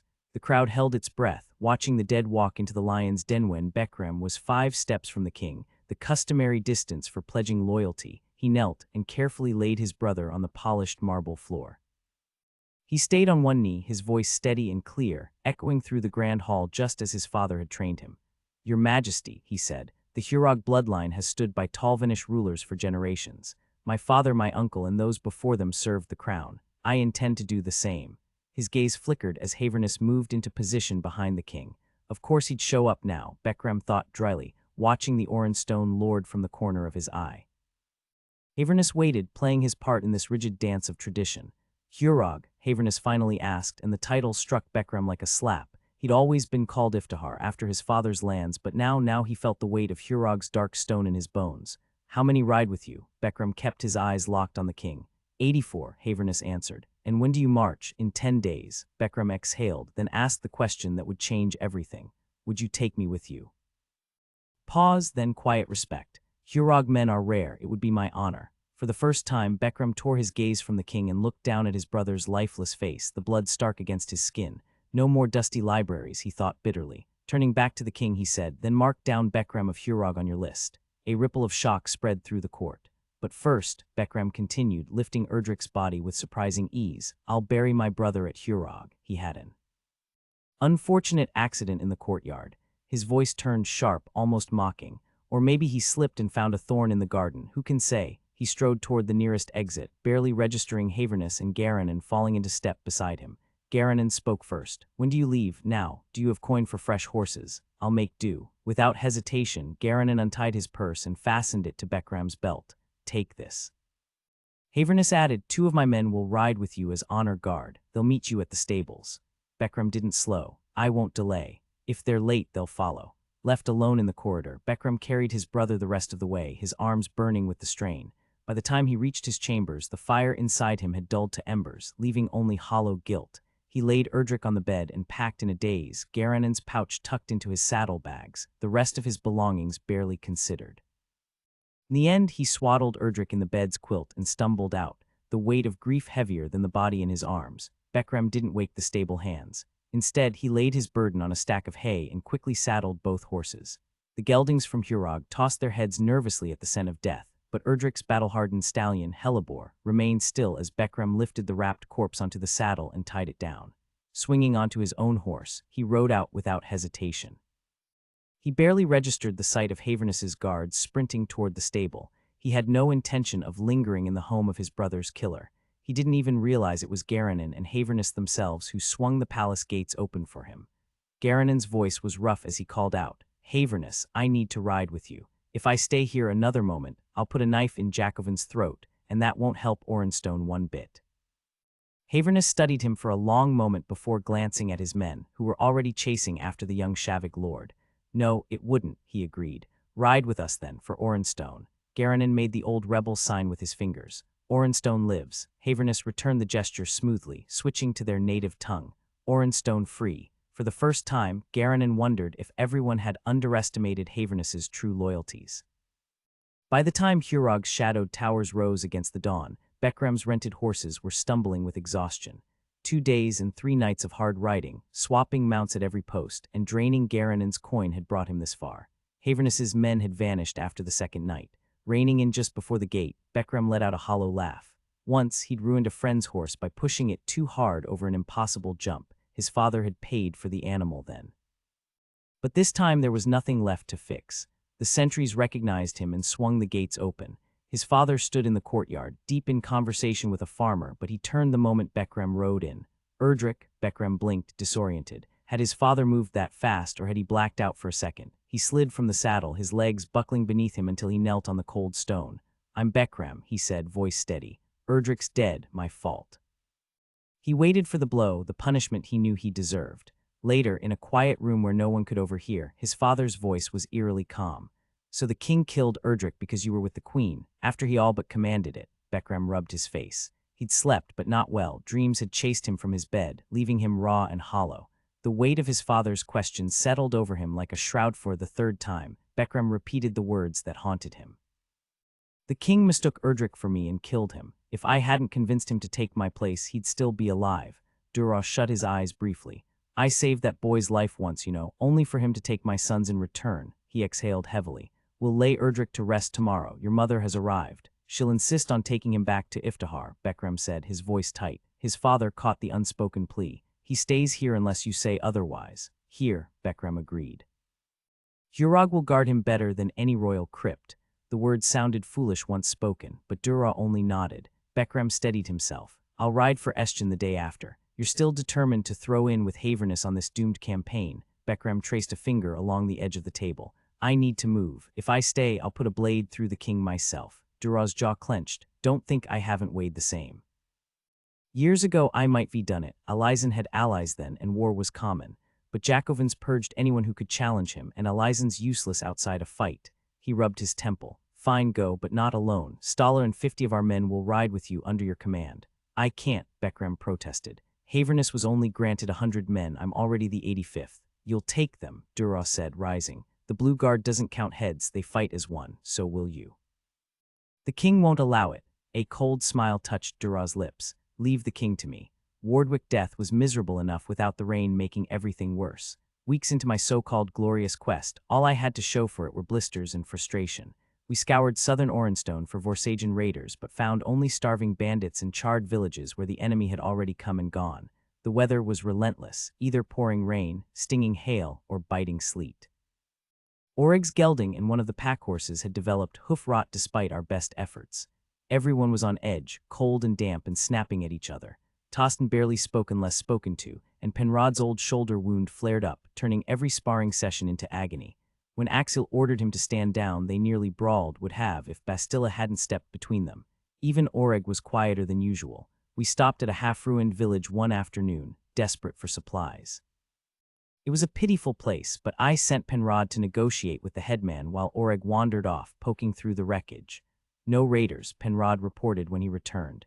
"And no food for sale, not that we'd have the coin for it anyway. Same story as always. Without Louvelet's provisions and our own hunting, we'd have starved weeks ago." The people of Orenstone never forgot a thing.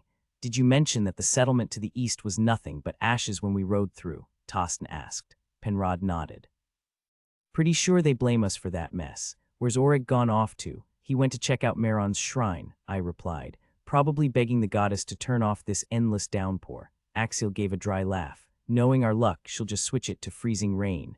This village was slightly bigger than the last miserable pit we'd stumbled into, but that wasn't saying much. Locals had been going about their day until we showed up, then they vanished into their squat stone and thatch huts lining the muddy trail that passed for a main road. Meron's temple stood a little taller than the rest, its faded blue and white paint peeling off the rust-colored stone. A tattered scrap of canvas flapped where a door should have been. Bastilla shrugged. "Oreg's after the relics. Meron's places are stuffed with old trinkets," she frowned. "Though this one doesn't feel particularly enchanted. Some heroes we were. Went from liberators to a pack of bedraggled strangers nobody wanted around. Meron's shrines rarely have real power," I told her. "Nobles pour their gold into Vex war altars. Peasants, best they can offer are homemade talismans from some backwoods wise woman." Axel squinted at a jagged ridge in the distance. "Silverfell's is close, recognize that bluff. We skirted it last time. If you want magic curiosities, they've got a rock they swear used to be a dragon." Penrod scoffed. The Hurrig met and took one look and said it had as much dragon in it as he had horse. "Maybe," Axel mused, "but the thing reeked of old magic. Since when could he sense such things?" Just then Oreg emerged from the temple, water sluicing off his cloak as he mounted up. "What's next?" "Silverfells," I said. "Might as lean into our new role as unwanted sightseers. To visit the legendary dragon." Oreg's grin was all teeth. "How thrilling." Pansy's massive hooves sent muddy sprays over my already ruined boots. At this point, the road was more river than path, not that my stallion minded. He pranced ahead, reveling in the chaos while the others' horses slogged miserably. Last time I'd tried joking with Tostin, he'd bitten my head off, better to ride alone until I could keep my sarcasm in check. The rein rolled off Pansy like he considered it beneath his notice. I debated sending the others home. Penrod's old shoulder injury always flared up in this damp. He'd heal faster back in Shavig's dry winds. Syra was still just a kid, and Tostin, though strong in body, had a heart too tender for this life. Every death, whether it was a bandit we'd put down or a farmer caught in a raid, weighed on him like a stone. Even Bastilla would be better off somewhere else. She called herself a mediocre mage, but compared to Father's old court wizard Lecleng, she might as well have been a master.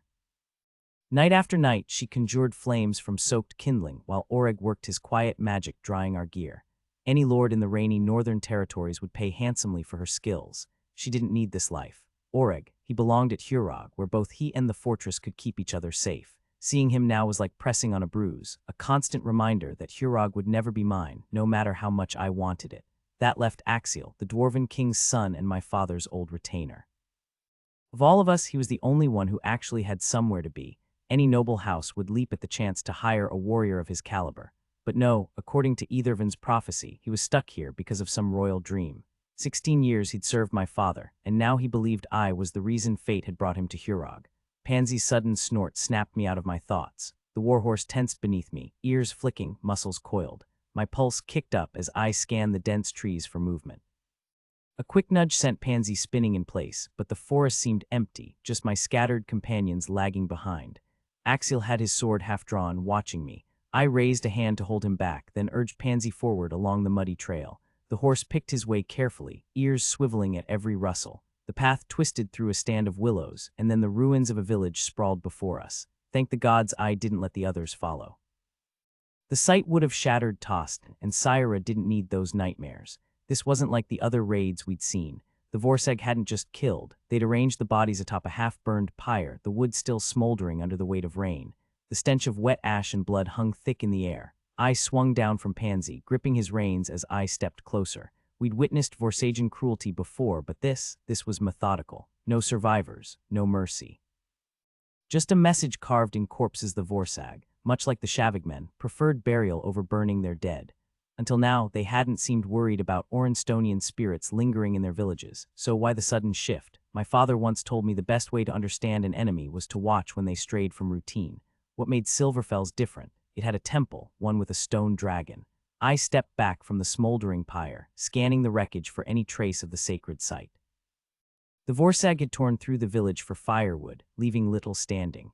4 spots might have held the temple, but none bore any sign of the dragon, unless it had been the size of a pebble. Who was really leading the Vorsag? Kariern was barely older than me, which usually meant advisors held the reins. But I'd crossed paths with him before. If someone else was in control, they'd have to be twice as cunning as I was, possible but doubtful. Back in Estion, Kariern had sent his men hunting for so-called magical relics. What if that's what this was? Raid the villages with Meron's temples, steal the artifacts, then torch the place to cover their tracks.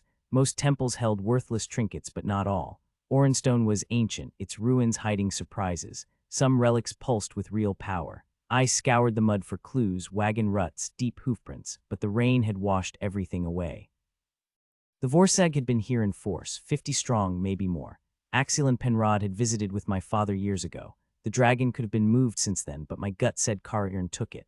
How much power could he amass that way? They taught us the age of great magic died with the Empire, that the world's power had dwindled. My father scoffed, calling it all tall tales. But what if the magic was locked in relics, waiting? What if someone gathered them all and cracked the code? I turned to leave, then froze. Bodies stacked like cordwood, stripped, blindfolded, bound. 72 souls. This wasn't respect. It was a cover-up. The dead had secrets, and the Vorsag didn't want them told. The fallen who weren't tied up had clearly perished in the initial clash when the Vorsag forces struck. The rain kept the flies away, small comfort in the midst of such horror. This was exactly the kind of tragedy I was raised to prevent. Being Hurigmetan wasn't just about land, it meant safeguarding those who lived on it. Duty ran in my blood, and the High King's negligence burned inside me. If this territory had been properly governed, no Vorsagian force this large could have slipped in unnoticed, let alone had the time for such atrocities. But the rightful lord had fallen in the rebellion, and King Jacobin had left Silverfell's defenseless, abandoned. I knelt beside a young girl, her face streaked with dirt and fading tear tracks the rain slowly erased. Her skin was cold. The only visible wound was a deep gash across her throat, wide enough to fit 2 fingers. Strange symbols covered her body, some smeared by the rain, others carved into her flesh. 72 Orenstonians. The sheer number made my stomach twist. This wasn't quick, this was deliberate. Examining her restraints, I saw her wrists were chafed raw, but the ropes around her ankles had cut to the bone. The lack of pooled blood beneath her told the rest. She'd been strung up like livestock, drained for whatever dark purpose they had. The thought snapped something inside me. A fire I hadn't felt since Menog roared to life, surging through my veins. Flames erupted from my hands, igniting the soaked wood and thatch despite the downpour. Pansy shied away, nostrils flaring as the blaze consumed the wreckage, freeing the dead for their final journey. I'd never been one for gods. My father's son, I'd ignored temples and prayers. But after what Ethervan had done to Syra, I refused to hand these souls over to him. They deserved more than blind faith, they deserved justice. Without thinking, I began an old Shavig hymn my nurse used to sing, calling to Cyphern, the god of balance. The words felt foreign in these lowlands, but the fire answered, crackling louder as if in approval. Then something shifted. I didn't see him, but I felt Cyphern's presence, his fury mirroring mine as he gathered the lost souls. A fleeting touch brushed my forehead, leaving behind a hollow calm. In that quiet, everything became clear. No more lies, no more hesitation. Just the truth, sharp as a blade. The past few days had left me in a dark place, but it wasn't the relentless downpour weighing on me. It was the crushing realization that Hurog would never be mine again. Even if I somehow managed to earn recognition defending Orenstone, which, let's be honest, wasn't happening, the king clearly didn't give a damn about this land. Just look at how he'd abandoned these people. My uncle would handle Hurog better than my father ever had, and his sons would carry that legacy forward. But for the first time, I had something real to fight for, these villagers who had no one else. Lord Wardwick, Axial's voice was ragged, and when I turned, he was kneeling, head bowed. The sight sent a jolt through me, and I hauled him up by the arm. I told you all to stay back. His face was alight with something like reverence. We waited 15 minutes, but when we heard nothing, I came ahead. The others were still arguing. You know how Penrod and the young ones get. They'll be here soon. He took a deep breath. When I reached the trees, my lord, I caught the stench of blood magic, stronger than anything I've encountered in centuries. Then I heard you sing Cyphern's hymn, calling him all the way from the Northlands. He cleansed this valley for you. My father always said our hope lay in Hurog. Now I know he was right. I shifted uncomfortably under his gaze. Honestly, I had no idea what I'd done to deserve that kind of reaction. Lighting the pyre, Bastilla or Oreg could have done it in their sleep. And wait, centuries? Did you just say centuries? My voice cracked. He gave a sheepish grin, rocking back on his heels. The awe had faded, but something in his expression had shifted, the usual wariness replaced by an almost giddy smile, bizarre amid the carnage. Yeah, well, he admitted, my father's people don't exactly age like humans. I was sent to Hurog 50 years ago to find the salvation of my kind, salvation of dwarven kind. I bit back the question. Instead, I muttered, you don't look like a dwarf. I favor my mother, my father. He held a hand up to his shoulder.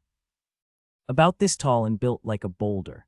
The thick smoke from the pyre carried the acrid scent of burning flesh, snapping me back to the grim reality of Silverfells. I clung to the mystery, something to fill the void Hurog had left behind.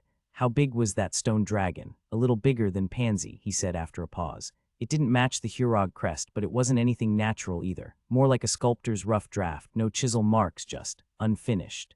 It's gone, I said. No sign it was ever moved, either. Axial coughed, stepping away from the smoke. That is strange. I guess someone might have moved it after we left, I muttered, scanning the eerie scene. My attention kept drifting back to the smoldering pyre. Listen, I'm no expert on magic, but something's off here. Most of these villagers were drained completely like livestock at slaughter, and there's no massive bloodstains in the dirt. Where did it all go? Axial's expression darkened. That blood magic scent I caught earlier, this confirms it. It'd take serious power to consume that much blood. The king's top mage can't even match Bastilla's skill. Honestly, the only human wizard I've seen lately who could pull this off is Oreg. Bastilla is strong as the High King's mages. I knew she downplayed her abilities, but I'd never seen her do anything extraordinary. Before I could ask, Pansy whinnied sharply as the rest of our group emerged from the tree line. Oreg guided his horse beside me but stayed mounted. Impressive fire, he remarked, eyeing the flames. Your handiwork, not me, I said. The Vorsag did this. Oreg, Bastilla, the dragon stone's missing.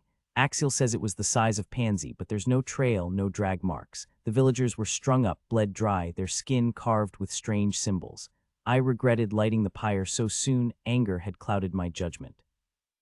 Oreg tilted his head, his gaze distant, an unsettling smile playing on his lips. I smell dragons, he murmured. Axiel mentioned blood magic. Bastilla shook her head. Blood magic leaves a stain. I don't sense it here. I wasn't in the mood to explain about Cyphern. Exhaustion from magic and the hollow ache of losing Hurog made me keep it brief. Could a mage or a group drain an object's magic and repurpose it? Oreg and Bastilla answered at the same time, him with a firm yes, her with a hesitant no. I arched a brow and Bastilla relented. Theoretically, maybe. The stone would still exist, just stripped of power. Not this one, Oreg countered, still lost in thought. I smell dragon, Penrod frowned. Could they have altered the stone somehow? Axiel rubbed his chin. That stone reeked of dragon magic. What if something turned a dragon into stone and the Vorsag reversed it? A shiver raced down my spine just as the light rain became a deluge. So Carrion has a dragon now? Tostin asked, voice tight. Oreg smiled serenely. Someone does. Part of me thrilled. I knew dragons still existed, while the rest scrambled to calculate the danger if Carrion controlled one. Bastilla cut through the tension. What's our next move? Good question. I shoved the dragon problem aside for now. The answer at least was straightforward. I was missing just one piece to confirm my suspicions about the Vorsagian raids, and I knew exactly where to find it. Axiel, I said, do you remember the way to Callies from here? Callies, he frowned. Yeah, I think so. Why there? Because Havernus is still in charge, last I heard. If anyone has answers about these attacks, it's him. That sly old fox had eyes everywhere. His people would know which villages the Vorsag had targeted for their artifacts and where they might strike next. My father used to say Havernus knew more about the king's own army than the king did, all while playing the harmless courtier. The downpour finally let up after what felt like hours. With no better options, we made camp under a thick cluster of trees. The fire hissed and spat, but it was enough to cook over. Oreg had managed to snag a couple of rabbits, so I got to work roasting them while Syra plopped down beside me, taking over one of the spits, not out of kindness but hunger. So you're talking to me again, I said. She flashed a grin and poked my cheek. Me, grumpy, I rolled my eyes. We've spent half the summer chasing our tails in this rain. She gestured at the sky, then at my face, and I sighed. Yeah, it's still wet, but at least now I've got a plan. And strangely, I did. Carrion had a dragon magic beyond anything seen in generations, and an entire village had been wiped out. Hurog was gone, yet for the first time in weeks I felt steady.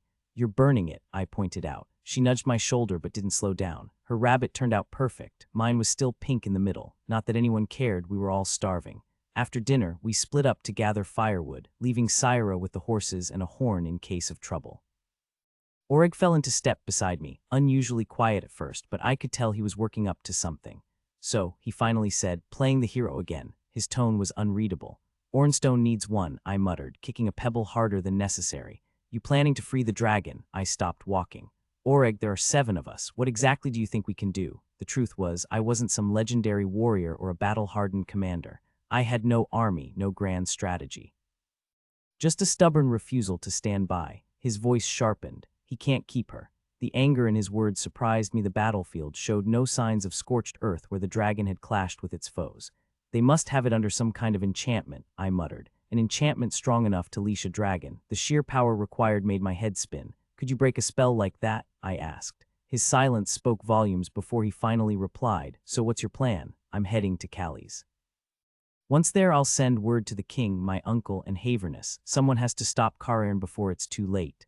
Oreg's voice dropped grim. They'll try to kill it, Ward. A dragon under his control. They won't risk letting that stand. I clenched my jaw. And what other choice do they have? We kept walking. Oreg's face turned away. Then quietly he added, Selig didn't need an army to slay a dragon. I froze. What are you saying? His words hit like a hammer. If one Hurigmet managed it, why not you? The sarcasm barely registered. My stomach twisted into a cold knot. Selig chained the dragon. The hero I'd idolized, the man who'd written about protecting the weak, about kindness. Had he really slaughtered her in that cave? The ideals I'd clung to, the ones no one else in my father's house dared voice, suddenly felt hollow. Oreg's truth was undeniable. He killed her for power, I whispered. To save Hurog from invasion. He was afraid. Something in Oreg's voice was off, but I barely noticed. My chest tightened. If Selig had done that, then he'd also ordered Oreg beaten for standing against it. I'd seen the memory myself. How could I feel betrayed by a ghost? Oreg, then I saw his eyes. Lavender light flickered in them, unnatural and bright. Despite the ring on my finger and the fact I outweighed him, I backed up. Did it make your life easier? He hissed. Do you hear her screams at night like I do?" "I haven't killed any dragons," I said, chills crawling up my spine. His laugh was brittle like dead leaves scraping stone. "I warned you, your bloodline will pay for this. This wasn't madness." Stala called them warriors' dreams, visions of past battles so vivid they swallowed the present. Dangerous for any soldier, but for a wizard of Oreg's strength, they bled into reality. "Oreg," I said, voice steady. "It wasn't me. A man could carry a lifetime of horrors. Oreg had centuries of them." He'd once told me he tried not to remember. Now he stared at me, chest heaving as he fought the vision. "It's over," I said. "The dragon died long ago." Ward, his voice was raw. "Yeah," the fear in his eyes cut deep. Was it the past haunting him or me? I couldn't bear it. Turning away, I kept walking. "We should gather firewood." After a pause, his footsteps crunched behind me. "Sorry," he said. "You remind me of him, you know, big like you, and full of magic ever since Menog." I shrugged, scanning the damp forest floor. Most of the wood was either rotten or already picked clean. Being this close to Silverfell's meant scavengers had beaten us to it. "After I killed that boy near the Orenstone border, I pretended to be my father," I admitted suddenly. "He was efficient at killing. Bastilla might have been a better listener, but Oreg had known my father. Not like yours," Oreg said quickly, as if reassuring himself. "You're nothing like him." I remembered the way my knife had slipped into the boy's throat, how I'd stood silent while my brother grieved his lost innocence. Oreg was wrong. "When my father died, do you know why I clung to playing the fool?" I asked. "No," his answer came too fast. He drifted back a step, reacting to my tension, so I forced myself to relax. At first, I told myself it was shame, but the truth, I'd been the idiot so long, I didn't know who else to be. When I left Hurog, I tried being that smooth-talking mercenary, didn't fit, so I chose Selig instead. Silence stretched between us as I kept walking, putting distance between myself and camp. With all our talking, we weren't bringing back any game, but maybe Tostin or Axial would have better luck. "You pull off Selig pretty well for someone who never met him," Oreg offered hesitantly. "He wasn't always cruel, just scared near the end." He closed the gap between us. "He wasn't half as clever as you or as decent, just be Ward." We trudged side by side through the mud. There is no Ward, I thought, just pieces of my father, a reckless mercenary who could charm anyone but my aunt and an ancestor who'd left behind too many journals. Then Oreg flashed a grin, shattering the gloom. "I know you, slow talker, hard fighter, smart, gentle with kids, broken horses, and those who have been owned. You're the Hurigmet. That's more than most people ever figure out." I returned the smile, grateful, the way Selig might have. The fool spoke slow, my father struck hard. Selig had been sharp, proud, and unexpectedly kind. And Hurog, not mine. I was so good at pretending, even Oreg believed the act. I just had to make sure I didn't start believing it too. I'd planned to take watch with Oreg, but after our conversation, I couldn't face it. I'd stripped myself bare out there.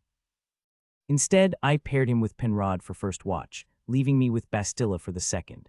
A small rise near camp gave a clear view of the trail in both directions after Oreg and Penrod settled into their bedrolls near Syra and Tostin. Bastilla and I found a flat rock big enough for both of us. "You came back from the village like you'd found some kind of purpose," she said, shifting on the uneven surface. "My aunt always said knowing your enemy and trusting your allies is the only way to survive a fight."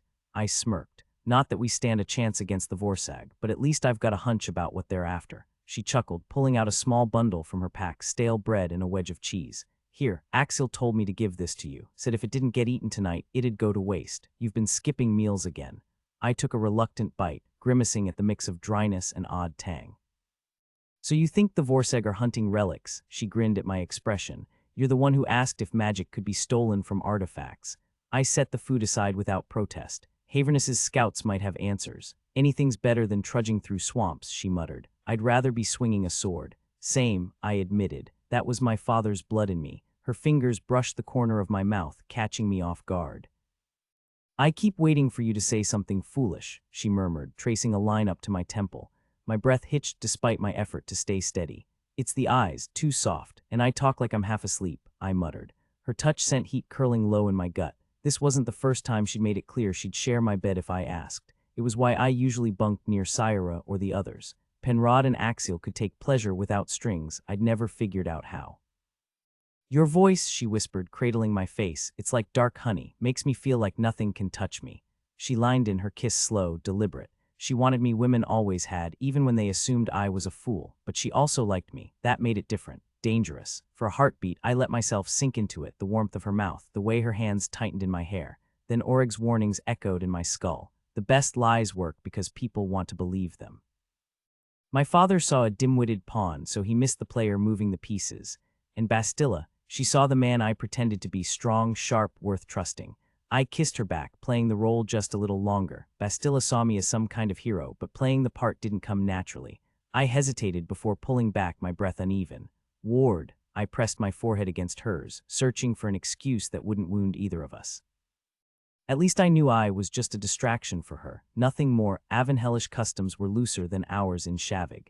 We can't do this now. We're supposed to be keeping watch. If we keep going, I won't care if an entire Vorsagian army charges down that road.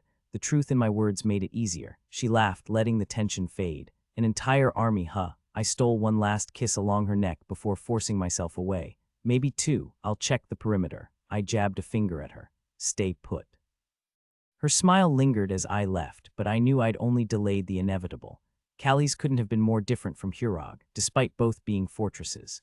Hurog was blocky and solid, while Callie's loomed like a massive stone ring, its walls coated in gray-green lichen that dulled the orange rock beneath. The gates were shut tight, and the young guard in charge wasn't keen on letting us in. His lord was absent, no surprise there, and we looked like something dragged out of a swamp, which didn't help. Worse, we were Shavig, and he made it clear we'd be waiting until we turned to dust before he'd lift the bar.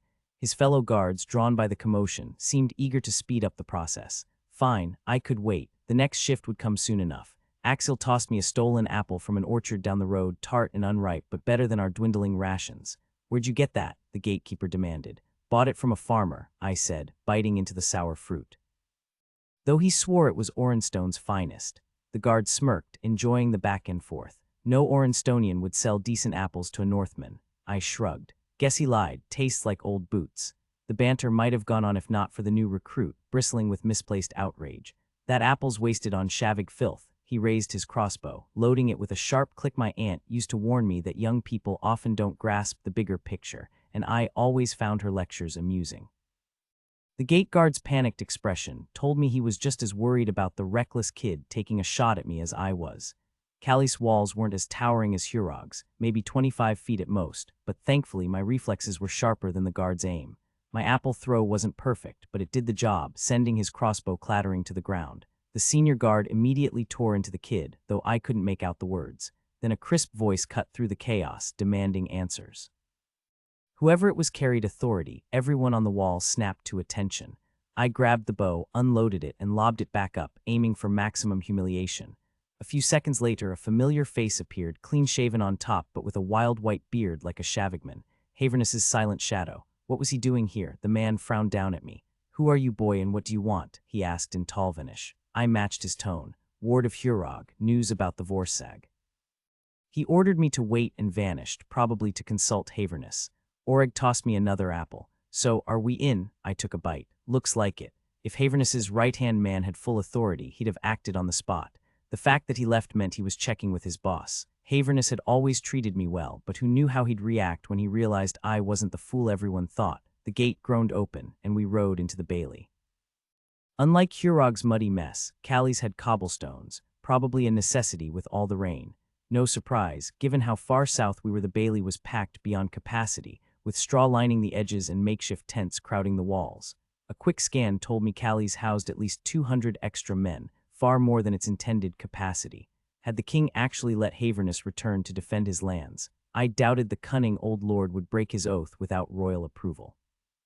Before we reached the keep, Haverness intercepted us with a handful of attendants. Ward, he said, his voice sharp. What brings you here, boy? Old habits nearly made me slip into my vacant, slow-witted act, but I caught myself just in time. Underestimating Haverness now would be a fatal error. His reputation for hating deception was well earned. Same as you, I'd guess, I replied evenly, standing against the Vorsag.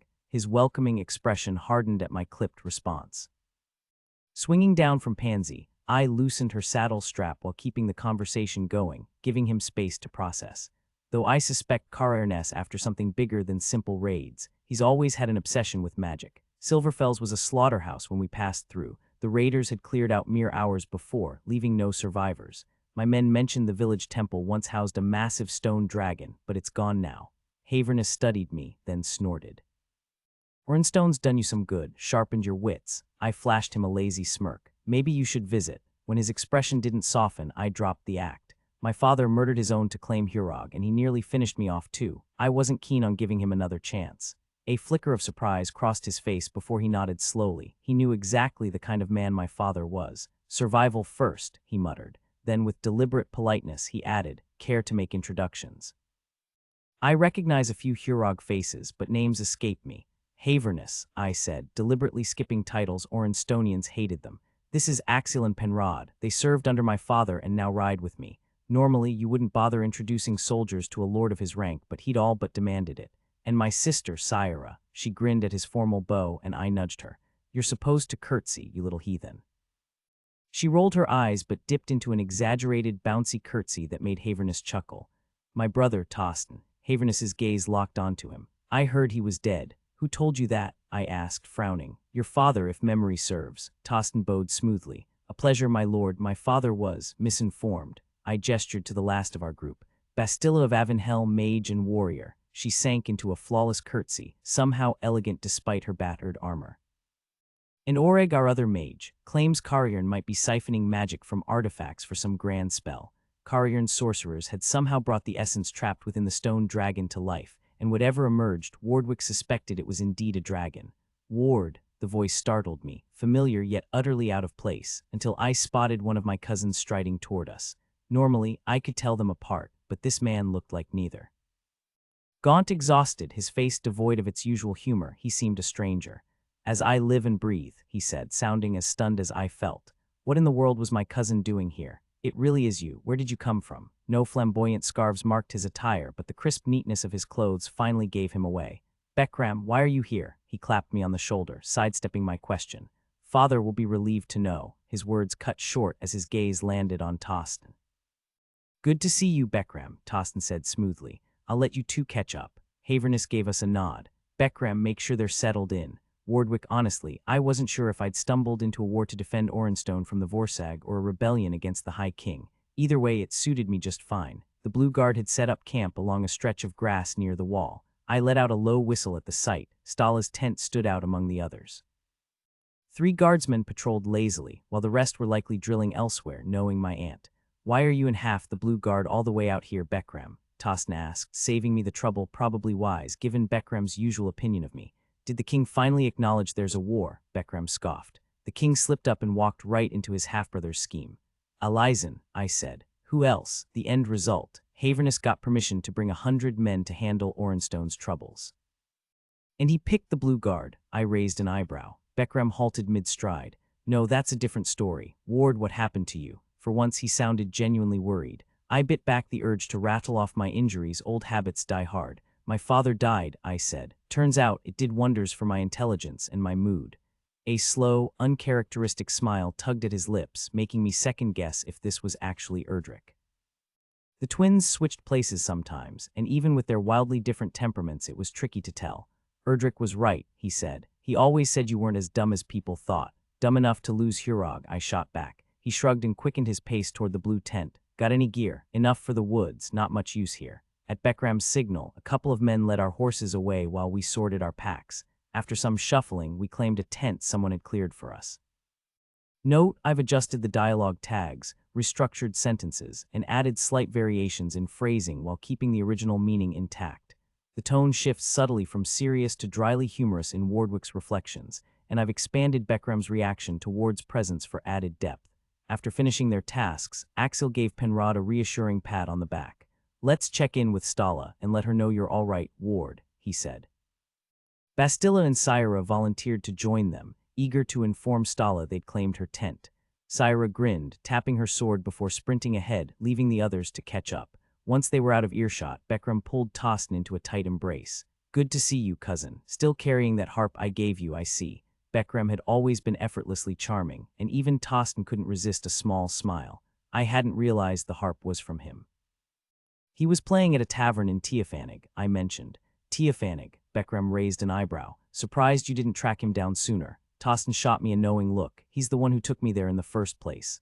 A sailor's dive, Beckram smirked. Maybe you're not as sharp as I thought. Before I could protest, Tostin cut in. No, he left me with a barrel maker. A decent man, I could have stayed there if I'd needed to. Was he actually defending me, or just the cooper? Beckram chuckled. Sounds like you, always expecting people to stay put. His gaze shifted to Oreg, who lingered quietly nearby. And who's this? Another Hurog, I said. Oreg, meet Bekram, Bekram Oreg. Oreg ignored the introduction, his voice low. You still haven't explained why the Blue Guard is here. Bekram's expression hardened for a second before he forced a smile. You kept your brother safer than I did mine. Erdrick's dead. The words hit like a punch. I was tangled up with the queen, and Jackovan struck the wrong target. Had to choose, ride with Havernus or kill the king myself. His tone was casual, but his eyes burned with fury. I reached out, but he stepped back, unreachable. So Havernus took the guard as his men? I asked, steering the conversation away. Most were already his, Bekram replied. The king miscalculated, Alizen said, emerging from behind a tent. Gone were his courtly robes, dressed in hunting gear. He looked every bit the threat he'd never seemed before. I wasn't sure if he'd been eavesdropping or just stumbled upon us, but I had my suspicions. He decided to kill Bekram, Alizen went on, thinking Hurog was nothing more than a worthless patch of land in the northern wilds. His tone made it clear he wasn't fooled by that idea, unlike me, since it sounded about right. He assumed Hurog's strength died with the bastard who ruled it for years. So Dural made sure he understood the weight of the Hurog name. He marched half the Shavig nobles into the capital with Bekram and forced the king's hand. Hurog stands together, and all that. Alizen flashed a grin, boyish but sharp. Shavigmen don't forget. They know who their true king would be, even if the title's been empty for centuries. Everyone saw Dural was ready to start a war right then. He wanted blood, but he settled for keeping his last son safe. Be glad my father wasn't here, I said. The Hurigmen would slit Jackoven's throat and let the pieces fall where they may. Ah yes, such a diplomat, Oreg muttered. Alizen cut in, why are you here, Ward, and just noticing you've grown a spine? Must be the Orenstonian breeze, Tostin said, kicking at the dirt, or their terrible cider. Mostly my father's death, I admitted. Playing dumb kept me alive, as for why I'm here. Orenstone's in trouble, and I figured they could use a Shavigman to teach them how to fight. Ended up with more volunteers than expected. 2 of us are worth a battalion of Vorsag, right, Tostin? Alizen's eyes locked onto my brother. Tostin shrugged. Ward complains we should have left some Vorsag alive, but who knew their women fought like demons? We debated taking Orenstone for ourselves, but Ward says conquering them twice in 100 years would be bad manners. His accent thickened into a northern drawl, and Bekram finally cracked a grin, clapping him on the shoulder. Sounds like a true Shavig brute. Now that he's here, we're set. Careful, Alizen warned. The Orenstonians won't appreciate that talk. Truth stings, came Aunt Stala's voice. I'd noticed someone approaching but hadn't looked twice at the Blue Guard colors. Stala, I scooped her up, armor and all, spinning her around. Put me down, you oaf, she scolded, though I could hear the laugh underneath. I was hoping old Axial would have more sense than to let you play soldier down here, Stala said as I carefully lowered her to the ground. Wasn't his decision, I replied. Her sharp eyes scanned me. You've gotten thinner. Tostin stepped forward before I could respond. Orenstonians aren't exactly eager to sell supplies to Shavigmen. Last time our people came through, we didn't exactly leave a good impression. Stala hadn't noticed him at first, but when she did, her breath caught. Tostin. She whispered like she was seeing a ghost. He gave her an awkward hug, stiffening slightly when she clung to him longer than expected. Finally, she pulled back, studying him like she was counting every limb. I'm all in one piece, Aunt Stala, he muttered, half annoyed. So you really did hide him away somewhere, she asked, still staring at Tostin like she couldn't believe he was real. He needed somewhere safe, I said. Even to her, I wouldn't reveal his secret, though the memory of that moment, his blood between us, stark and undeniable, flashed in my mind as vividly as if it had just happened. Oreg broke the tension with a practical complaint. I'm starving. Any chance we can find something to eat around here? At supper, I found myself seated at the high table with Havernus, Alizen, and Bekram, while the rest of my men ate with Stala and the Blue Guard. The meal was impressive, but the real distraction was Havernus's daughter. Sure, there were plenty of lovely noblewomen here, sent for safety, delicate, blushing creatures who stole glances and giggled when noticed. One fiery-haired beauty kept peeking at me, her cheeks flushing when I acknowledged her. But Tizala was different. She wasn't one of those pretty, pampered girls. Her dark curls were cropped short, her nose sharp like her father's, her build tall and strong. Her hands were a fighter's, scarred, capable, resting lightly on the table despite the stiff gown she wore. I'd heard Havernus left his lands in her care, but I hadn't expected her to be more than a steward. Those scars didn't come from paperwork. Once the meal was served, she studied me with a critical eye. What's an idiot doing in the middle of a war? I grinned, instantly charmed. Takes an idiot to wander into someone else's war, I shot back. A glance across the room caught Bastilla watching me with an unreadable expression before she quickly looked away. Havernus sighed. This is why I never brought her to court. My father wouldn't have taken me either, I admitted. Then shifting to business, I asked, have you seen the villages the Vorsag hit? His expression darkened. Everyone had a temple to Meron. Not surprising, most villages do. He leveled the knife in my direction. Every village they targeted held something powerful. My mage and priest are compiling a list of other settlements that match your criteria. We enjoyed a proper meal, hot, flavorful, and well-spiced. Between courses, Havernus leaned forward. I'm dispatching armed groups to each village on that list while keeping the main force stationed here in Calais. Those bastards have dug in deep. They've got to have a stronghold somewhere in Orenstone. I swallowed a bite of roasted duck. My unit's already here. Might as well make ourselves useful. Assign us one of those villages. A satisfied glint flashed in his eyes. I was hoping you'd say that. Trained fighters aren't exactly plentiful, and I've only got one mage. Most of the men I brought from Estjen are busy fortifying their own lands against Vorsag. I hesitated before asking, isn't raising an army this size against the king's laws? To hell with Jacobin and his decrees, Havernus growled. The betrayal in his voice was raw, loyalty shattered after the king abandoned Orenstone. Jacobin had broken faith first. Alizen smirked. By the time the king reacts, we'll have already pushed the invaders out. He'll have no choice but to praise us for saving his throne. If he tries punishment, every noble from here to the coast will turn on him, and he's not fool enough to risk that. I chuckled, especially once you explain it to him. Precisely, Alizen purred. You look like you spent last night drinking the tavern dry, came a sharp, disapproving voice. I cracked one eye open to see Havernus's daughter glaring down at me. The tent was empty, and my memory of the previous night was hazy. No revelry, just late-night strategy with Stala about Erdrick's death and Orenstone's mess. Your squad's already drilling, she said. That short commander of yours told me where to find you. My father's picked a village for us. Groaning, I forced myself up, stretching stiff muscles. You Orenstonians and your mile-long names, I muttered, trying to deflect her scrutiny. Mind if I call you Tissa, or maybe Lally? Only if you enjoy eating without teeth, she shot back. There might have been the ghost of a smile, but her tone was steel. Riding like that makes you look like an idiot, Tizala remarked as we traveled. Havernus's idea of a small force was 50 of his daughter's sworn fighters, plus my 7. A complete idiot, she added. Shaking her head, I considered making a ridiculous face at her, but she hardly needed my encouragement to keep going. It's got to be the eyelashes, she said, her tone dripping with judgment. Nobody expects intelligence from a man with lashes like that. I wondered what exactly she expected me to do about them, pluck them out. Thanks, I muttered. Personally, I thought it was the eye color. She had brown eyes too, and I half hoped she'd catch the jab. Or maybe it's just your size, she added, glancing away to scan the trees, though not before I spotted a faint dimple. So big means dumb. I relaxed as I realized she was just messing with me, a welcome distraction from grief and exhaustion. People assume large men are slow and dull, she said. Her warhorse, lean and high-strung, tossed its head nervously beneath her. The contrast was almost comical. Tizala, tall as her father, perched on a horse that looked like it belonged to a child. Slow, and dull, I asked, unable to hide my amusement. Her chin lifted, her brows furrowing in mock offense. I smirked. Might help if you rode an actual horse instead of that spindly, knock-kneed pony. The slight exaggeration hit its mark, steering us away from heavier topics. Better a knock-kneed pony than a lumbering plow horse, she shot back, her voice sharp enough to freeze fire. I glanced at Pansy, who was ambling along, grass dangling from his mouth like he hadn't a care in the world. Not exactly the fearsome beast who'd once sent my grooms scrambling. His name is Pansy, I said with exaggerated solemnity.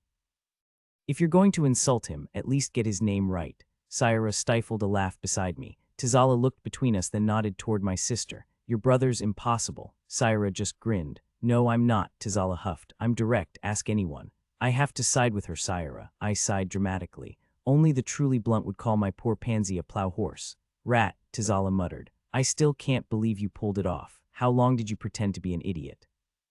Syra held up 7 fingers. 7 years, Tizala shook her head in disbelief. 7 years of biting your tongue, I'd have gone mad.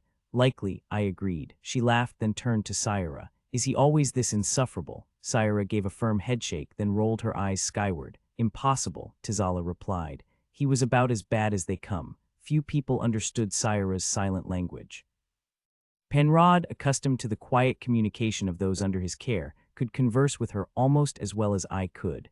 Tostin managed a little, but Tizala was the first woman who spoke to her with such effortless ease. Bastilla, on the other hand, seemed uneasy around my sister, as if Syra's silence unsettled her. I'd been pushing thoughts of Bastilla aside. At 15, I'd been hopelessly infatuated with the daughter of one of Penrod's stable hands, a woman 5 years my senior, kind and full of laughter. By 16, my heart was shattered when she married a merchant from Teofanig. I knew her reasons were sound, and in time I even grew to respect her husband. After her, a few others had shown me that intimacy without affection was a hollow thing. What I felt for Bastilla was barely more than what I felt for Axiel, maybe even less. I should have turned her down outright instead of leaving the door cracked open. Now, with the rare chance for a private word, I seized it. "Ladies, if you'll excuse me," I said, nudging Pansy back. "I'll retreat before I lose this battle of wits." Syra blew a raspberry at me as I moved down the overgrown trail, wide enough for a wagon. Falling back to where Bastilla rode beside Oreg, I called out, "Go charm Syra for a while, Oreg. See if Haverness's daughter finds you any less irritating than me." "Does she dislike you?" Bastilla asked, a hint of amusement in her voice.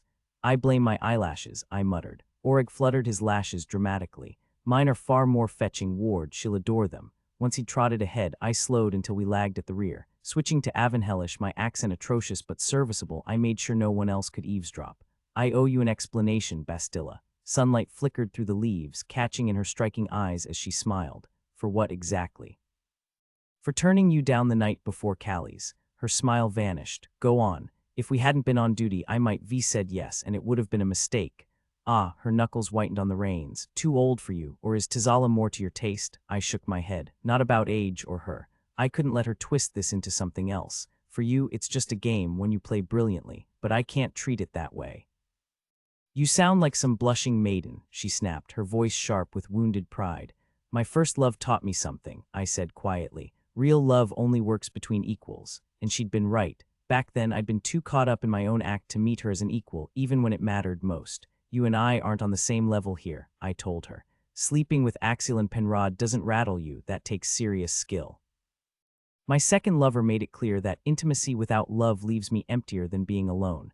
"And you don't love me. Do you love me?" I already knew the answer. Her chin lifted, silence stretching between us. "I should have said this sooner. There's no love here, just respect and desire, at least from my side, but not love. You'll regret this," she said, her careful smile not quite masking the sting in her eyes. "My body already does," I admitted, rubbing my temple, "but it's the right call." "No more games," she didn't answer. After a beat, I figured she needed space and nudged my horse forward. Penrod and Axiel fell in line behind Bastilla without a word. The priest barely glanced at us. "These relics belong to Meron. Our duty is to safeguard them in her temple." The so-called temple was a cramped wooden shack, barely bigger than a storage shed. Only Oreg, Bastilla, Axiel, and I squeezed inside. Tizala had stormed off after failing to reason with the priest, probably rounding up the villagers to evacuate. I hoped she was having better luck than me. "Aside from the armband, these are worthless," Oreg announced from the altar where he and Bastilla examined the relics. "Any magic they had is long gone. The armband's power is faded, shapeless." The priest scowled, but Axiel stepped in, diplomatic as ever. "They aren't worth dying for." Even Meron would agree. "My son," the priest sighed, forcing a patient smile, "my word is my life. To die in her service is to join her forever." Oreg cut in sharp. "You're helping the enemy. The Vorseg could use these to erase Orenstone and Meron from history. Take them somewhere fortified. They'll still be hers." The priest's smirk said it all. Outside this village, he was nothing. "You doubt Meron's power to defend her own temple." Oreg moved closer to me, voice low. "Gods have rules. If she intervenes, the Vorsag's gods get free reign too. Or perhaps," the priest mused, enjoying the debate, "the Vorsag serve Meron. Perhaps this is her will. Stala once told me persuasion starts with knowing what someone truly wants. This priest, he wanted to feel important. The priest of Meron cut an unusual figure, a man of the soil, his rough hands betraying years of field work rather than temple rituals." As Oreg kept arguing, I studied the priest's expression, realizing how foreign we must seem, Shavigmen, outsiders in Orenstonian lands. Yet he hadn't been any more receptive to Tizala's words. The followers of Meron were simple folk, tied to the earth, their lives ruled by seasons and harvests. Back home, a peasant daring to speak like this to a noble's envoy would face the lash. But priests answered to higher powers. I cut Oreg off with a gruff laugh. "What do mages know of the healer's ways? All fancy words and no dirt under their nails." I leaned into the accent, rough but passable. "Stone halls and silk robes don't make you wise. I felt the goddess in the fields, her hand guiding the plow before I ever held a sword." The priest's eyes flickered, doubt creeping in. But that doesn't mean you should leave her treasures for thieves. I jerked my chin toward the sacred armband on the altar. Would you see it on some Vorsag raider's arm after they've burned another village? A distant clang of steel shattered the tension. I barely waited for the priest's hesitant nod before bolting to the door. Raiders. They'd hoped for surprise, but Tizala's scouts had bought us seconds. I vaulted onto Pansy, the stallion already prancing with battle fever. The Vorsag advance had stalled against our lines, their momentum broken.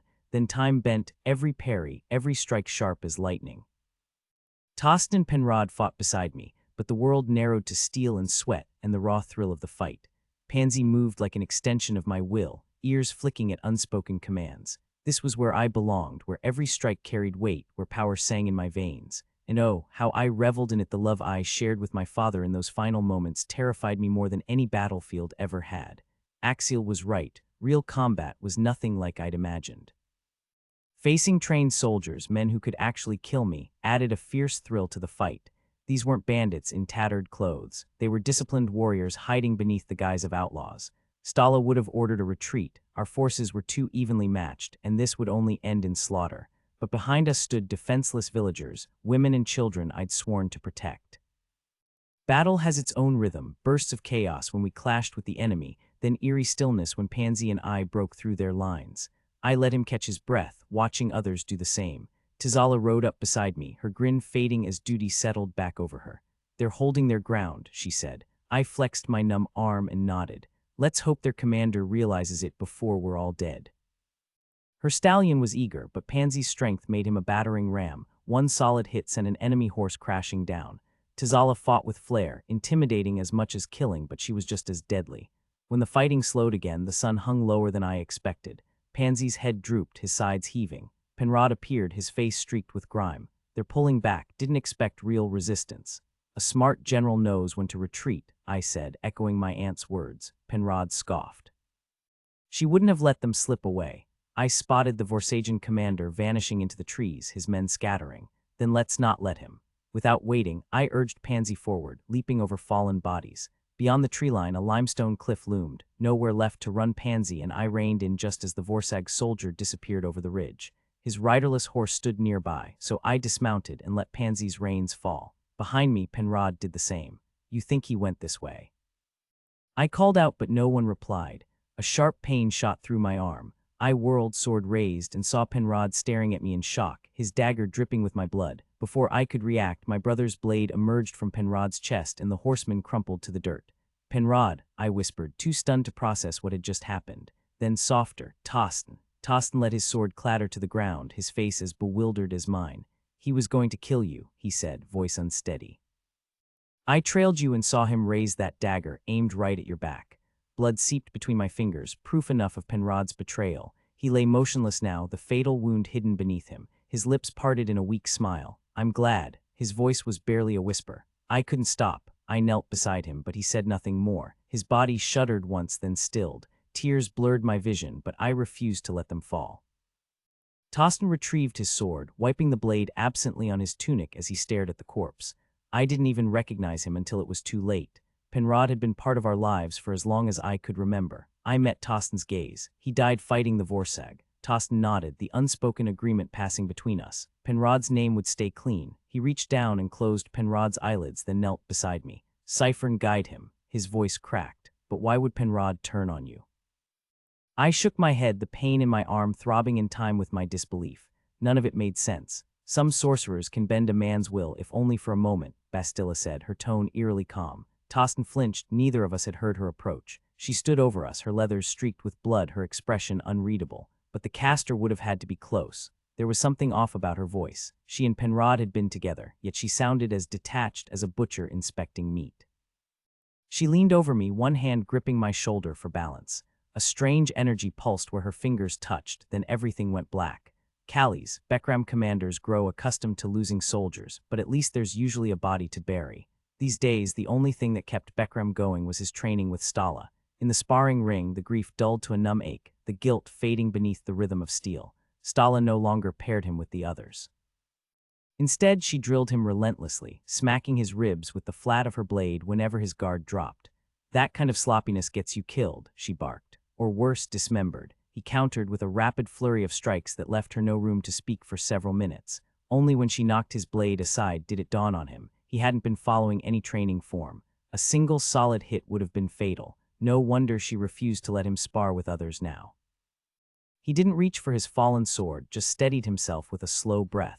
My bad. Again, she wasn't even winded. He retrieved his weapon, muscles protesting. I'd rather not explain to your father why he's burying a second son, Bekram. Her tone held more exhaustion than anger. If you want to walk away bruised, that's on you. By the time she finished, he barely made it to his tent before collapsing onto the bedroll. Exhaustion usually meant dreamless sleep, but tonight his mind raced. Ward's sudden sharpness made him harder to stomach. No longer the village idiot, but a calculated player. Those accidental comments in court that made Bekram flush, all intentional. He wasn't the only target, though. A smirk tugged at his lips, remembering Lady Ibram's humiliation after propositioning Ward at the summer feast years ago. The woman had tormented Erdrick mercilessly the night before, mocking his stained shirt until the boy wept in front of half the nobility. Ward had seen that too, hadn't he? The memory soured. That hollow look in Ward's eyes when he'd learned of Erdrick's death, grief, then something darker. Funny how last night at dinner, Ward had them all laughing with tales of his escape from Hurog. Yet here in the tense quiet, Bekram doubted any of it was amusing when it happened. The man's companions looked like they'd fought their way through hell, their clothes more patched than fabric. Bekram, Kirkovnal's voice cut through the canvas. Few people would have gotten an answer, but the direwolf's son was an exception. Inside, the tent flap rustled as Kirkovnal entered, his newly shaved temples gleaming in the lamplight. Heard your cousin's here, he said without preamble. Bekram shifted over, making space. Yeah, sit down. It seems my uncle's passing had an unexpected effect. Ward's mind cleared up overnight. What's his connection to Sirnak's Bastilla? Bekram snapped his fingers. Now I remember her face, though I never caught her name. So why is she with Ward now? Bekram shot his friend a sharp look, noting the tension in his voice. You know Ward lost Hurog because he stood in Garanon's way when he reclaimed one of Sirnak's slaves. Wait, Bastilla was that slave? Kirkovnal sounded stunned, as if the idea had never crossed his mind. Bekram shrugged. Sirnak barely keeps a dozen. What's got you so worked up? Kirkovnal dragged his hands down his face. Did you ever really watch what happened in Sirnak's tavern? Notice how many Ornstonians were always there? Bekram hesitated. Now that you mention it, I didn't either, Kirkovnal admitted. Not until Garanon tracked me down years back. He said if I was hellbent on drinking myself into an early grave, I might as well do something useful first. That's when he laid out Sirnak's real game. Bekram's eyes narrowed. He's tied to the Ornstonian rebels. Worse, Kirkovnal's voice dropped. He answers to Vorsag. Bekram scoffed, shaking his head as if to clear it. Who do Ornstonian nobles despise more than Vorsag? The Tolven, Bekram answered without hesitation. Then it hit him. You're saying our own people are feeding intel to the enemy, Kirkovnal grimaced. Not the way you think. The men at Sirnak's, they're like me, powerless, landless, bitter over the rebellion. They couldn't lift a finger for Vorsag, but a few might traded secrets. But this was about Bastilla. Kirkovnal's smile turned grim. Right, because I was watching, I noticed things. She's a mage. Ward mentioned that. Ever wonder how a mage ended up enslaved? I did, and I never saw Sirnak dare give her an order. Bekram crossed his arms. Fine, she wasn't your average slave, but why does her being with Ward bother you so much? Kirkovnal studied him. You care about your cousin. Bekram let out a dry laugh. Funny, I was just asking myself that. Maybe I do. Remember Paulon? The kid killed by thieves in Shadetown. Yeah, a month before he died, he stumbled into my place drunk before noon. I sobered him up, but before he passed out, he told me Bastilla had done things to him. Kirkovnal cut himself off jaw tight. I didn't buy his story, he was wasted. Since when do women assault men like that? Bekram had a sixth sense for guilt, spotting it in others from across the room. You think it was intentional, because he told you Bastilla attacked him. Kirkovnal gave a strained smile, exhaled sharply and steadied himself. I think someone, maybe even Paulon, tipped her off that he'd spoken to me. The last time I visited Sirnak's place. Suddenly, he shot up from his seat, fists clenched. I've never told anyone this. I don't even know if. He paced, restless. Did I ever mention your cousin did me a solid once? I was in Shadetown when some lowlifes tried to jump me. One of them put me on the ground, and before I knew it, the alley was littered with unconscious bodies. Your cousin just tapped my head and asked if I was still breathing. He stopped, back still turned.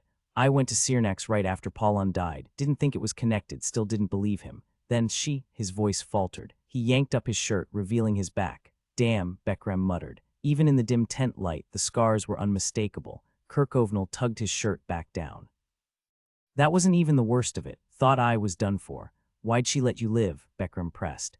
She kept me there for 2 days. I lied, told her Paula never said a word, that I'd paid her to rough me up while drunk like it was some twisted habit. Said my brother would disown me if he found out. Somehow she bought it. He met Beckram's gaze. Haven't touched a drink since. Beckram rose. Ward needs to hear this. Any idea where he is? He left with Bastilla this morning, and I can't recall where he said he was headed. Kirkhovenel nodded. I'll track him down, then I'll take you myself. Tizala cradled her injured arm as her lieutenant rattled off casualties. She knew every soldier under her command, their quirks, their favorite colors. Today, 14 were gone. A dozen more were badly hurt, the rest nursing wounds. She ordered the lieutenant to gather wood for the pyres while she arranged the watch. No way she'd let the Vorsag catch them off guard again. Just as she finished assigning patrols, the priest shuffled over, his voice grating. The goddess's relics must be escorted to Calli's, he insisted. We'll return to deliver this news to my father, Tizala said. You and the villagers are welcome to join us when we depart at dawn. The village leader hesitated. We don't have enough horses, she cut him off. We'll take as many as we can. The rest will walk. Tell them to pack only what they can carry. His reluctance irritated her. Did he expect her to abandon half the village? Frustrated, she turned sharply and headed toward the pyre to check its progress. Before she reached it, the dark-haired mage traveling with Ward of Hurog grabbed her arm. Have you seen my lord? His voice was tense. Penrod's horse was found riderless, and now Ward is missing too. She frowned. Battlefields could obscure the fallen, but this one wasn't large enough to hide them. Right before the retreat, I saw Ward ride toward the trees. Some of your men followed. Which direction? The urgency in his eyes made her reconsider her priorities. I'll show you. Let me get my horse. In the woods, they found one of Ward's men killed by a clean strike from behind. Oreg nearly tumbled from his saddle in his haste to check the body. Penrod, he pressed fingers to the man's neck, but the blood loss was too great. While the mage examined the corpse, she scanned the clearing.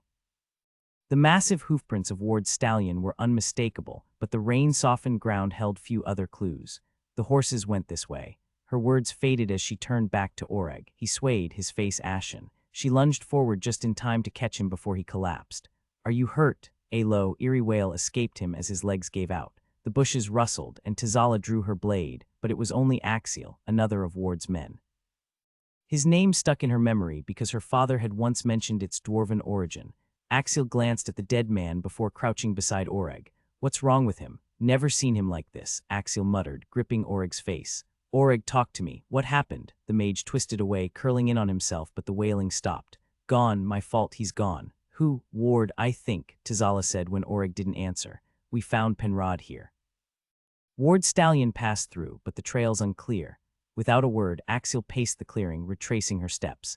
After a moment, he nodded grimly. If we'd gotten a little less rain these past months, tracking would be easier. Someone rode off with 3 horses that way and turned one loose, probably Penrod's. Those were big mounts, so they had to be ours, not yours. Oreg's here with us. Penrod didn't make it. Syra's busy with the wounded. That leaves Ward, Tostin, and Bastilla unaccounted for. Did they leave together? He shrugged. Their horses did, at least. Maybe they went after whoever killed Penrod, and they'll come back when it's done. Axiel gave a low grunt, the kind men use when words won't do, and Tizala took it as agreement. Right, then we'll get Oreg settled with the rest of the injured. I'll send someone back for Penrod later. She'd seen enough battle-weary men to know grief hit people in strange ways. As long as Oreg wasn't a wreck by morning, he'd be no worse off than any other soldier she'd known. I'll come back for Penrod myself once Oreg's taken care of. We've been through too much together to let someone else handle it. Axiel lifted the young mage effortlessly, though Tizala guessed there wasn't much difference in their weight. I'll find Syra and fill her in. She steadied Axiel's horse while he struggled to get Oreg into the saddle. She pressed her lips together, holding back a comment about northern-bred horses. Some people could take a joke, others not so much. Despite what her father thought, she did know the difference, and sometimes she even bothered to care.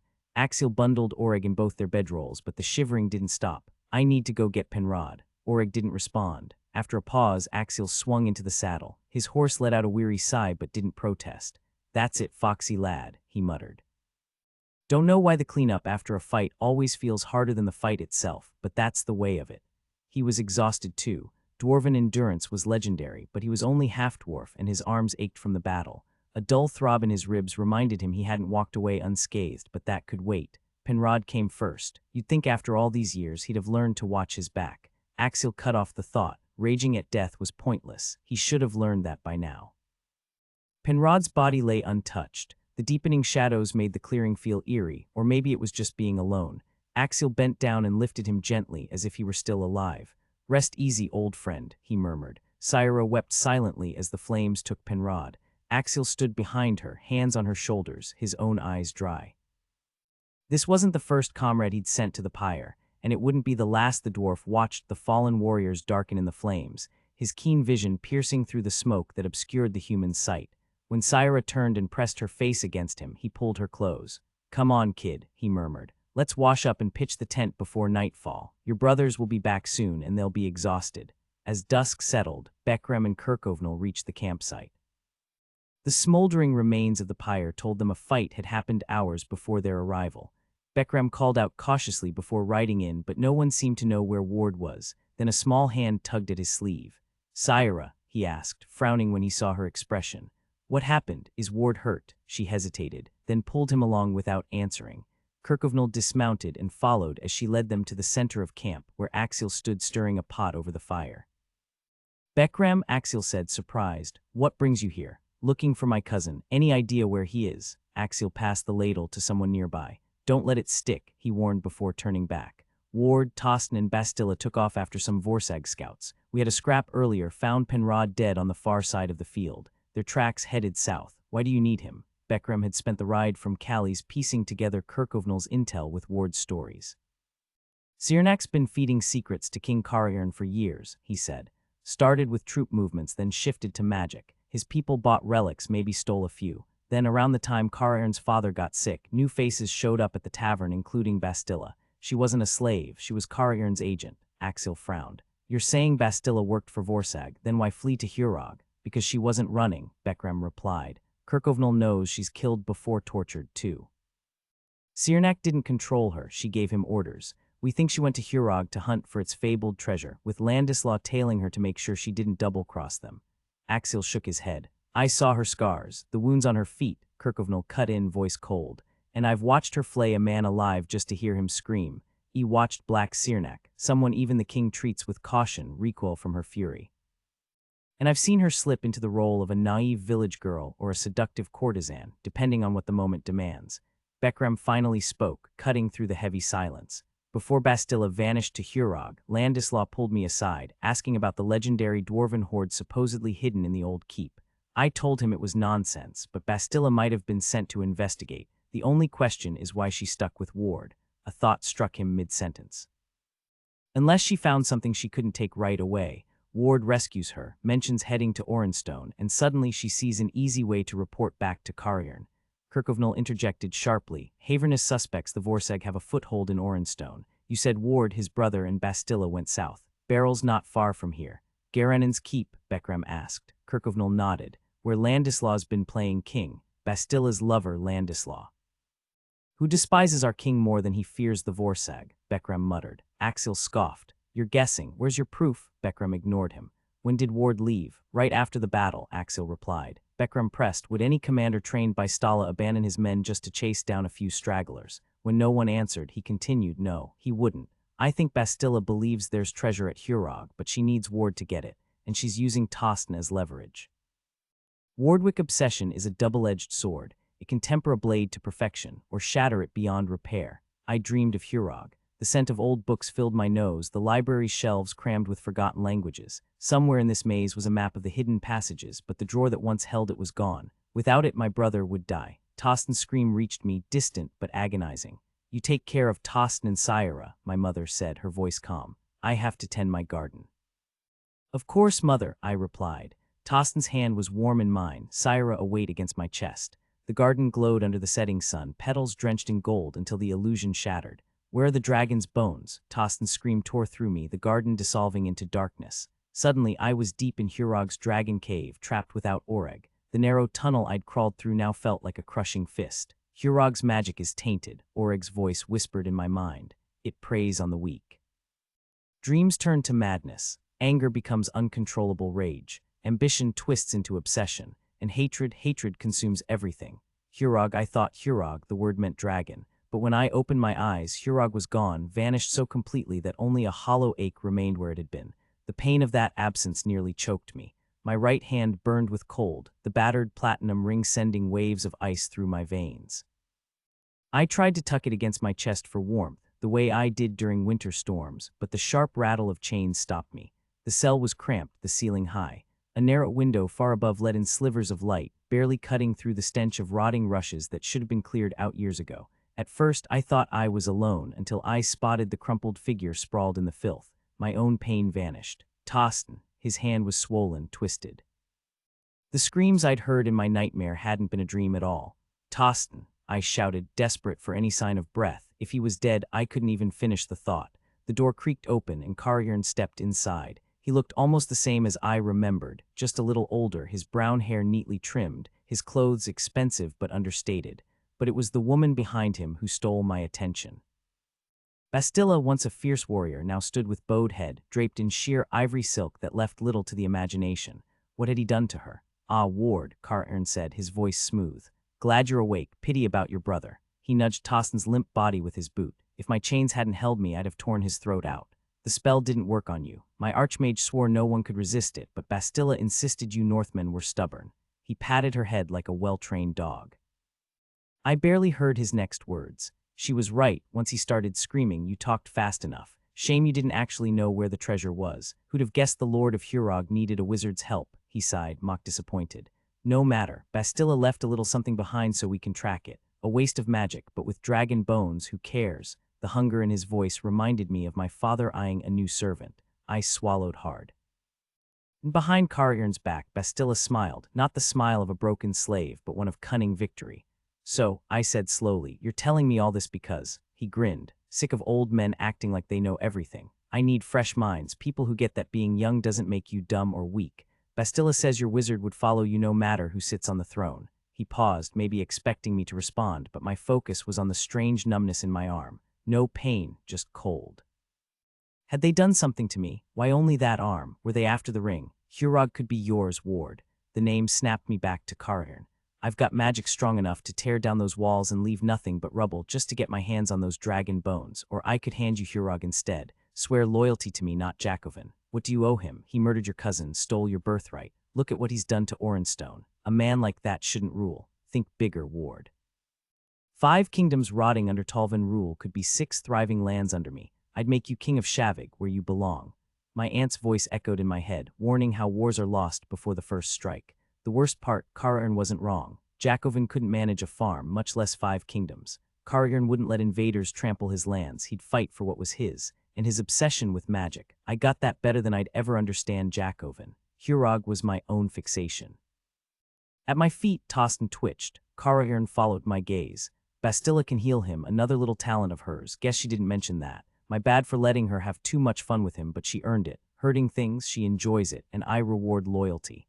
I stared at Tostin's limp hand, the one that might never pluck a harp string again. "Bastilla did this, she liked it. Show him your pet master," Bastilla cut in. Carriern yanked her chain, forcing her to her knees, gasping. "Talk when I tell you to, forgotten your place already." She shook her head fast, and he eased up, rocking back on his heels. "Not yet, let him stew." Still on the floor, she pressed her lips to his boot, then let him pull her up by the chin. She kissed his hand like some devoted servant. The look on her face, pure worship, made my stomach turn. She could have walked away. She was powerful, a damn wizard. I hadn't loved her, but I'd respected her. Now. I studied her, wondering if this was all an act. Carriern claimed she was the one who hurt my brother, that she took pleasure in it. The Bastilla I knew would never harm anyone outside of combat. She was a far better liar than I could ever be. I turned away, only to catch Carriern's smug grin. "She's my little shapeshifter," he said, as if plucking the thought from my mind. "A gift from my archmage, molded to fit whatever role I need. A living puppet, bound to me in every way. Isn't that right, Bastilla?" "Only for you," she murmured. Carriern's gaze locked onto mine. "Never met a collet before. Once they swear their oaths, there will belongs to Cole's prophetess, or whoever she hands them off to. The Colin gave her to me as a birthday present when I turned 13. He left, dragging Bastilla behind him. The sound of a heavy bolt sliding shut echoed through the room. Moments later, Tostin groaned and pushed himself up. "You think magic did that to her?" "Hard to say," I admitted.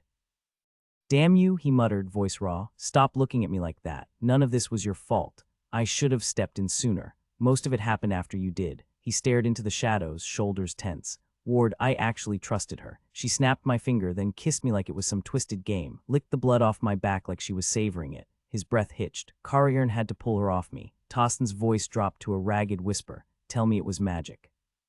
Tell me demons made her like that.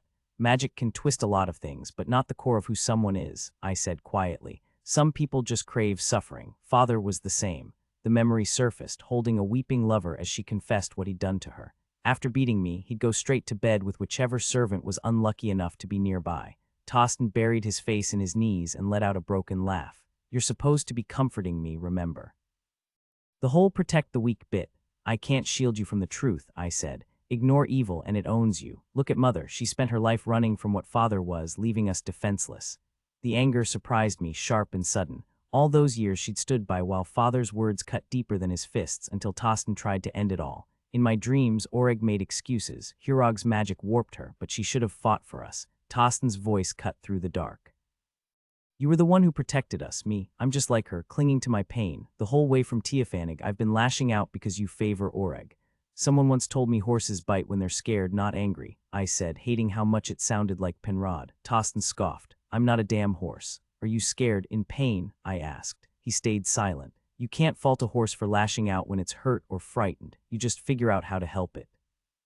Tostin let out a genuine laugh, sharp and sudden, or you put the poor thing out of its misery. Can't say I haven't considered it a time or two. To anyone listening, we'd have sounded like fools, cackling like madmen in a grimy cell, me shackled to the wall. Tostin so battered he winced every time he laughed. So what's the grand escape plan? He finally asked. You switching sides to the bastard who killed Erdrick, to Carriern, I scoffed. Yeah, brilliant idea.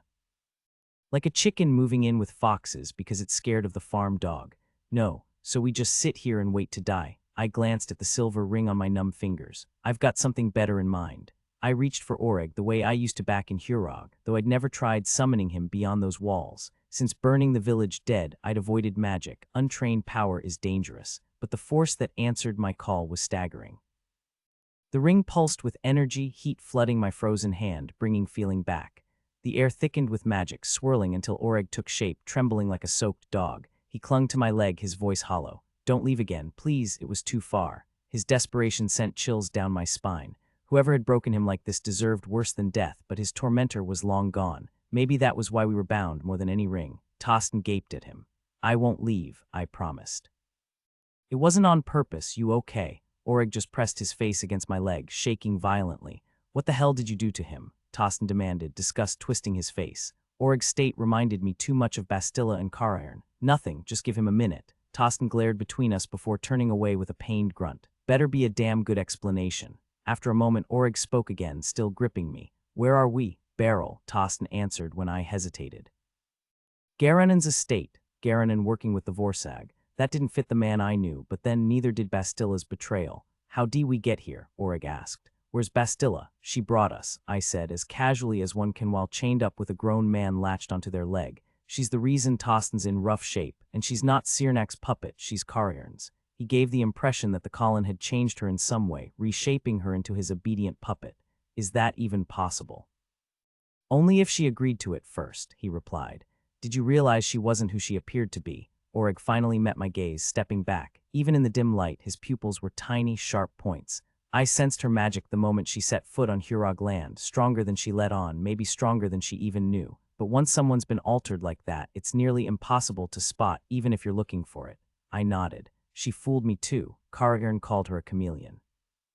A faint smile crossed my face. She's like me, adaptable, able to slip into any role. No, Tostin cut in sharply. Not what she wants to be. I've been thinking about it. You wanted someone to save. Penrod and Axial wanted a lover without complications. Me? She listened when I needed to talk about things I couldn't share with anyone else. But she avoided Syra because she couldn't figure out what Syra wanted. That's how her act worked. As long as we saw what we expected, we never looked deeper. Oreg nodded, letting go of me completely to study Tostin. Ward becomes exactly what he decides to be, usually to everyone's frustration. He can't shake his stubbornness or his sense of honor. Or his habit of trying to fix everyone's problems, Tostin added, sounding smug. Tostin, I said, there are things you should know, just in case you make it out of here and I don't. Oreg isn't one of Father's bastards. He was bound to Hurog the day it was built. He's our family ghost, though he's more mage than specter. Oreg shot me a wounded look, though I'm not sure how else he expected me to explain his recent behavior. Tostin stared at me with the same disbelief. Oreg's the ghost, Tostin demanded. And you never told me. I didn't know until the day Father died, I admitted. And honestly, it was Oreg's secret to share, not mine. That didn't seem to satisfy either of them, so I shifted gears. Oreg, any chance you can get us out of here? I rattled my chains for emphasis. Yes, master. Tostin's eyes widened as Oreg mimicked Bastilla's obedient tone. I rolled my eyes. Quit sulking, Oreg, and Tostin stopped looking so. A strange, eerie wail cut through the air, starting high like a stallion's scream before plunging into a deep, bone-shaking growl. Oreg tensed like a hound catching a scent. Basilisk. Where did they find a basilisk? Basilisk, Tostin echoed. Oreg hesitated, then smirked. Shavigmen call them stone dragons. Maybe that's what the Orenstonians say too. Silverfell's stone dragon, I asked. Oreg's gaze dropped. Basilisks smell like dragons. So what exactly is a basilisk? I pressed. Oreg exhaled slowly. A massive lizard about 20 feet from snout to tail and easily 4 times the weight of your horse. The creature is about as clever as a dog, maybe even smarter, with a touch of magical ability. What kind of magic? I asked. It petrifies people, Tostin replied, his voice strained, probably from pain rather than excitement over Carriern's beast. There are old songs about them. Remember, the basilisk's hunt, Ward. He hummed a few bars of a tune that sounded faintly familiar, so I nodded. Ridiculous song, Oreg said with a hint of arrogance. What kind of predator turns its prey to stone? The real trick is locking eyes with you, freezing you in place so it can take its time eating. You think Silverfell's stone dragon became this basilisk? I didn't realize the statue was supposed to be that big. When you petrify something, you remove the moisture that makes up most of its mass. A truly skilled mage could shrink you down to a pebble, said the very skilled mage standing in front of me. He looked better, though it was hard to tell in the dim cell. His left hand still rested on my leg. After a pause, I said, Oreg, could you take Tostin back to where you were? I should stay here. Carriern's up to something, but I need Tostin out of his reach so he can't use him against me. Oreg shook his head. I can't. I could get him out of the castle, but I can't go any farther from you than that. Given his condition when he answered my call, I believed him. Can you take him to Hurog? No, and I can't get myself back there either, not by any means you couldn't use. I studied him for a moment. I thought you were Hurog, he nodded. I can sense what's happening there, but I can't influence it from here. This body can't leave you, as you've seen, unless it's in Hurog, and Hurog is too far for my magic to reach. Tostin shifted, wincing as the movement didn't ease his discomfort. I frowned at him but turned back to Oreg. Could you get all of us out of here to where Axel and Syra are? Oreg shook his head again. The ring's magic brought me, but it can't send me away. I could get you out of the keep, though. Are we definitely at Beryl? I asked Tostin. He nodded. Seems Carriern's had people stationed here for a while. Garanon is harboring the Vorsag. I muttered, more to myself. It still didn't add up. Bekrem had told me Garanon was one of the 100, but why would he betray Orenstone? Someone's coming, Oreg warned. Hide, I whispered. Tostin slumped back to the floor just as the door swung open. 3 men entered, unchained me, and led me out without noticing Oreg standing right beside them. He'd pulled that trick countless times at Hurog, but I wasn't sure it would work here. Expecting the usual dungeon beneath the guard tower, I was surprised when they led me down 3 flights of stairs into what had to be the Great Hall. The space was far larger than Hurog's, with a damp, woody scent lingering in the air. Carriern and 10 of his men stood waiting near the massive fireplace on one side of the room. Bastilla was nowhere to be seen, and her absence gnawed at me. Carriern greeted me with a polished smile, as if I were an honored guest rather than a prisoner dragged from a cell. Lord Wardwick, he said smoothly, how gracious of you to grace us with your presence. You're acquainted with Garanon naturally, though his wife, Lady Alisayan, rarely appears at court. His guards shifted, revealing Garanon standing stiffly, his face half covered by a dark bruise. Unlike me, his wrists were bound behind his back, his legs shackled so tightly he could barely shuffle forward, Stala's preferred method for high-risk captives. The sight of him like that stirred an odd relief in me. At least the man who'd seized Hurog hadn't betrayed his own people. Beside him stood his wife, a young woman not much older than Syra, her once elegant gown now torn and stained. She held herself like a queen despite the grime, her posture radiating defiance even as she kept a careful distance from her husband. Carriern tutted. Garanon, won't you welcome our guest? Garanon's gaze flicked to my unshackled hands before he turned away, his silence sharp with accusation. Carriern chuckled. Don't mind him, Lord Wardwick. He's still sore over his brother's betrayal. Losing everything tends to sour a man, I replied carefully, letting the words hang between us. If Karaern wanted to think I was weighing my options, so be it. Better that than him suspecting my true intentions. His grin widened, pleased. Exactly. Now you must be curious why I summoned you both. Before I could respond, Lady Alisain cut in, her voice icy. Let me guess, you plan to sacrifice one of us to your pet beast and impress your Northlander allies. Karaern gave her a mocking bow. My lady, I do hope you'll find the entertainment worthwhile. With a signal to one of his men, the soldier hurried off. You see, Garanon, Karaern continued, your brother labored under the delusion that I'd crown him king of Orenstone. A pity he had months to win over your people, your wife, while you were busy playing Jacobin's favorite. Instead, he managed only to turn them all against him. If I left him in charge here, your people would murder him the moment I walked away. It wasn't smart to admit he broke promises, especially in front of me, someone he still needed to make deals with. But he was young, and he knew, just like Bastilla did, how much I wanted Hurog. A scuffle near the doorway pulled my attention. Two of Karaern's soldiers hauled Landislaw into the room, his hands tied just like Garanon's. Instead of bringing him to us, they dragged him to the center and held him there. Karaern's gaze followed, but he kept talking. Landislaw failed to win over Beryl, so now I have to station one of my generals here with half an army. He'll answer for his mistakes. Karaern wasn't watching Garanon, so he missed the moment the Orenstonian nearly spoke. His wife gripped his arm, shaking her head sharply. Garanon stayed silent, but the fury in his eyes could have burned the room down. Then the hall trembled with that eerie, echoing cry again. I tensed, and Karaern noticed, slapping my shoulder like we were old friends. Relax.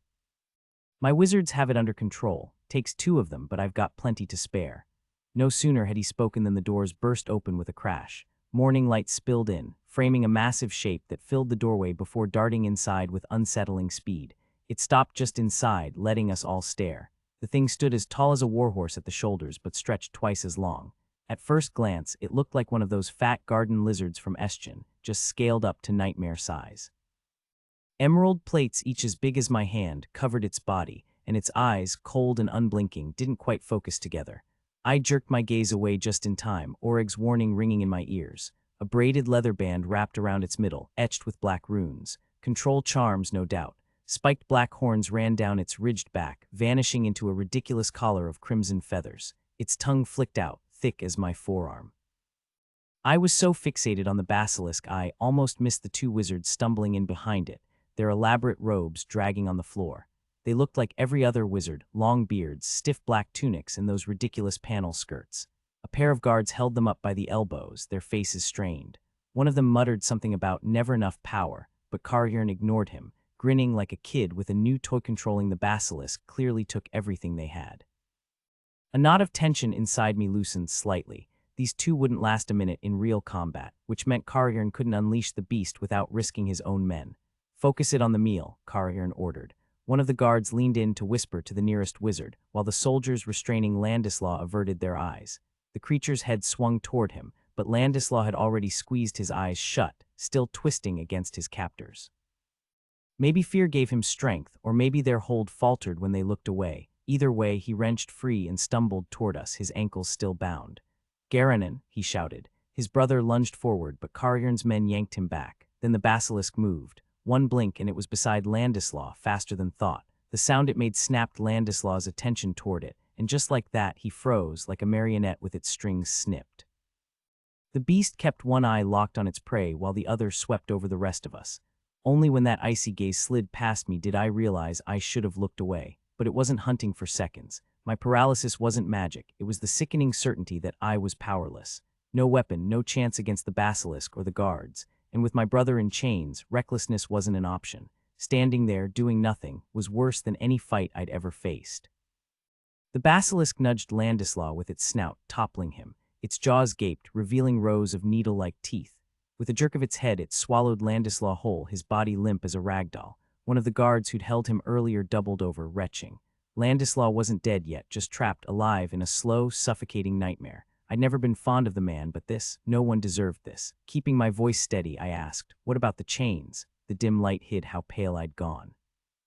Karaern's eyebrow lifted at my casual tone. It regurgitates anything indigestible after a few days. Like an owl, I said, matching his detachment. Never let them see you flinch. I focused on Karaern's face, sparing Garanon the indignity of my pity. Where'd you learn to control it? His grin widened like he'd found a kindred spirit. If I could sell the act. My plan was barely more than a flicker of an idea, flexible enough to adapt. The Colin was cooperative. She's had enough of Talvanish rule. Without Jacobin keeping them in check, the Collets could seize control of the entire kingdom. Her order possesses ancient libraries from the Empire's golden age, and she sent me a handful of mages, though none as skilled as Bastilla. I crossed my arms. Why show me this? Cariern's grin was sharp. Bastilla thought you'd find my stone dragon fascinating, given Hurog's history with dragons. Did you know the old emperors kept them as servants? I'm the first in centuries to command one. First what? Emperor, he didn't even have a throne yet. I kept my face neutral.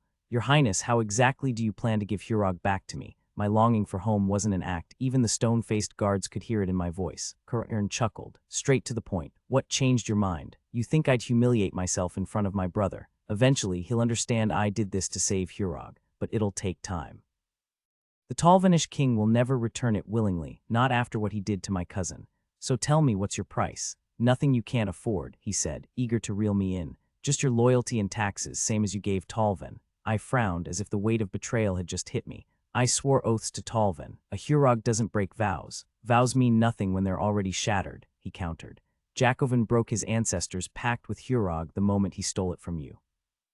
You owe him nothing. I clenched my jaw, then let my expression crumble into sorrow. Just like he abandoned Orenstone to your armies after stripping their defenses. A man like that shouldn't wear a crown. Garanon's voice cut through the room, raw with fury. You throw away your honor so easily, boy. I snapped my head toward him, my father's temper flaring. Honor, you took Hurog from me to save your treasonous little brother from facing justice. Maybe if he'd learned consequences sooner, he wouldn't be rotting in a cell. Don't preach honor to me, Jacovin's lapdog. I needed Garanon and his lady to escape tonight. Without Cariern suspecting ID helped. Return Lord Garanon and the lady to their quarters, Cariern ordered sharply. Garanon's glare burned, his whisper carrying like a blade. My brother was no traitor. He owed Jacobin nothing. He fought for his people's freedom. He was reckless, yes, but you're just a thief in noble clothing. I pray I live to see the day you face the basilisk. His stare locked onto mine with the same intensity as the creature's fabled gaze, refusing to let go until the guards hauled him away. Cariern gave my arm a reassuring squeeze. You're no turncoat. Jacobin forfeited his right to rule Shavig and Orenstone the moment he abandoned his people. I lifted my chin and met the Vorsagian king's eyes. You're absolutely right, I said firmly. A true ruler would never leave his people defenseless. Now tell me, why does Hurog matter to you? There's no gold in those mountains. Not gold, he admitted, but something far more valuable. Sirnak reports that when your uncle stood against the king after your cousin's murder, all of Shavig rallied behind him. Naturally, I replied, as if I'd expected nothing less. The name Hurog carries weight here. A realization dawned on me. Ah, you think controlling me means controlling Shavig, but that plan falls apart if they know you're pulling the strings. My people have long memories when it comes to Vorsag. Cariern's smile was razor-thin. I always knew you were sharper than Landislaw. Imagine this, you return to Hurog as its savior, driving out the invaders after we eliminate your uncle. A heroic homecoming. Once I've secured the dragon's remains, take the bones and welcome to them, I said absently. The dragon was beyond saving, but the living still needed protection. Must my uncle die, though? He stole Hurog from you, Ward. Mercy is wasted on him. I exhaled slowly, as if bracing for an unpleasant duty. Very well, but my brother stays unharmed. Agreed, provided you can ensure his cooperation. I gave a curt nod. That won't be a problem. The guards treated me with newfound courtesy after that, even tending to Penrod's sword cut before escorting me back to my cell. The door clicked shut with almost sheepish politeness. No chains this time. Fresh rushes scented with lavender covered the floor, replacing the old, moldy straw. Tostin sat hunched in the corner, face buried against his knees. The dim light from the high window barely revealed his silhouette. My own guilt over the man's execution faded at the sight of him. Tostin, I called. He didn't move. Orig's voice cut through the shadows behind me, sharp with fury. Bastilla healed him. Tostin's whisper was raw. She slithered into my thoughts. I couldn't shut her out. He took everything and I just let her. My pulse spiked as I turned to Orig, who shook his head. No one takes a soul by force, Tostin. You can surrender it, but it can't be stolen, not even through trickery. Gods, Tostin choked out. When I touched his shoulder, he finally looked up, his eyes hollow. What happened to you? The memory of the basilisk hit me like a punch to the gut, and I fought back nausea. Is anyone listening? I asked Orig. He paused, then shook his head. Not magically, no. Cariern made me watch as his basilisk swallowed Landislaw whole, just gulped him down like a snake devouring a rat. Even describing it made my stomach twist. Tostin, who knew of Landislaw but hadn't met him, just shrugged. Why didn't he chain you up again? Because he wants Shavig, I said, eager to shift the conversation away from Landislaw's gruesome fate. He thinks controlling Hurog will sway the other Northlanders, thanks to Duraw's influence. Better to focus on Karyarn's schemes than the image of Landislaw dissolving inside that monster.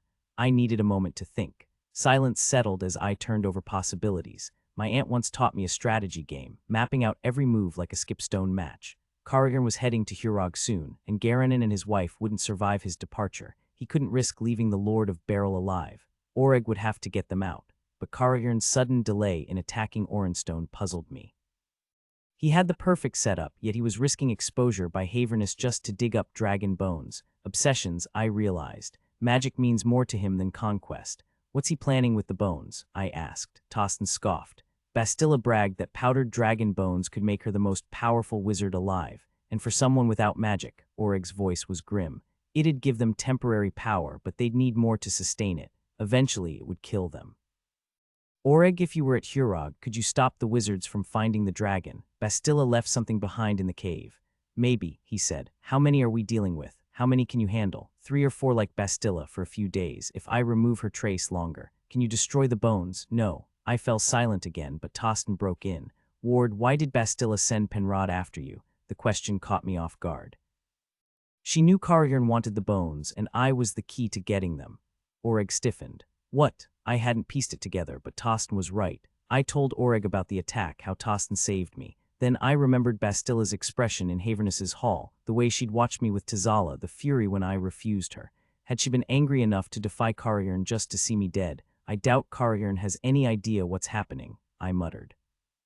How much freedom does Bastilla really have to act without his command? Oreg just shrugged, so I pushed thoughts of her aside and focused on the urgent matters at hand. Getting Garanon, his wife, and Tostin to safety was my priority. I'd gamble with my own life, but never my brother's. Once he was secure, I could accompany Karyarn to Hurog.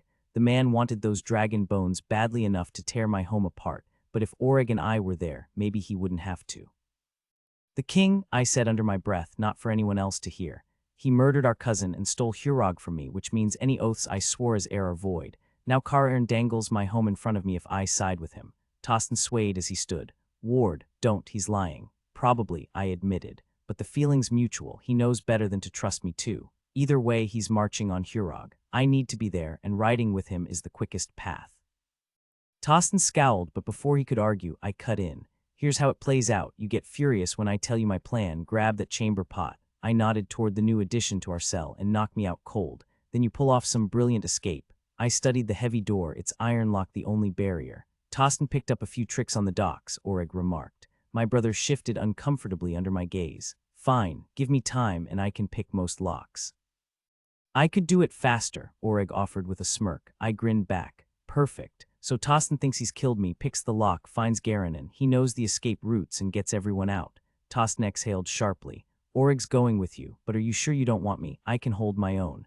The quiet way he said it, acknowledging Oreg's edge without bitterness, surprised me. I need Oreg for Bastilla and Hurog, I said, but I need you to get Garanon to Tizala. And Bekram, he might actually listen to you about the spies and dragon bones. Convince him to rally the Blue Guard and march on Hurog. He searched my face, then straightened with a nod. I'd given him a mission, one that conveniently kept him far from danger. By the time he made it to Calais and back, Karyarn's ships would already be in Teofanig. Geography wasn't his strength, but anger would be better furious than dead. When Oreg's magic clicked the lock open, the guards' voices drifted up from below. We moved silently through the remaining rooms on the level, our footsteps muffled by the damp stone floor. The second cell held Garanon and his wife, the lock yielding to Oreg's skill as easily as ours had. I pushed the door open, barely dodging a swing from an empty chamber pot, clumsy but effective as a weapon. Snatching it from her grip, I whispered, "Easy there." Tostin slipped in behind me, grinning. "Only I get to knock sense into Ward tonight," he said, offering a quick bow. "Tostin of Hurog, you must be Garanon's lady." From the shadows, Garanon's voice was low but sharp. "What's this about?" His chains clinked as Oreg worked on them. "Saving your necks," I said, setting the pot down. "You really think Karyarn plans to let you walk out of here alive?" His wife studied me, then glanced at the others. "I recognize him," she told Garanon. "But who are these two?" Garanon rubbed his freed wrists, squinting at Oreg and Tostin. "Hurogs, but not ones I've met." I hesitated, not from rudeness, but because I'd forgot his wife's name. Orenstonian titles didn't make it easy. Finally, I admitted, "You'll have to remind me of your lady's name, my lord, then I'll introduce my kin." Garanon's smile was brief but warm. "My wife, Lady Alisayan." The affection in his voice surprised me, given his strained ties to the king. I returned the courtesy. "Lady Alisayan, Lord Garanon, my brother Tostin, your self-appointed savior." In that grim little cell, Alisayan managed a graceful curtsy while Tostin bowed. Garanon's eyes widened. "He's supposed to be dead," I smirked. "Hurog's full of surprises, and this," I gestured to Oreg, "is our resident wizard." Garanon exhaled. "Convenient." "Now," I said, "do we sneak you out, or does Oreg work his magic?" Garanon's jaw tightened. "An abandoned barrel to the Vorsag," Oreg shrugged. "Not much you can do about that right now." Garanon turned to me, suspicion sharp in his gaze. "So you're playing Karyarn's game, why rescue us?" "Because it's right." He gave a quiet, bitter laugh. "That might V-worked when you played the fool, but you're too good a liar now. Karyarn dangled the same deal he gave my brother, you've seen how that ended, yet you'd still gamble Hurog for it." Tostin stiffened beside me, realization dawning. I didn't argue, there wasn't time. "Work it out yourself," I told him. "My brother will guide you to where Haverness's forces are camped. She'll make certain her father learns about Beryl." Garanon's expression shifted. "So you're heading to Hurog." Karyarn storms in, takes what he came for, dragon bones, Oreg muttered under his breath. "And your uncle falls in battle," Garanon continued. "You inherit Hurog." Tostin went rigid, his eyes wide with shock. I realized he'd pushed Uncle Dura from his mind. The thought that he'd believe me capable of killing our own blood for Hurog stung. Yet deep down, part of me had already accepted that my uncle might die not by my hand, but in some way I couldn't stop. The hero returns, defeats the villain, and claims his birthright. That's the story, isn't it? And maybe that's why I didn't bother arguing. Garanon shot me a dark glance before turning to Tostin. "There's a hidden passage through the next chamber." Once Oreg locked us back in my cell and grabbed the chamber pot, he gave me a long look. "It's really strange," he said. "What is?" "How you've got everyone, yourself included, convinced that the two of us can stand against Karyarn and his entire army." "I don't need to fight his army," I said. "Just convince Dura to abandon Hurog instead of defending it. Karyarn only wants the bones. He'll take them and leave." Oreg tapped the pot against his leg, frowning. "So you're just letting him have them?" "It's the only way Hurog survives." The torchlight flickered, casting shadows across his face. I couldn't read his expression, but the sound of approaching footsteps made me act fast. "Hit me with that," I said, crouching low. "I can play unconscious, but it needs to look real." Oreg hesitated, gripping the pot. "I could still break you out. We could rally Bekram and bring an army to crush Karyarn." I stood. Beryl's barely a day's ride from the coast. With their wizards coordinating, Karyarn will have ships waiting. Bekram's at Calais, he'd have to march overland. Oreg did the math, he'd arrive too late. I nodded. Hurog can't hold out that long. The guards were at Garanon's cell now, voices raised. I bent again. "Do it." "So the Hurugmetan sacrifices the dragon once more," Oreg said. This time the torchlight caught his face, and I saw something unsettling in his eyes. He wasn't just reluctant, he wanted to hit me. As it turned out, I didn't have to pretend. Wardwick, I've never been good on boats. Takes me days before my stomach stops threatening to revolt. My stomach lurched before my eyes even opened, the unmistakable sway of a ship beneath me. When I finally blinked awake, Bastilla sat cross-legged beside my bunk, dressed in rugged travel clothes, the same woman who'd journeyed with me across the 5 kingdoms. She gave me a knowing smile. "Morning, Ward, how's the head?" I almost smiled back before remembering who and what she was. My fingers brushed my temple, finding no trace of injury. "I fixed you up," she said. "Tostin was furious you chose my master's side, gave you a nasty concussion. Master thought it best you slept until we hit open water. How'd you know Tostin was angry?" I'd counted on that assumption, but her certainty unsettled me. Her hand rested on my knee. "When I healed you, I felt it, your emotions, his rage. He really hurt you." Tostin had warned me she'd rifled through his mind when she healed him. Just how much had she seen? "He doesn't get what Hurog means to me," I said carefully. It was jarring, this version of her, so familiar, so unlike the woman who'd groveled before Karyarn. She nodded, all sympathy. "He'll come around, he worships you. Once Dura's gone, he'll move past it." So she hadn't dug deep enough to know I was here to stop Dura's death. Everyone assumed I'd trade my uncle's life for ambition. Why did her opinion even sting? Maybe because it echoed Tostin's. "Does Karyarn know you tried to kill me?" I asked. She ducked her head, then met my eyes with a laugh. "That was naughty of me. Did you really think you could flirt with Haverness's pet after rejecting me? And oh, the suffering I saw it when Penrod died." Her tone was disturbingly casual, like discussing the weather. "Poor Penrod. I'd planned to use him against your wizard, but the moment was too perfect. He fought me, though." Probably wouldn't have managed more than a scratch before he broke free. But Tostin made that irrelevant, didn't he? Her fingertip traced my ear, her eyes gleaming. I warned you you'd regret how you treated me, though she leaned in, voice dripping with mock innocence. If you tell my master, I'm sure he'll discipline me. Speaking of which, I should let him know you're awake. I nodded stiffly. The door clicked shut, locked or not, I couldn't tell. Oreg materialized in her spot. He told her to keep you comfortable.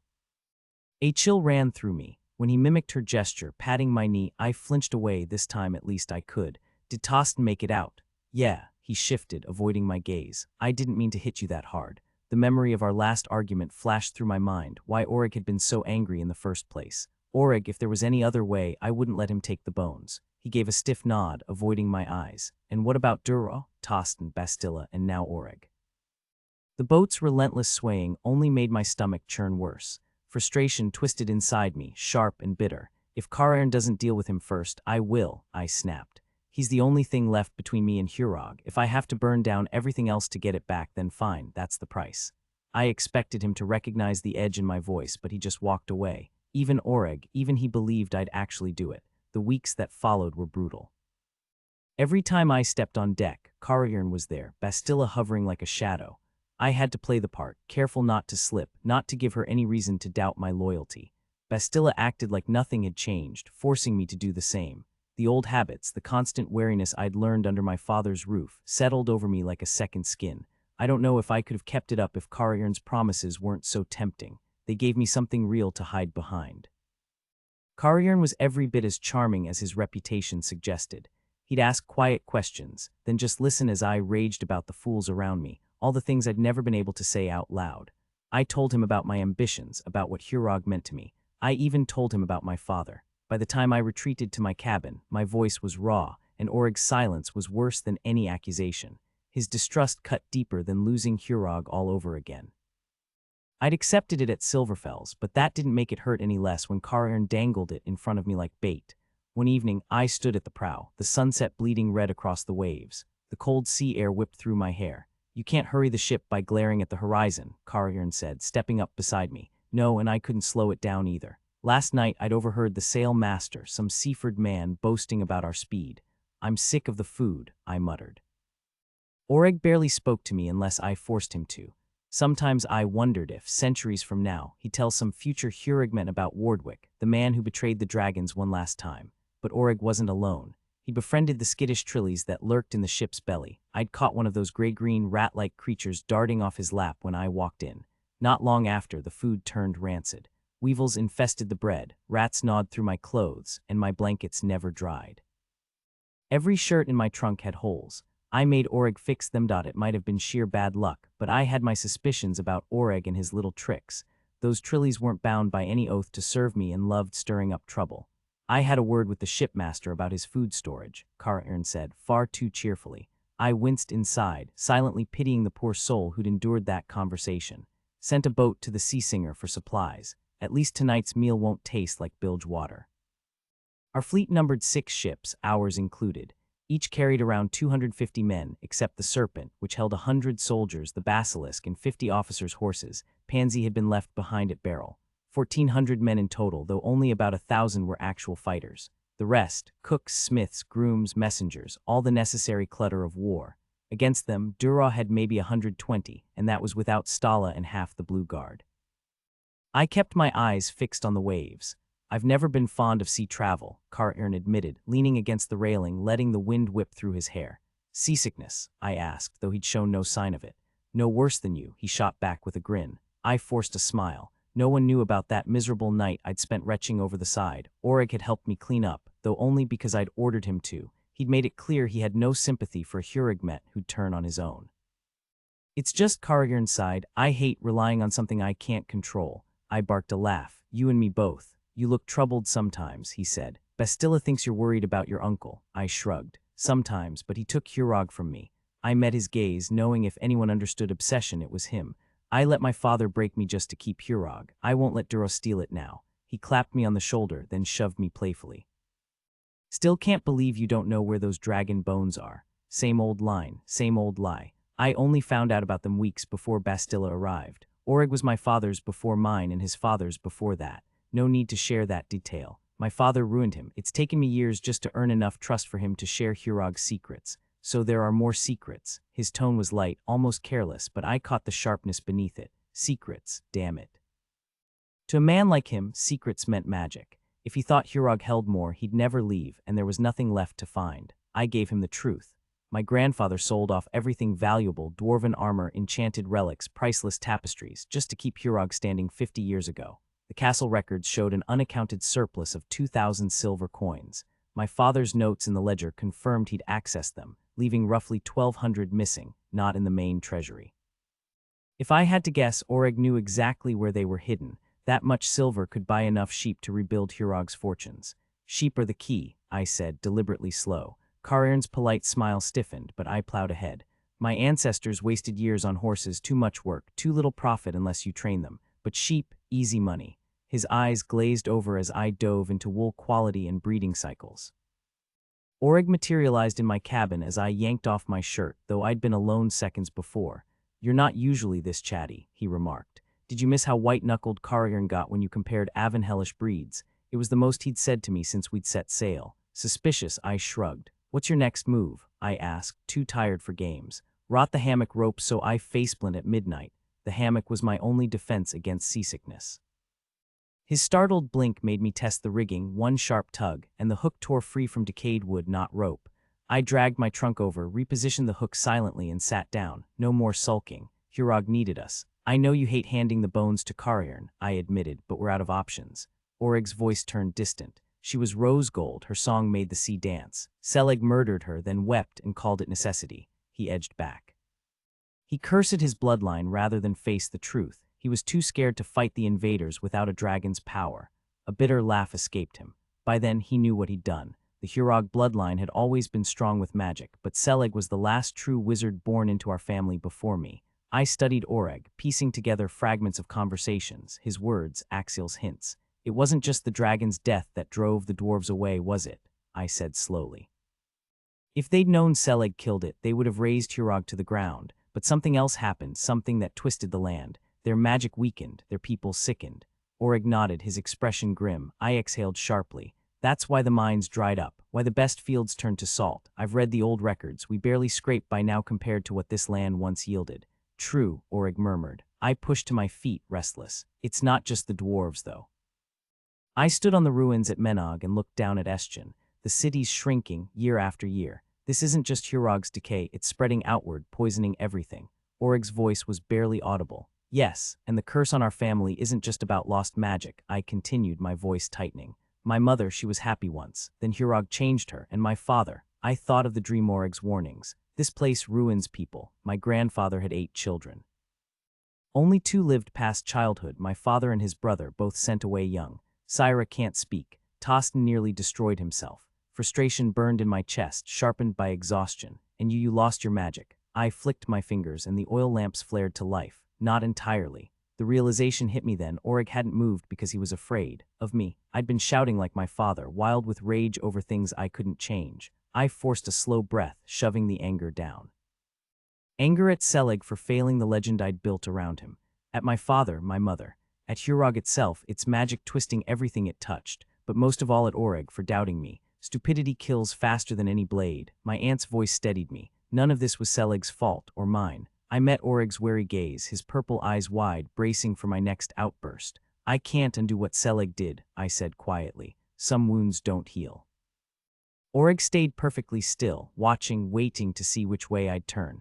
I could get us both into Hurog once we're close enough, I said. We could help my uncle defend it. Oreg shook his head. Durrah doesn't have the numbers, Ward. Even with the full Blue Guard, Hurog wouldn't stand a chance against this many attackers, not in its current state. The walls aren't ready for a siege. I turned the problem over in my mind. What if we moved the bones out? No, he said firmly.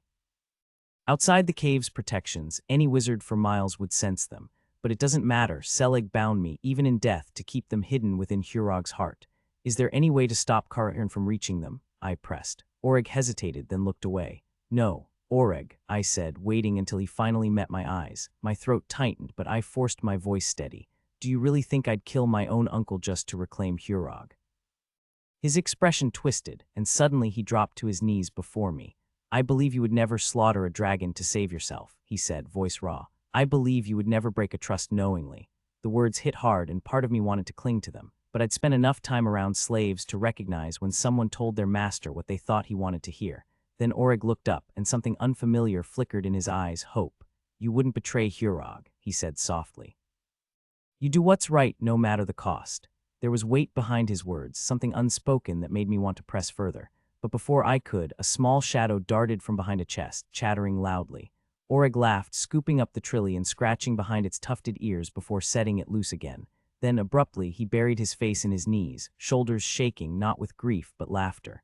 There's a rotten fish in your blankets, he managed between breaths. The sail master says we'll reach Teofanig by dawn, I said, watching Oreg sprawl belly down on the hammock, swaying idly as he studied the floorboards. The cabin was dim, the oil lamp casting just enough light to push back the night outside. What? He muttered, still fixated on the wood grain. Stop counting cracks and listen, I snapped, pacing the cramped space. 2 steps, turn, 2 steps, turn. Our cabin was the second largest on board, but that wasn't saying much. As soon as we're close enough, transport to Teofanig and warn them about the Vorsag. Tell the headman to send word to my uncle and breathe, Ward, Oreg cut in, rolling smoothly out of the hammock and landing in my path, forcing me to halt. I know, tell the townsfolk to hide until the armies pass. As we neared our destination, I planned to transport both of us to Hurog so Oreg could alert Dura. Lately, Oreg had been different, calmer, almost at ease, which unsettled me more than I cared to admit. Since waking up on Karyarn's ship, doubt had gnawed at me like a persistent itch. My strategy was flimsy at best, a gamble with no real guarantee of keeping my uncle safe. Even without military expertise, I knew Hurog couldn't withstand a siege before harvest. The only solution was to evacuate everyone and pray Karyarn would leave once he got what he wanted. Oddly, Oreg seemed unfazed, brushing off my concerns with unsettling confidence while I wrestled with the fear that Dura might not even believe me. Maybe if I'd slept with Bastilla, she wouldn't have returned to Karyarn, I muttered, flopping onto the bed since Oreg had claimed the hammock.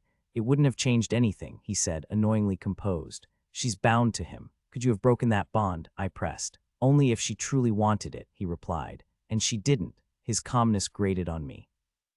My hands clenched instinctively, a habit I'd inherited from my father, but I forced them flat against the mattress. Sorry, just nerves. I hate not knowing what's coming. Something flickered in his expression before he murmured. Some things unfold on their own schedule, ready or not. Suddenly he tensed, gaze sharpening. We're closer than I realized. I can reach Teofanig now. Go, I said, but he'd already vanished. I exhaled shakily. No turning back. When we finally sighted Teofanig, the docks were deserted. No ships, no workers. Karyarn's fleet anchored offshore, unloading troops and horses onto flat-bottomed boats that handled the calm waters with surprising grace.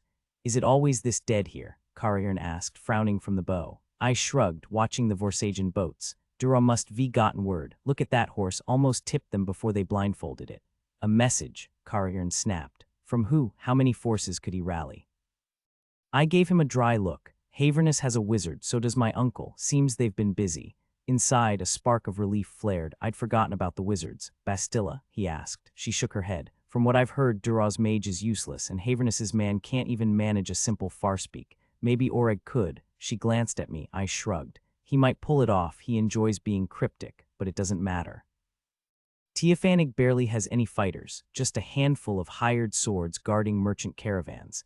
By this time of year, most of them are gone. My uncle's only got half the Blue Guard left.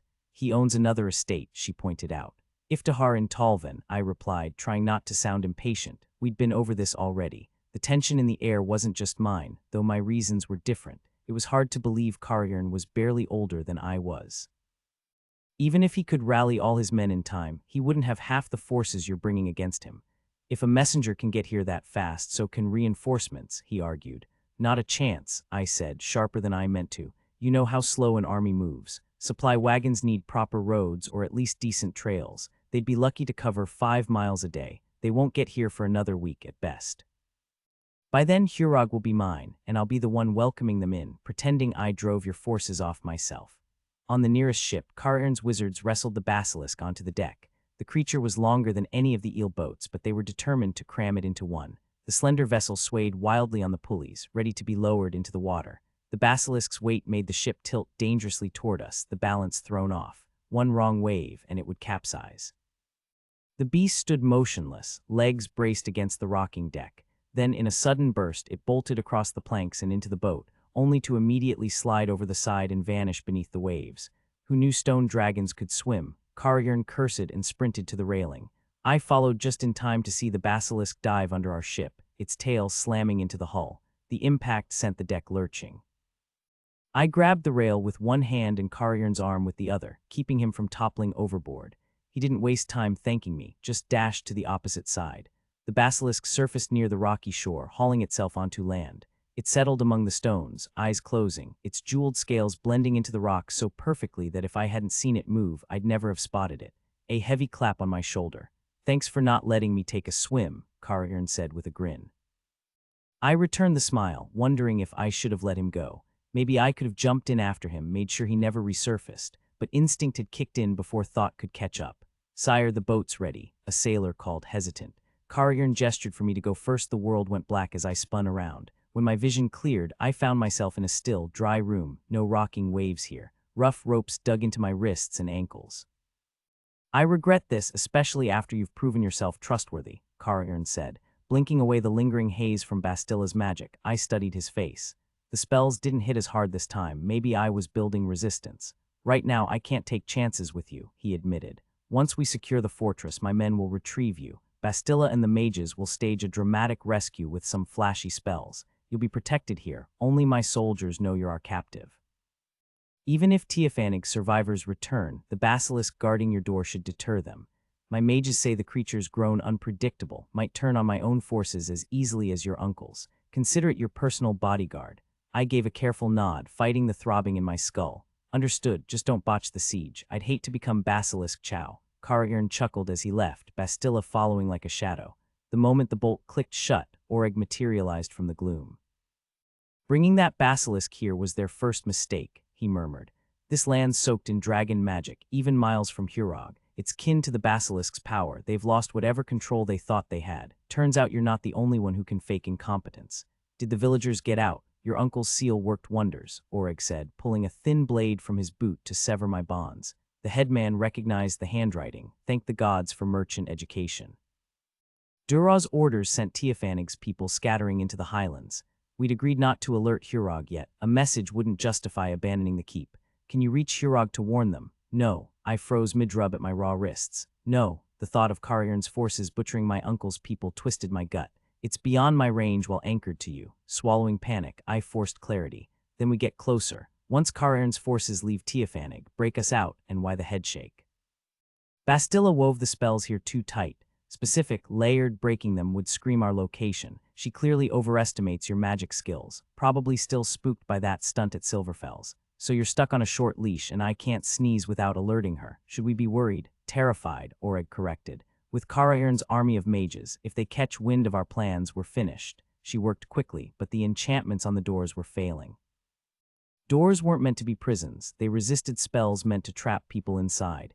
"The exit's past the basilisk," I said. "You mentioned she's sharper than Carrion thinks. Any chance we could talk our way past?" Oreg shook his head. "She doesn't bargain with her next meal, but if I can get close enough, I can take control of her. Even with all this dragon magic around, especially because of it," he replied with a grin. "That meant I just had to keep the creature busy long enough."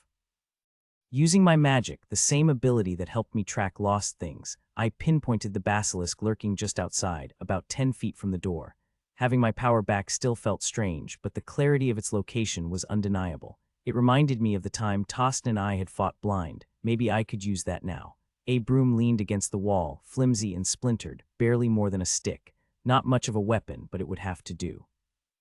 And I'd have to fight blindfolded, relying on magic to guide me. "Give me your shirt," I said suddenly. "Why? Unless you want me turning to stone like Landislaw, I need something to cover my eyes." He handed it over, frowning. "What about your own shirt? I'd rather have some armor if it decides to strike. Just make sure you work your magic fast." I tested the broom against the wall. It bent but didn't break. Outside, the basilisk shifted restlessly. The space sounded vast. "Are we in one of the dockside warehouses?" Oreg nodded. "Cleared out for the new harvest." Time was slipping away. Carrion and his forces could reach Hurog by nightfall, even on exhausted horses. We had to get there first. I tore Oreg's shirt into rough strips, fashioning a blindfold before letting him guide me to the door. Magic surged through me, sharper than ever. I didn't need eyes to know exactly where the basilisk waited. "Open it," I said. Oreg flung the door wide, and the creature recoiled just enough for me to step into the open. "Hey, over here," I yelled, waving the broom. It turned toward me, deliberate, calculating. I backed up, then my hand brushed against a wooden beam. Just in time, something slammed into it hard enough to splinter the wood. The basilisk shrieked, whether in fury or pain, then lunged with terrifying speed. Running wasn't an option. I'd only crash into a wall or trip over debris, so I charged instead. Magic told me where the beast was, but it didn't warn me about uneven floors or hidden obstacles. This was going to be messy. I slammed the broken broomstick into the creature's snout, the impact shattering the wood in my hands. Before I could even process what was happening, something massive and deadly lunged at me from the side. Instinct kicked in. I leaped like a show jumper, tucking my legs high, but the basilisk's strike still grazed my heel. The force sent me spinning through the air before I crashed onto the concrete floor, my skull ringing from the impact. Staggering up, disoriented, I barely registered the flicker of movement near my face, then pure adrenaline jolted me awake. That tongue had tasted Ladislaw before devouring him. If I froze now, I was dead. Blind panic sharpened my focus. Magic surged through me as I dropped and rolled under the beast's gaping maw, its hot breath washing over me. For a split second, I had it, my fingers locked around a scaly hind leg, but the broken stick slipped from my grip. Big mistake. The basilisk twisted like a contortionist, raking its claws down my back. Pain flared, but years of my aunt's brutal training took over. Instead of fighting the blow, I let it throw me forward, tumbling into a desperate scramble. My hands slapped against the warehouse wall just in time to stop my face from meeting it head-on. Silence, just the faint rustle of scales. Blood trickled down my leg. Where was it? "I've got her," Oreg announced. The blindfold came off, revealing him perched on the basilisk's shoulder before hopping down. "Now what?" I wiped sweat from my brow. "She'll freeze to death here." Oreg shot me a wry look. "You worried it'll snack on the locals?" "Obviously." He chuckled, then pressed his palms to the creature's side. Magic flooded the room, thick, golden, like sunlight after a storm. It curled around me, soothing the hollow ache Hurog's absence had left behind. I almost laughed at the sheer relief of it. "To stone," Oreg commanded in ancient Shavig, his voice resonating with power. The air crackled. I couldn't look away. The air shimmered with golden magic as Oreg worked his spell, weaving intricate patterns across the basilisk's emerald scales. The creature shrank before my eyes, its form blurring as the color drained to dull gray, until nothing remained but a small, unremarkable rock on the muddy floor. Oreg rolled his shoulders, shaking off the tension of the spellwork. "We need to move," I urged, and he nodded, sealing the stone beneath the earth with a quick gesture. No time for horses. We sprinted down the trail Karaern's forces had taken, pushing through exhaustion until my legs burned and my breath came in ragged gasps. The rhythm of my steps matched the pounding in my skull, relentless and unyielding. Then suddenly, Oreg yanked my arm and I stumbled into my own dusty bedroom. The stale air told me no one had bothered to open the windows in weeks, though the furniture gleamed faintly under a thin layer of polish. "Where's Dura?" I demanded, dodging Oreg's grip as I scrambled to my feet. I wasn't about to face my uncle from the floor, but nothing could have prepared me for the scene in the great hall. Duro and Stala stood deep in discussion. Stala, who shouldn't have arrived for days. Behind them, Bekram, Tosten, Axiel, and Syra waited, flanked by a group of stocky dwarves. Tosten's eyes locked onto us first. "How'd you get here?" he asked, and I realized my surprise had given me away. Bekram smirked. "That's our line. No doors opened." He shrugged, then gestured to Axiel. "Remember those wild stories about him being a dwarven prince? Turns out they're true, and his people have their own ways of traveling." Dura cut in, his voice sharp. "Ward, do you have any idea how many troops Karaern's bringing?" The urgency in his tone snapped me back to reality. "Close to 1,000, I answered, forcing my focus back to the immediate threat. "They've already moved out from Teofanig and will reach us by dark. Even with the full blue guard, Hurog can't stand against them. Unless," I turned to Axiel, "how many of your kin are here with us?" "Only those you see," he said grimly. "My people don't throw lives away in wars anymore, Ward. The rest of the guard stayed behind in Callies. They'll return when they can." I exhaled sharply. "Then we evacuate. Everyone, get them into the mountains. Karaern doesn't care about Hurog. He's after something hidden here. Once he finds it, he'll leave, but we have to move now.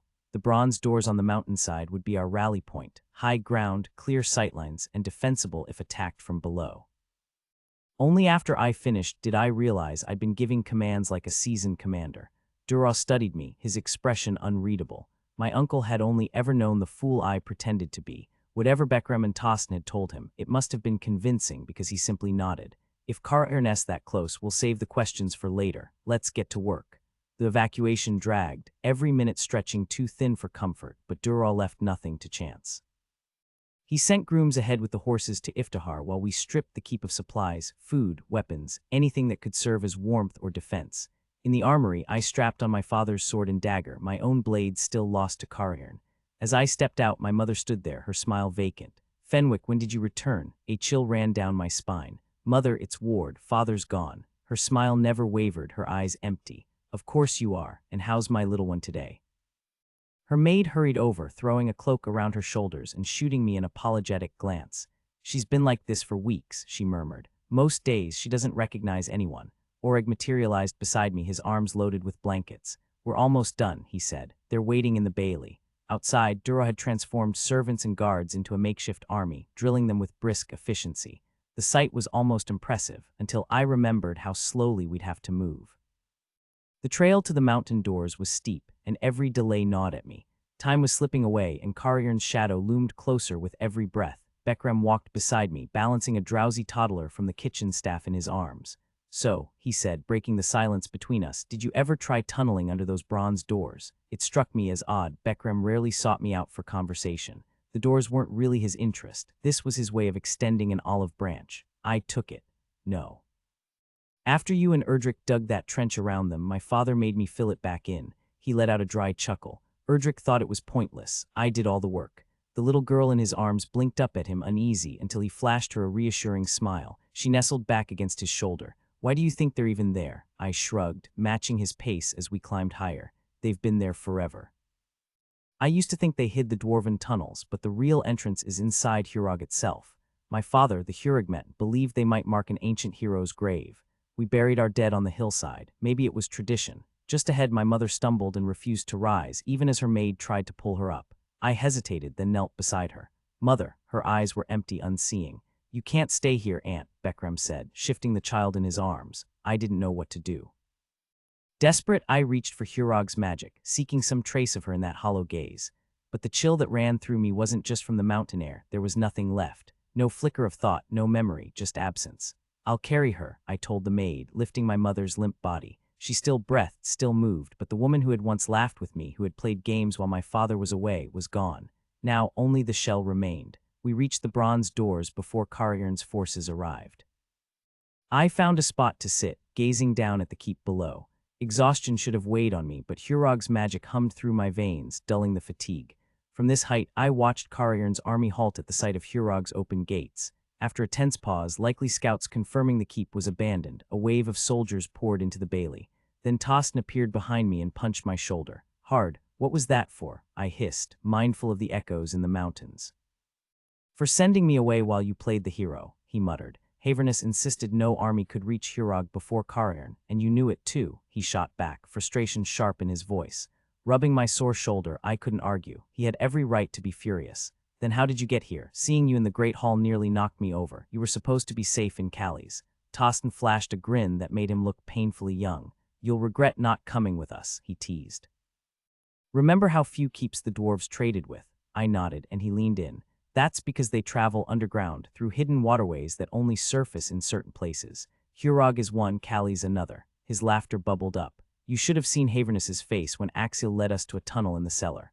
Axiel settled beside me, his dwarven honor guard arranging themselves in front of him like a living shield. He handed me a blanket, which I draped around my shoulders. "My father wasn't thrilled I showed humans our secret paths," he admitted, his tone earnest. "But after I explained the situation, he agreed, though it cost him. The waterways drain magic, and he doesn't have much to spare." Tostin's eyes gleamed with excitement. "It was unbelievable, Ward. Some caverns glittered like they were carved from gemstones. The boats were flat like those river traders use, but the water wild, untamed. We might as well have flown here." Bekrem, passing by with Syra, smirked. "Unbelievable is right, mostly because we didn't drown." Syra tugged half the blanket from me and curled close.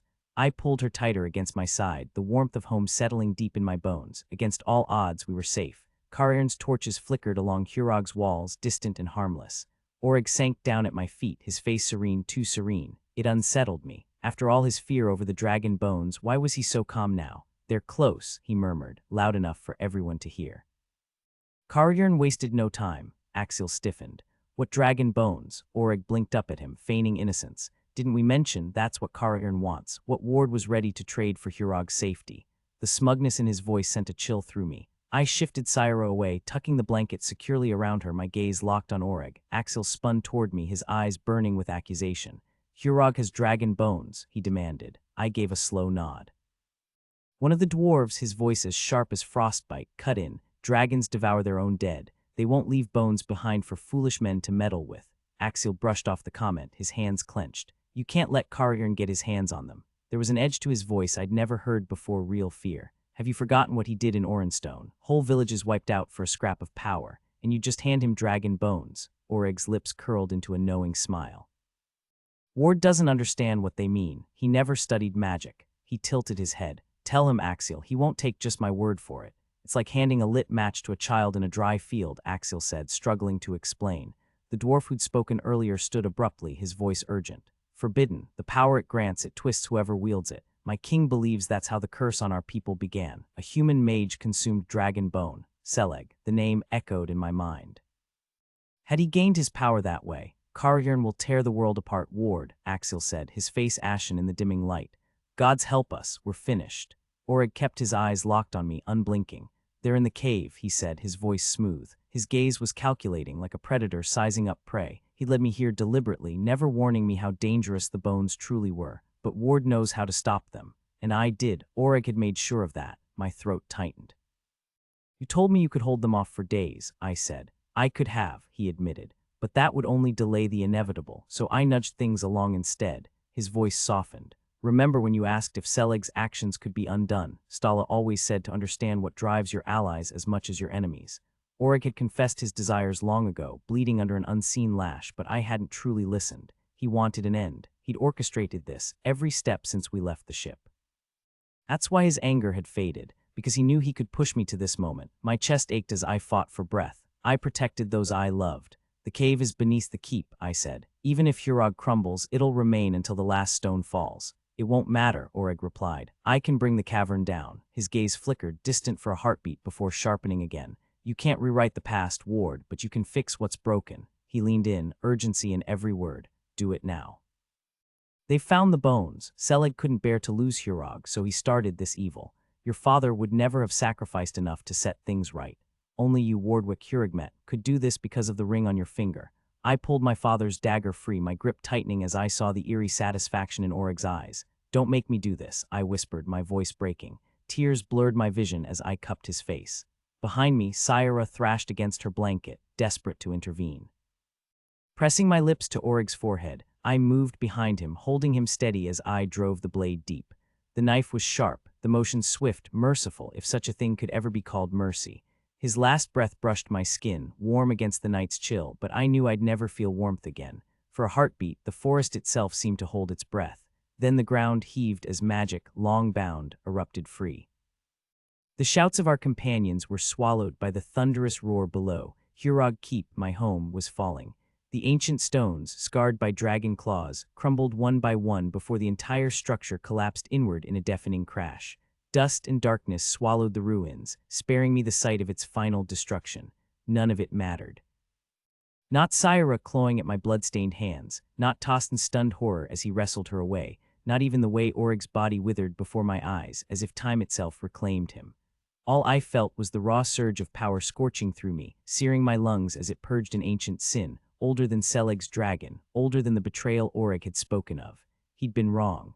The true poison had festered far longer, a father's crime against his own son.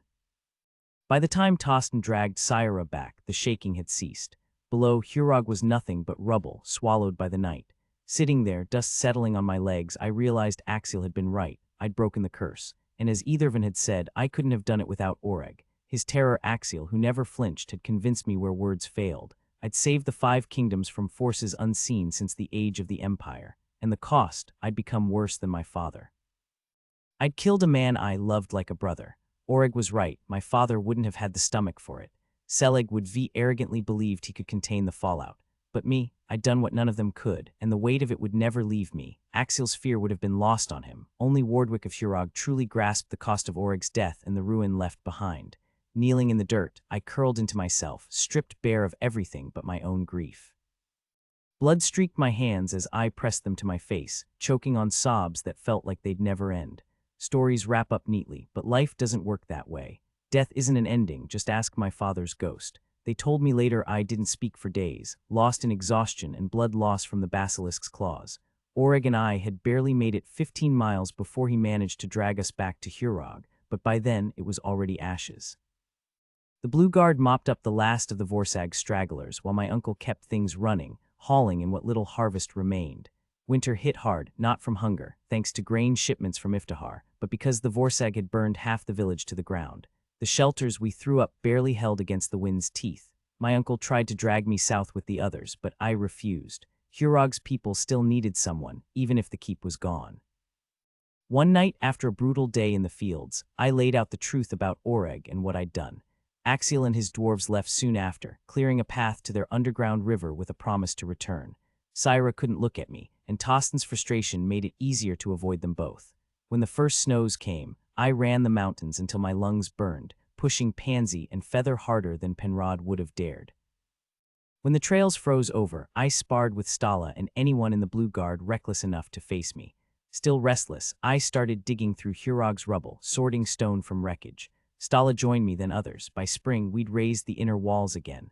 The people treated me like their lord, though the title wasn't mine. Then the grass whispered, someone with Hurog's blood was coming home. Since Oreg's death, the land's magic hummed louder in my veins. And when Tostin rode back, I already knew there was a time when I depended on them to feel whole, but now I was the one making them whole again. I guided Feather forward to meet him. "You're looking leaner," he observed. "It suits you," I replied honestly. The heavy solitude that used to cling to him like a second skin had vanished. "Mother's gone," he said quietly. "Her maid found her out in a storm one night. She caught a fever and faded fast." I nodded, though she'd been gone in every way that mattered for years. "There's more," he added cautiously. "Bekrem and Syra are getting married." Feather stamped impatiently but settled when I adjusted my seat. Syra was only 17, younger than Mother had been when Father married her. "Bekrem and Syra." After a pause, I said, "Tell him I expect him to keep her away from sewers." Tostin glanced away. "I tried to get Syra to tell you herself. She just said to send her love." "I heard she can speak now," he said. "I know, Duro wrote to me. She's afraid coming back to Hurog might take her voice again, but she wants you at the wedding this summer." "Fine," I said, "and our uncle plans to leave Hurog to you." "Bekrem doesn't want it. Duro's already petitioned the king." "The king has bigger problems," I muttered. After Karairn's death, Haverness's forces had little trouble pushing the Vorsag back. But instead of returning to Estjen, they'd withdrawn to their lands, probably gathering strength. Jacobin couldn't call it treason without backlash, not when the rest of the Five Kingdoms saw them as heroes. Heroes were hard to punish. "Doesn't any of this matter to you?" Tostin asked, uneasy. I shrugged, twisting the worn platinum ring on my finger. "Are you staying, if you'll have me?" Feather shifted as I leaned in. "You're my brother. You always have a place here." Rebuilding Hurog's inner structures meant clearing the wreckage first, especially over the collapsed Dragon Bone Cave, where Karairn and his wizards had been buried. With most of the work crew busy planting fields, only Stala's Blue Guard and Tostin remained when we uncovered Bastilla, Karairn, and the others. Oreg had been right, they were close to the dragon bones. We buried them in the mass grave with the rest. If the Vorsag wanted proof of Karairn's death, they'd have to trust me. The bodies were only recognizable by what they wore. I carried Bastilla myself. By luck or Oreg's magic, the dragon bones were untouched. Axiel arrived just in time to help Tostin and me haul them out to the salt-stained field. The three of us crushed the bones into fine powder and worked it into the earth, just as Duro had done with crushed shells the previous season. Axiel let out a visible sigh of relief once the last traces of white dust vanished beneath the soil. When we planted the field, new life burst from ground that had once been barren. One sweltering summer morning, I jolted awake with the certainty that something was different. Throwing on my hunting gear, I rushed to saddle Pansy myself, eager to hit the mountain trail. The stallion matched my urgency, tearing up the path like something unholy was chasing him, only slowing when the incline forced me to dismount and lead him.